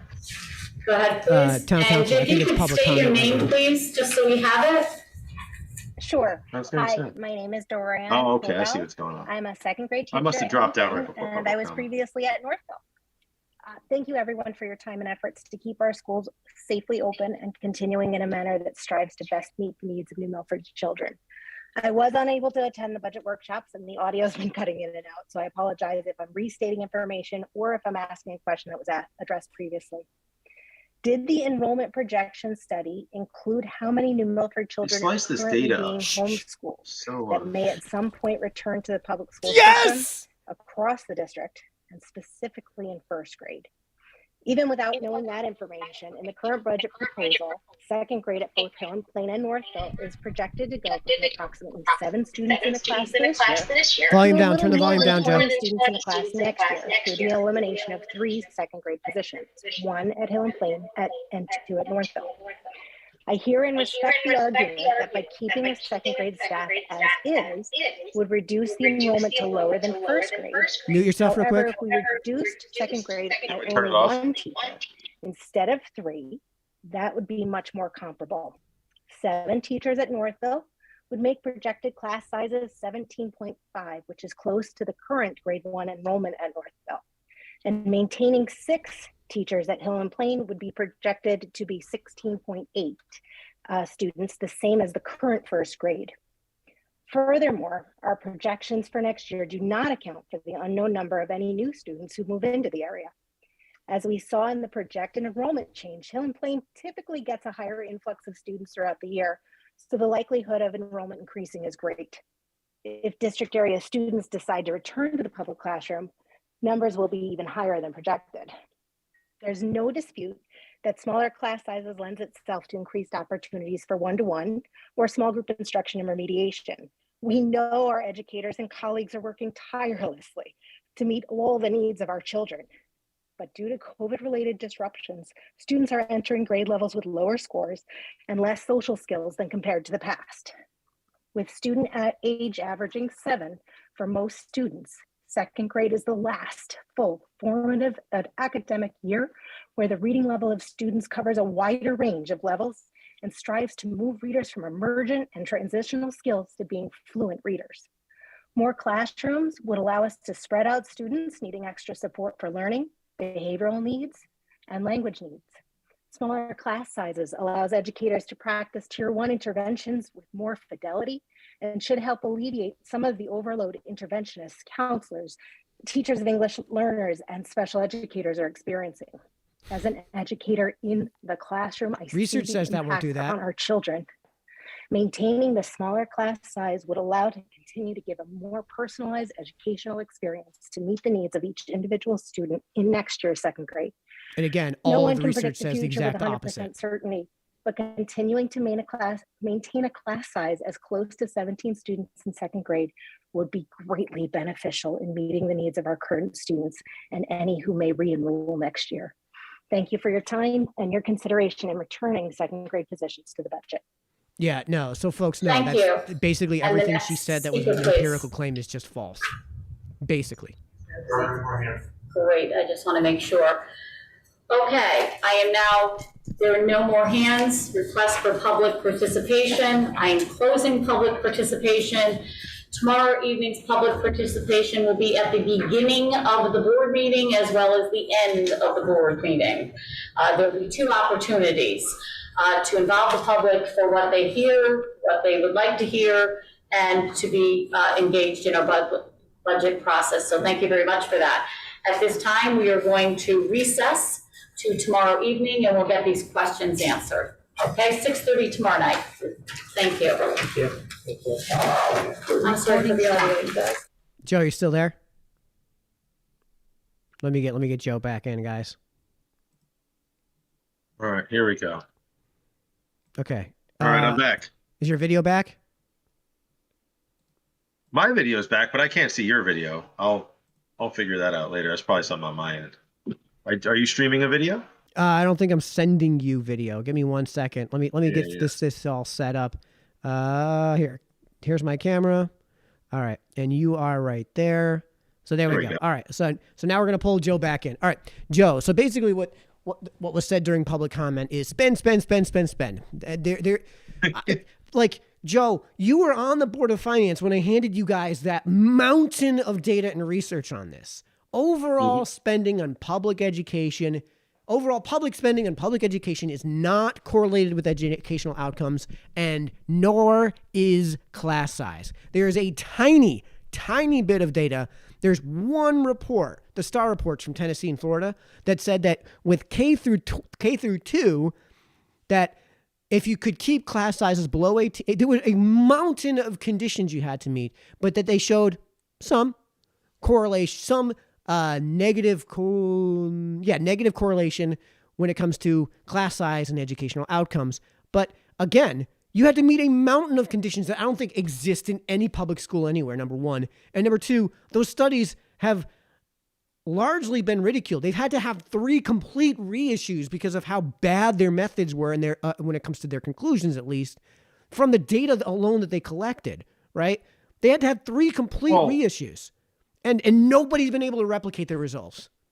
So no, this class size thing is just the studies that had to do with class size, and I, you gave me that information. I read about it a little bit more, and I looked into it. There's a couple of problems with looking at that data, and one of the biggest ones is like legal requirements when you're dealing with children, and the other one is actually being able to quantify the difference between having a teacher and not having a teacher, right? So when you're 8 years old, right, and like, oh, do you like having more time with your teacher? Every kid says yes, right? Like, but of course when you actually look at the right, of course they do. They like getting more attention, right? And most of the studies where they can actually get data are at the collegiate level, right?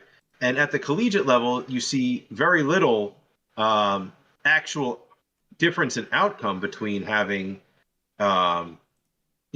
larger class sizes and smaller class sizes. The same number of students typically fail whether you have 5, 15, or 500 students per class, and most of the difference with little kids has to do with once you hit, I guess it would be like intermediate school, like 3rd grade, class sizes can go way up and there's very little difference in outcomes.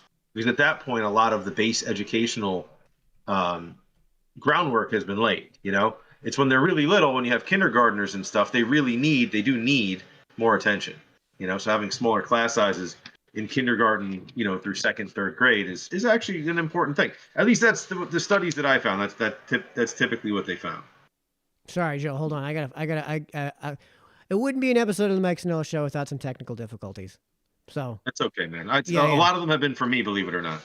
And I apologize for that. Yeah. I mean, some of that is like, bro, there's no way. So Zoom completely takes over your audio. So there's no way for me to control separately the audio from Discord and from Zoom. That was the problem that I was having. It's it absorbed my, it absorbed my whole sound mixer. I mean, even my 3rd-party stuff I had installed, I had no control over it. It's like, and I couldn't change it. I couldn't change the output. The moment I changed the output, it went, oh, there I go. Beep, pop, boop. Yeah. Hold on. Let me see if there's somebody else I'm reaching out to right now who would be really cool to have on. I don't know if she's going to have time, but let's see if we can get this. Let's see if we can get her on here. So, I'm looking at what do they call this? 17th generation accountability from EdInsight, district profile and performance reports, right? So I could actually look at the number of teachers and administrators, really cool to have on. I don't know. And we can compare, right? Because we can look at the district size. I'm just trying to find where they have the total student counts. Percentage of total. Why did they get rid of the female count as a percentage of the district? I mean, is that possible? All right, here, enrollment. So Danbury has 11,000 students. We have 4,000, so almost 3 times as many, right? Yeah. Okay, so you would assume that they would have 3 times the teachers, 3 times the administrators, right? So if we're saying that New Milford has 24 administrators, right? Danbury should have somewhere near 60, right? If they've got 2.5 times the student body. Right? Which they do. They have 11,000. We have 3,900. Yeah. 4,000. That's probably a lot more than 2.5 times this year, right? We have 57 they have 57 administrators. We have 24. All right. So give me the exact number. Give me the exact number of enrollment, right? So they have 11,000 how many? 11,928, almost 12,000. And we're going to have 3,807, I think is what you said? 3,948 as of 1920, which I think. Well, the projection she gave was 3,809. Okay, sorry, 3,809, not 3,807. That's pretty good. Pretty good. So 3.13 times the student body. So we multiply that by 24. That predicts 75. 75 administrators. I can't share it with you. Yeah, you're. Oh, if I take the blur off, it might. Well, Anyway, yeah, because it's looking for a human so being. we should have 75. They should have 75. And they have 57. And they have 57. Yeah. Yeah. And we have 24. That's hundreds of thousands of dollars. Like, it may even be millions. I like what is an administrator? Because like you gotta factor in more than just salaries, right? Because it's the salaries and it's the things that it costs to have somebody on your payroll. There's things that are involved with keeping an employee in a building with the lights on and everything. So it's going to cost you more than, let's say the administrator is only $50K a year in Danbury, which times, what was the difference? 75 minus 57 is 18. That's $900,000 if the salary average of these administrators is $50,000 a year. $900,000. Now I realize you're dividing that by a much larger student body, but at the same time, that's like kind of one of the points you've been bringing up. Like the way you save money in the Board of Education is reduced number of people, right? And ostensibly, if the student enrollment is going down, then the people needed to quote unquote support that enrollment should go down. I mean, right? Am I wrong here? Like, is this crazy? You would think, right? They also have their instruction, right? Their instructors for almost 3 times the amount of students. Their total instructors overall expenditures is $80 million. We spend $40 million, so we actually spend more. Right? Like way more. This is, wait a minute. Time out. You're doing on the fly what Eric Hansel requested and was shot down because it was too difficult to look up. You're doing it right now on the fly. It's on EdInsight. It's on our state provides us with and they're short. Like that's what I was trying to show you. They're like, this is like 8 pages for every single school that breaks down by category, by all of the things, like gender and race and religion and administration. And I mean, it doesn't get too deep into the weeds, right? So you can't see like how many, like it's not like a budget, right? So you're not seeing like at this school, this gym teacher makes this much, right? But you could see like general support services, central and other support services, operations and maintenance, right? They spend $12 million on operations and right? What's that? Like salaries, wages, tips, those things like. Well, it's the big categories, right? Yeah. So it's got the big, the big sweeping categories are in here. So, we're actually spending in general. Well, I guess I'm trying to figure out where the difference is, right? So our operations and maintenance is $6 million. Theirs is 12 for a district that's 3 times the size. Student transportation services. That's one of the things he asked. We spend 4.45 million, they spend 9. So they actually spend, I guess, proportionally about the same, right? Well, I mean, the other thing too is that it's going to cost more to move a student from Gaylordsville to like Hill and Plain than it is from anywhere in Danbury to Danbury High School, right? Like New Milford's just a huge town and area. And when it comes to the transportation side of things, again, I'm not here to nitpick.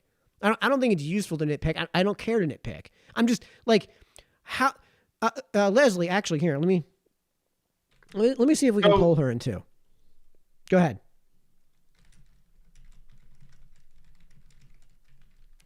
Joe, you're about to say something? Me? No, I was holding my breath because I want to be able to hear. Oh, the meeting's over. The meeting's over. Why is this? Did you turn your camera off? Is that what's going on here? Me? Oh, there you are. No, my camera's on. All right. Why is? I don't know. Okay. I've never been able to figure out Discord. People make money on this somehow too, don't they? On Discord? How do you make money on Discord? No idea. Oh, somebody was explaining that it has to do with the actual server and like how you maintain the actual server. Okay, there was another point I wanted to bring up. So, did you hear Leslie Sarich ask the questions about things like SAT scores and graduation rates. No, I didn't. But that was that's actually a point where I think we're doing okay. If you look at these, whatever, like I said, like I don't know what it is, 13th generation accountability or whatever it is. That's not what it is. We're actually like in terms of like comparing to the state average, we're okay. Yeah, we're great, actually we're okay. we're better than the state average. On everything, yeah.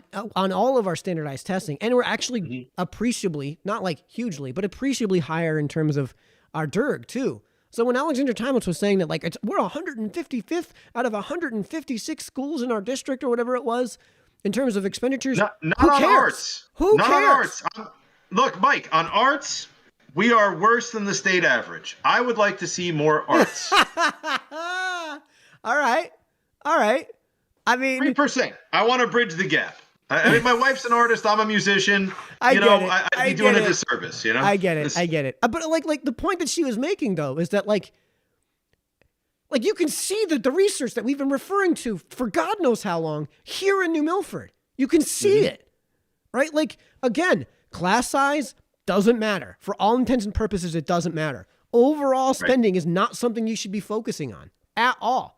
You should be focusing on these outcomes. And what she said about how like what the two people that we listened to said about what happens when you reduce class sizes is the exact opposite of what the researchers that conducted that research said about the data and the results that were produced from their research. That no, actually, what teachers do, the reason that class size doesn't matter is because what makes for a good teacher is what makes for a good teacher. At 7 students and at 70 students. Now, I'm not going to necessarily argue for a 70-student classroom, but I think, you know what, Mike? I'm going to go one beyond you, bro. I think at the high school level, I think we could have collegiate-style academic courses that have 150 students. Yeah. I see no reason why you couldn't do that. It could be done. I'm not saying it would be critical, easy, but it could be critical done. reading, and like you have one instructor and like a couple of teachers' aides, assistants to do the testing and that sort of stuff. From what I understand, there's like 3 AP Calc classes. Right. I'm sorry, but if I was in the AP Calc classroom, those students can handle 70 being in a 70-kid lecture hall. They can. Yeah, absolutely. And I mean, like, do we need to do that? No, but like, No. would it hurt the students? I don't think so. Well, the thing is, Joe, that we don't have the physical facilities to handle that. It's just not. I don't know, man. We had the board of finance feasible. meeting at the high school, and there are some big, epically large. No, there's one epically large lecture hall, and that's it. Okay. Yeah, all the other rooms and the science rooms would be tough too because the fixtures are purpose built for a certain number of students, so that would be tough. But like, a math classroom that has like 15 kids in it, that could easily be 30. That could easily be 30. And again, the research shows that if what you wind up doing by doing that is reducing the number of math teachers from say 8 to say 5, right? And you make a point to fire not the 3 least tenured, right? But to fire the 3 that are obviously the worst performers. And the teachers know who the worst performers are. They know it, right? Like there's a reason peer reviews are so highly correlated with educational outcomes in the classroom. Right? Like, so that's a metric you could use to say, all right, we're only going to keep the 5 best math teachers. And as a result, all of the students are going to be exposed only to the 5 best math students. And the result is that if you increase the class size in many cases, you may actually wind out with better outcomes, right? The correlation is basically non-existent, but if there's a correlation, it's actually positive. Not negative. That's at least what the research shows, right? Like, so the only question becomes, Mike, what parent is going to be willing to buck the curve and let their kid be the one that has that is the test, right? What do you mean? You know what I mean? Like it's actually like it's if you're gonna say, hey, that for all time, we've been told, the common knowledge is that reduced class sizes, right? Like, having these big classes hurts kids, that not having access to teachers or social services somehow or other hurts the kids, right? Like, what parent is going to say, yeah, cut the school budget. I want 70 students in that AP math class. Oh, you're You know what saying I mean? this is a political will argument. I agree. Yeah. There's no political will to do that. But Where's the political will?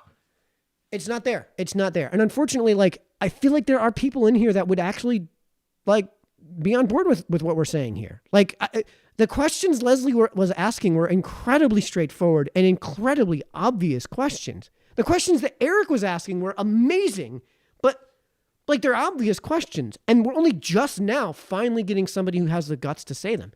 Like, Pete, Leslie, Eric, you guys, I thought you guys killed it tonight. I think Joe dropped out before. I think you said you dropped out before, and the questioning really began. Yeah, I lost it right at it must have been right at the end. So I'm trying to figure out, we clearly saw that the largest cost driver is the salaries. Right? Clearly. But when you look at the budget to budget change, right? Oh, maybe because they split it up differently. It's salaries and then benefits. The benefits went up by 5.6%. The budget to budget change is 2.43%. Property services. What are property services? Lawnmowers. That's what it sounds like to me. That's 4% higher. But I guess like, that's not that huge. What's the It's big number? 40,000. What's the big number? Like, who cares about a 4% increase in $80,000 on a $68 million budget? Right? Like, this is what I was talking about before when I mentioned the bike shed thought experiment, right? So I think it's called the bike shed fallacy, actually. So others, it looks like other services is up 500,000. If other service benefits and salaries, those are the three things that are driving the budget, and just about equally, mostly salaries. in terms of raw absolute numbers or relative numbers, the percentage or the total dollar? $900,000 is a 2% increase in the salaries, 2.43%. Benefits is $600,000. And then other services is just about 600, 589,000.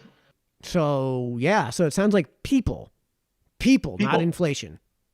No, supplies is up 4%, but it's only $111,000 out of 60-something million. Right, out of a $2 million change, it's only it's I mean a 20th of it. Yeah, it's I'm trying to do the math in my head, but it's less than 5%. Yeah, I mean the enrollment trends, I don't know if you were able to see them, but they're going to go down. They're continuing to project a downward trend over the next 10 years. That's what that study said, and the BOE seems to agree, or at least the superintendent seems to agree. So, at what point do we finally say, wait a minute. Our performance metrics are better than the other schools that are doing the thing we're not doing. Maybe the thing we're doing is the right thing. At what point do we say, you know what? Maybe what we do is, I'll name drop. Debbie Marsicano was the best science teacher I ever had and was one of the best teachers I ever had. And it's a shame that in 7th grade, only a quarter of the students were exposed to her. It would be amazing if you could have Debbie Marsicano teach all of the science classes. And you don't have to fork over $1 million a year to teachers to do this. Here's another one of those questions I was asking. Is money really the only thing you have to retain and attract talent? Is it really the only thing? No, and I would actually argue that in a lot of instances, money isn't the thing that drives and retains talent. And a lot of the times, the people that are strictly doing something for money, look at my hair, I look terrible today. Yeah. People who are doing stuff strictly for money, for the dollars, act in a mercenary sort of fashion, and they go to where the next best thing is, right? So, we could actually see it in our superintendents. How many superintendents have we had over the last half a dozen years, right? 5 years, yeah. Right. So what does that show you, right? And we paid more. They're the high. I would argue maybe the highest paid person in the district. I think so. Highest paid person in the town. It's close. We know they make more than the poor mayor who does so much more. Maybe not so much more comparatively, but the mayor, is definitely everywhere and is available his 7 days a week, 24 hours a day. Yeah. And he's at everything. Yeah. Right. He's at the early morning stuff. He's at the nighttime stuff, turning lights on for Christmas tree. He's doing all the things, and doing a great job of it. I'd argue. And he makes less than half of what the superintendent makes. I mean, yeah, and yet that person was like, oh, we have to. I even heard the argument. You have to spend more money to get better talent, but the better talent came along and then bailed at the first sign of difficulty. With the pandemic and whatnot. Yeah, and in fairness, Alicia's making basically what that revolving door of superintendents made. So we've kind of just made the point right here. Like, if we're paying the same amount and everyone else was jumping ship for more money, why isn't Alicia? Because there's something that's attracting her to that position. There's something that we're keeping her with that isn't money. If I'm not mistaken, she's been with the district for some time, right? I mean, she was an assistant. Yes. I mean, and that was an argument that I made to some people on the board of ed, was like, why are you hiring this outside talent when we already have someone here in house who knows the district, who knows the politics of the town, who knows the interactions of the groups, and if they've been here for a fair amount of time, I mean, obviously they fit with the culture of the district, right? That to me would almost seem like a better fit for a management position than someone that you're going to hire from out of town if you don't have, necessarily structural issues, right? Like where like the culture has become sick, right? Yeah. Like if you have a group of people and like you have someone, and they're all, I don't know, raucous and not doing their job or whatever, right? Like you may want to bring in a manager from the outside who can be critical, right? Oh yeah, I actually had a job interview about that in Florida years ago. Right. I was going to be brought on. Hold on. No, sorry.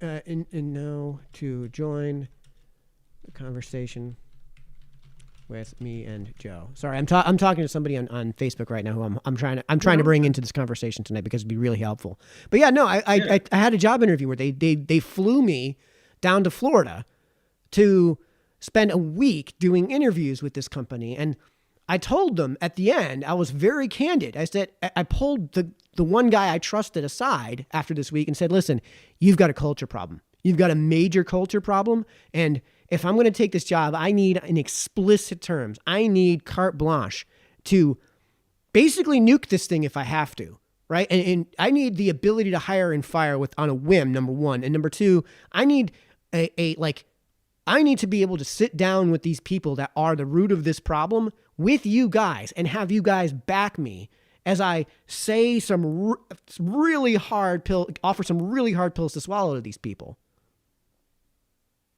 Yeah. So that's a hard job to have. Yeah. And it takes years. It takes years to weed that out. But yeah, I don't think that's, I don't think that's actually I don't think it's happening here in New Milford. And I mean, the other obvious consideration to be had here is how much do private school teachers make? Like if we're comparing equivalent teachers in equivalent situations, how much do they make? Is Canterbury one of those schools? Let me see if I can pull it up because I think Canterbury is not an equivalent school in New Milford. No, I'm just curious if let me see if I can find the Ed Insight page because they have to do the same sort of reporting, right? Let's see. So if we look at what would be an equivalent private school in New Milford? I have no idea. Maybe Faith Church. Maybe. I have no idea. What is the school called? What's that? Faith. What's the school called? Do you know? I have no idea. And I'm only using Faith Church because they're in New Milford, so they're dealing with mostly the same population body, if you will. But what I would do is I would find a school like Ridgefield where your demographics and your education level of the parents and everything going in is probably more in line with something like Canterbury. Right? And you probably have a campus set up that's much more like Canterbury. You probably have sports programming, athletic programming that's much more in line with Canterbury than here in New Milford, right? So that's what I mean, right? If we're going to compare like to like situations. Can I share my screen? Oh, dude, don't do it. It's going to completely screw up the technicals here. Is it? Yeah. Okay. Send me a link. Maybe I can do it. Yeah, send me a link on Discord and I'll see if I can pull it in or something. This is Ridgefield. Oh, it's not letting me do it. Paste. There we go. That's Ed site, and here's the if you want to share it with people, here's where they can look at all the reporting. All right, I'm just going to share the link in this in these videos descriptions here on YouTube and Facebook in the comments. I mean, where are we? It's edsite.gov, and that's our state's I have reporting 8 million portal. things pulled up right now. So this is the state reporting portal here on YouTube, and this is the state reporting portal on Facebook for all those who are watching. And if you want to go through and look, like we could actually look at Ridgefield is actually a great comparator, to be honest with you.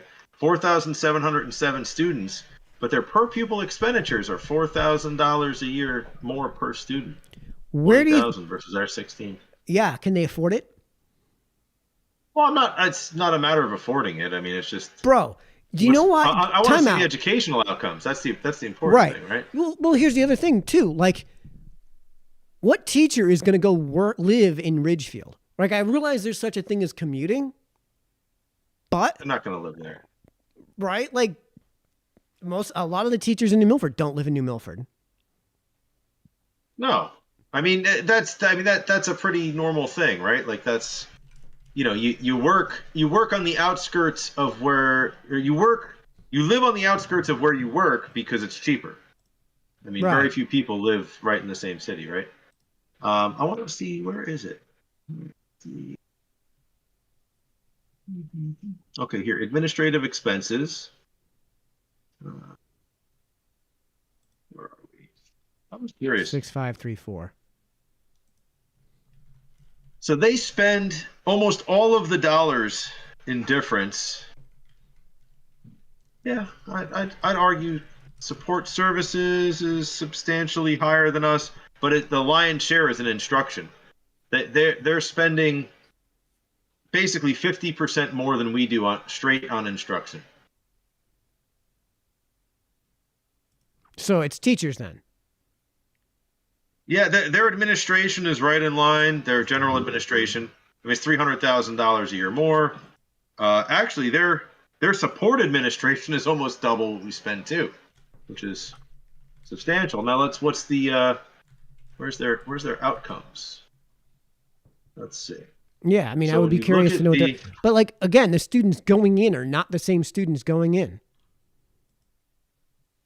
I wish I could share it. I mean, you know what? I mean, what is this? Next generation account. Progress towards English. What is that? Progress towards English. I mean, it looks like they're doing 82% versus our 68%. Chronic absenteeism is lower. High need student percentage is higher. But on everything else, CCR, they're at 85, we're at 93. On track for graduation, just about the same. They're at 97, we're at 96. I mean, people got to take a look. Our 6-year graduation is higher. Is it? No, it's not. Slightly lower. Our 4-year graduation is higher. Nope, that's slightly lower too. Everything's slightly lower. But so maybe it makes a difference. But is 50% more? Yeah, but is that because of the fact that they are spending, like, we have to do independent variable control, Joe. Like, we're not comparing equal student bodies here. Again, going in, they're not the same students. And number two, I guarantee you they don't have the same homes that we do here. Like, I guarantee you there are way more moms who are in a situation where dad's a doctor, so mom doesn't have to work. And we already said the single best predictor for educational outcomes is parental involvement. So if mom can, as soon as the kids come home, already be home at like 3:00 in the afternoon and already have, everything waiting for them so that the kids are basically forced into a secondary educational environment by having mom force them to sit down and do their homework and stuff like that because mom's there, rather than like what I ran into. Like when I was in middle and high school, I'd come home, I'd call my mom, lie to her about the fact that I was home and I'm going to do my homework, hang up the phone and go hang out with my friends and go play WWF on Andrew Pettit's trampoline, right? Like, I mean, that's way more, I don't know. It's but you get what I'm saying? Like in high school, I'd go hang out in the woods and drink beer. I mean, it's well, but you get what I'm saying. Okay, so that's more like middle school. That's more like middle school, right? Yeah. But you get what I'm saying. Like, Okay, there No, was no, I get what you're saying. there was a spell But where you know I'd what? come I home and think I play video figured it games for out. 4 Look, hours. Mike, this is it right here. I got it. I got it figured out. They beat the state in arts access by 1%. It's 52%. I'm betting that's the variable. If we just put More another money couple into the of dollars, arts. more money in the All right. arts, All right. that's got to be the difference. That's it. All right. It's right there. All right. Well, Leslie, if you're watching at home, I would love to have you hop into this Discord conversation, but it looks like it's just not going to happen at this point, and it's almost 10 o'clock. And Joe, I know Alyssa's not keen on you hanging out with me for too long here. So Well, she's actually upstairs painting, believe it or not. So well, she's doing the arts thing. Maybe she's enjoying her time by herself right now. You did touch on something though, Mike, and I have to echo it. I don't know who's listening or whatever, but like it does make a huge difference having a parent at home. I mean, Alyssa's she works, she has her own business, but her primary role is taking care of the kids, and it's huge, man. I mean, you could see it in the kids' development and their ability to read, and it's putting that focus in there. I mean, it really is huge. It makes a huge difference. Yeah. So anyways, Joe, I'm going to call it a night. I'm going to kind of end the stream here. So guys, everybody at home that's been watching, thanks so much. I hope you've gotten something out of this, because the reason I brought Joe on is partly because he's a member of the Board of Finance, and there are questions that we have for the Board of Education, me as a taxpayer and Joe as a taxpayer and as a member of the Board of Finance, that you guys can expect moving forward. And the kind of things that we kind of want to see moving forward. So we're not going to do another watch party here. We just wanted to do this to kind of give you guys a taste of what to expect, and where there are questions that could be asked and could be answered, because there are so many questions that have just never been asked and never mind have been answered when it comes to this sort of thing. And thank God we now finally have somebody like Pete Helmus, Eric Hansel, and Leslie Sarich who are willing to ask these kind of obvious questions that just don't ever get asked. So Joe, thanks man for tuning in.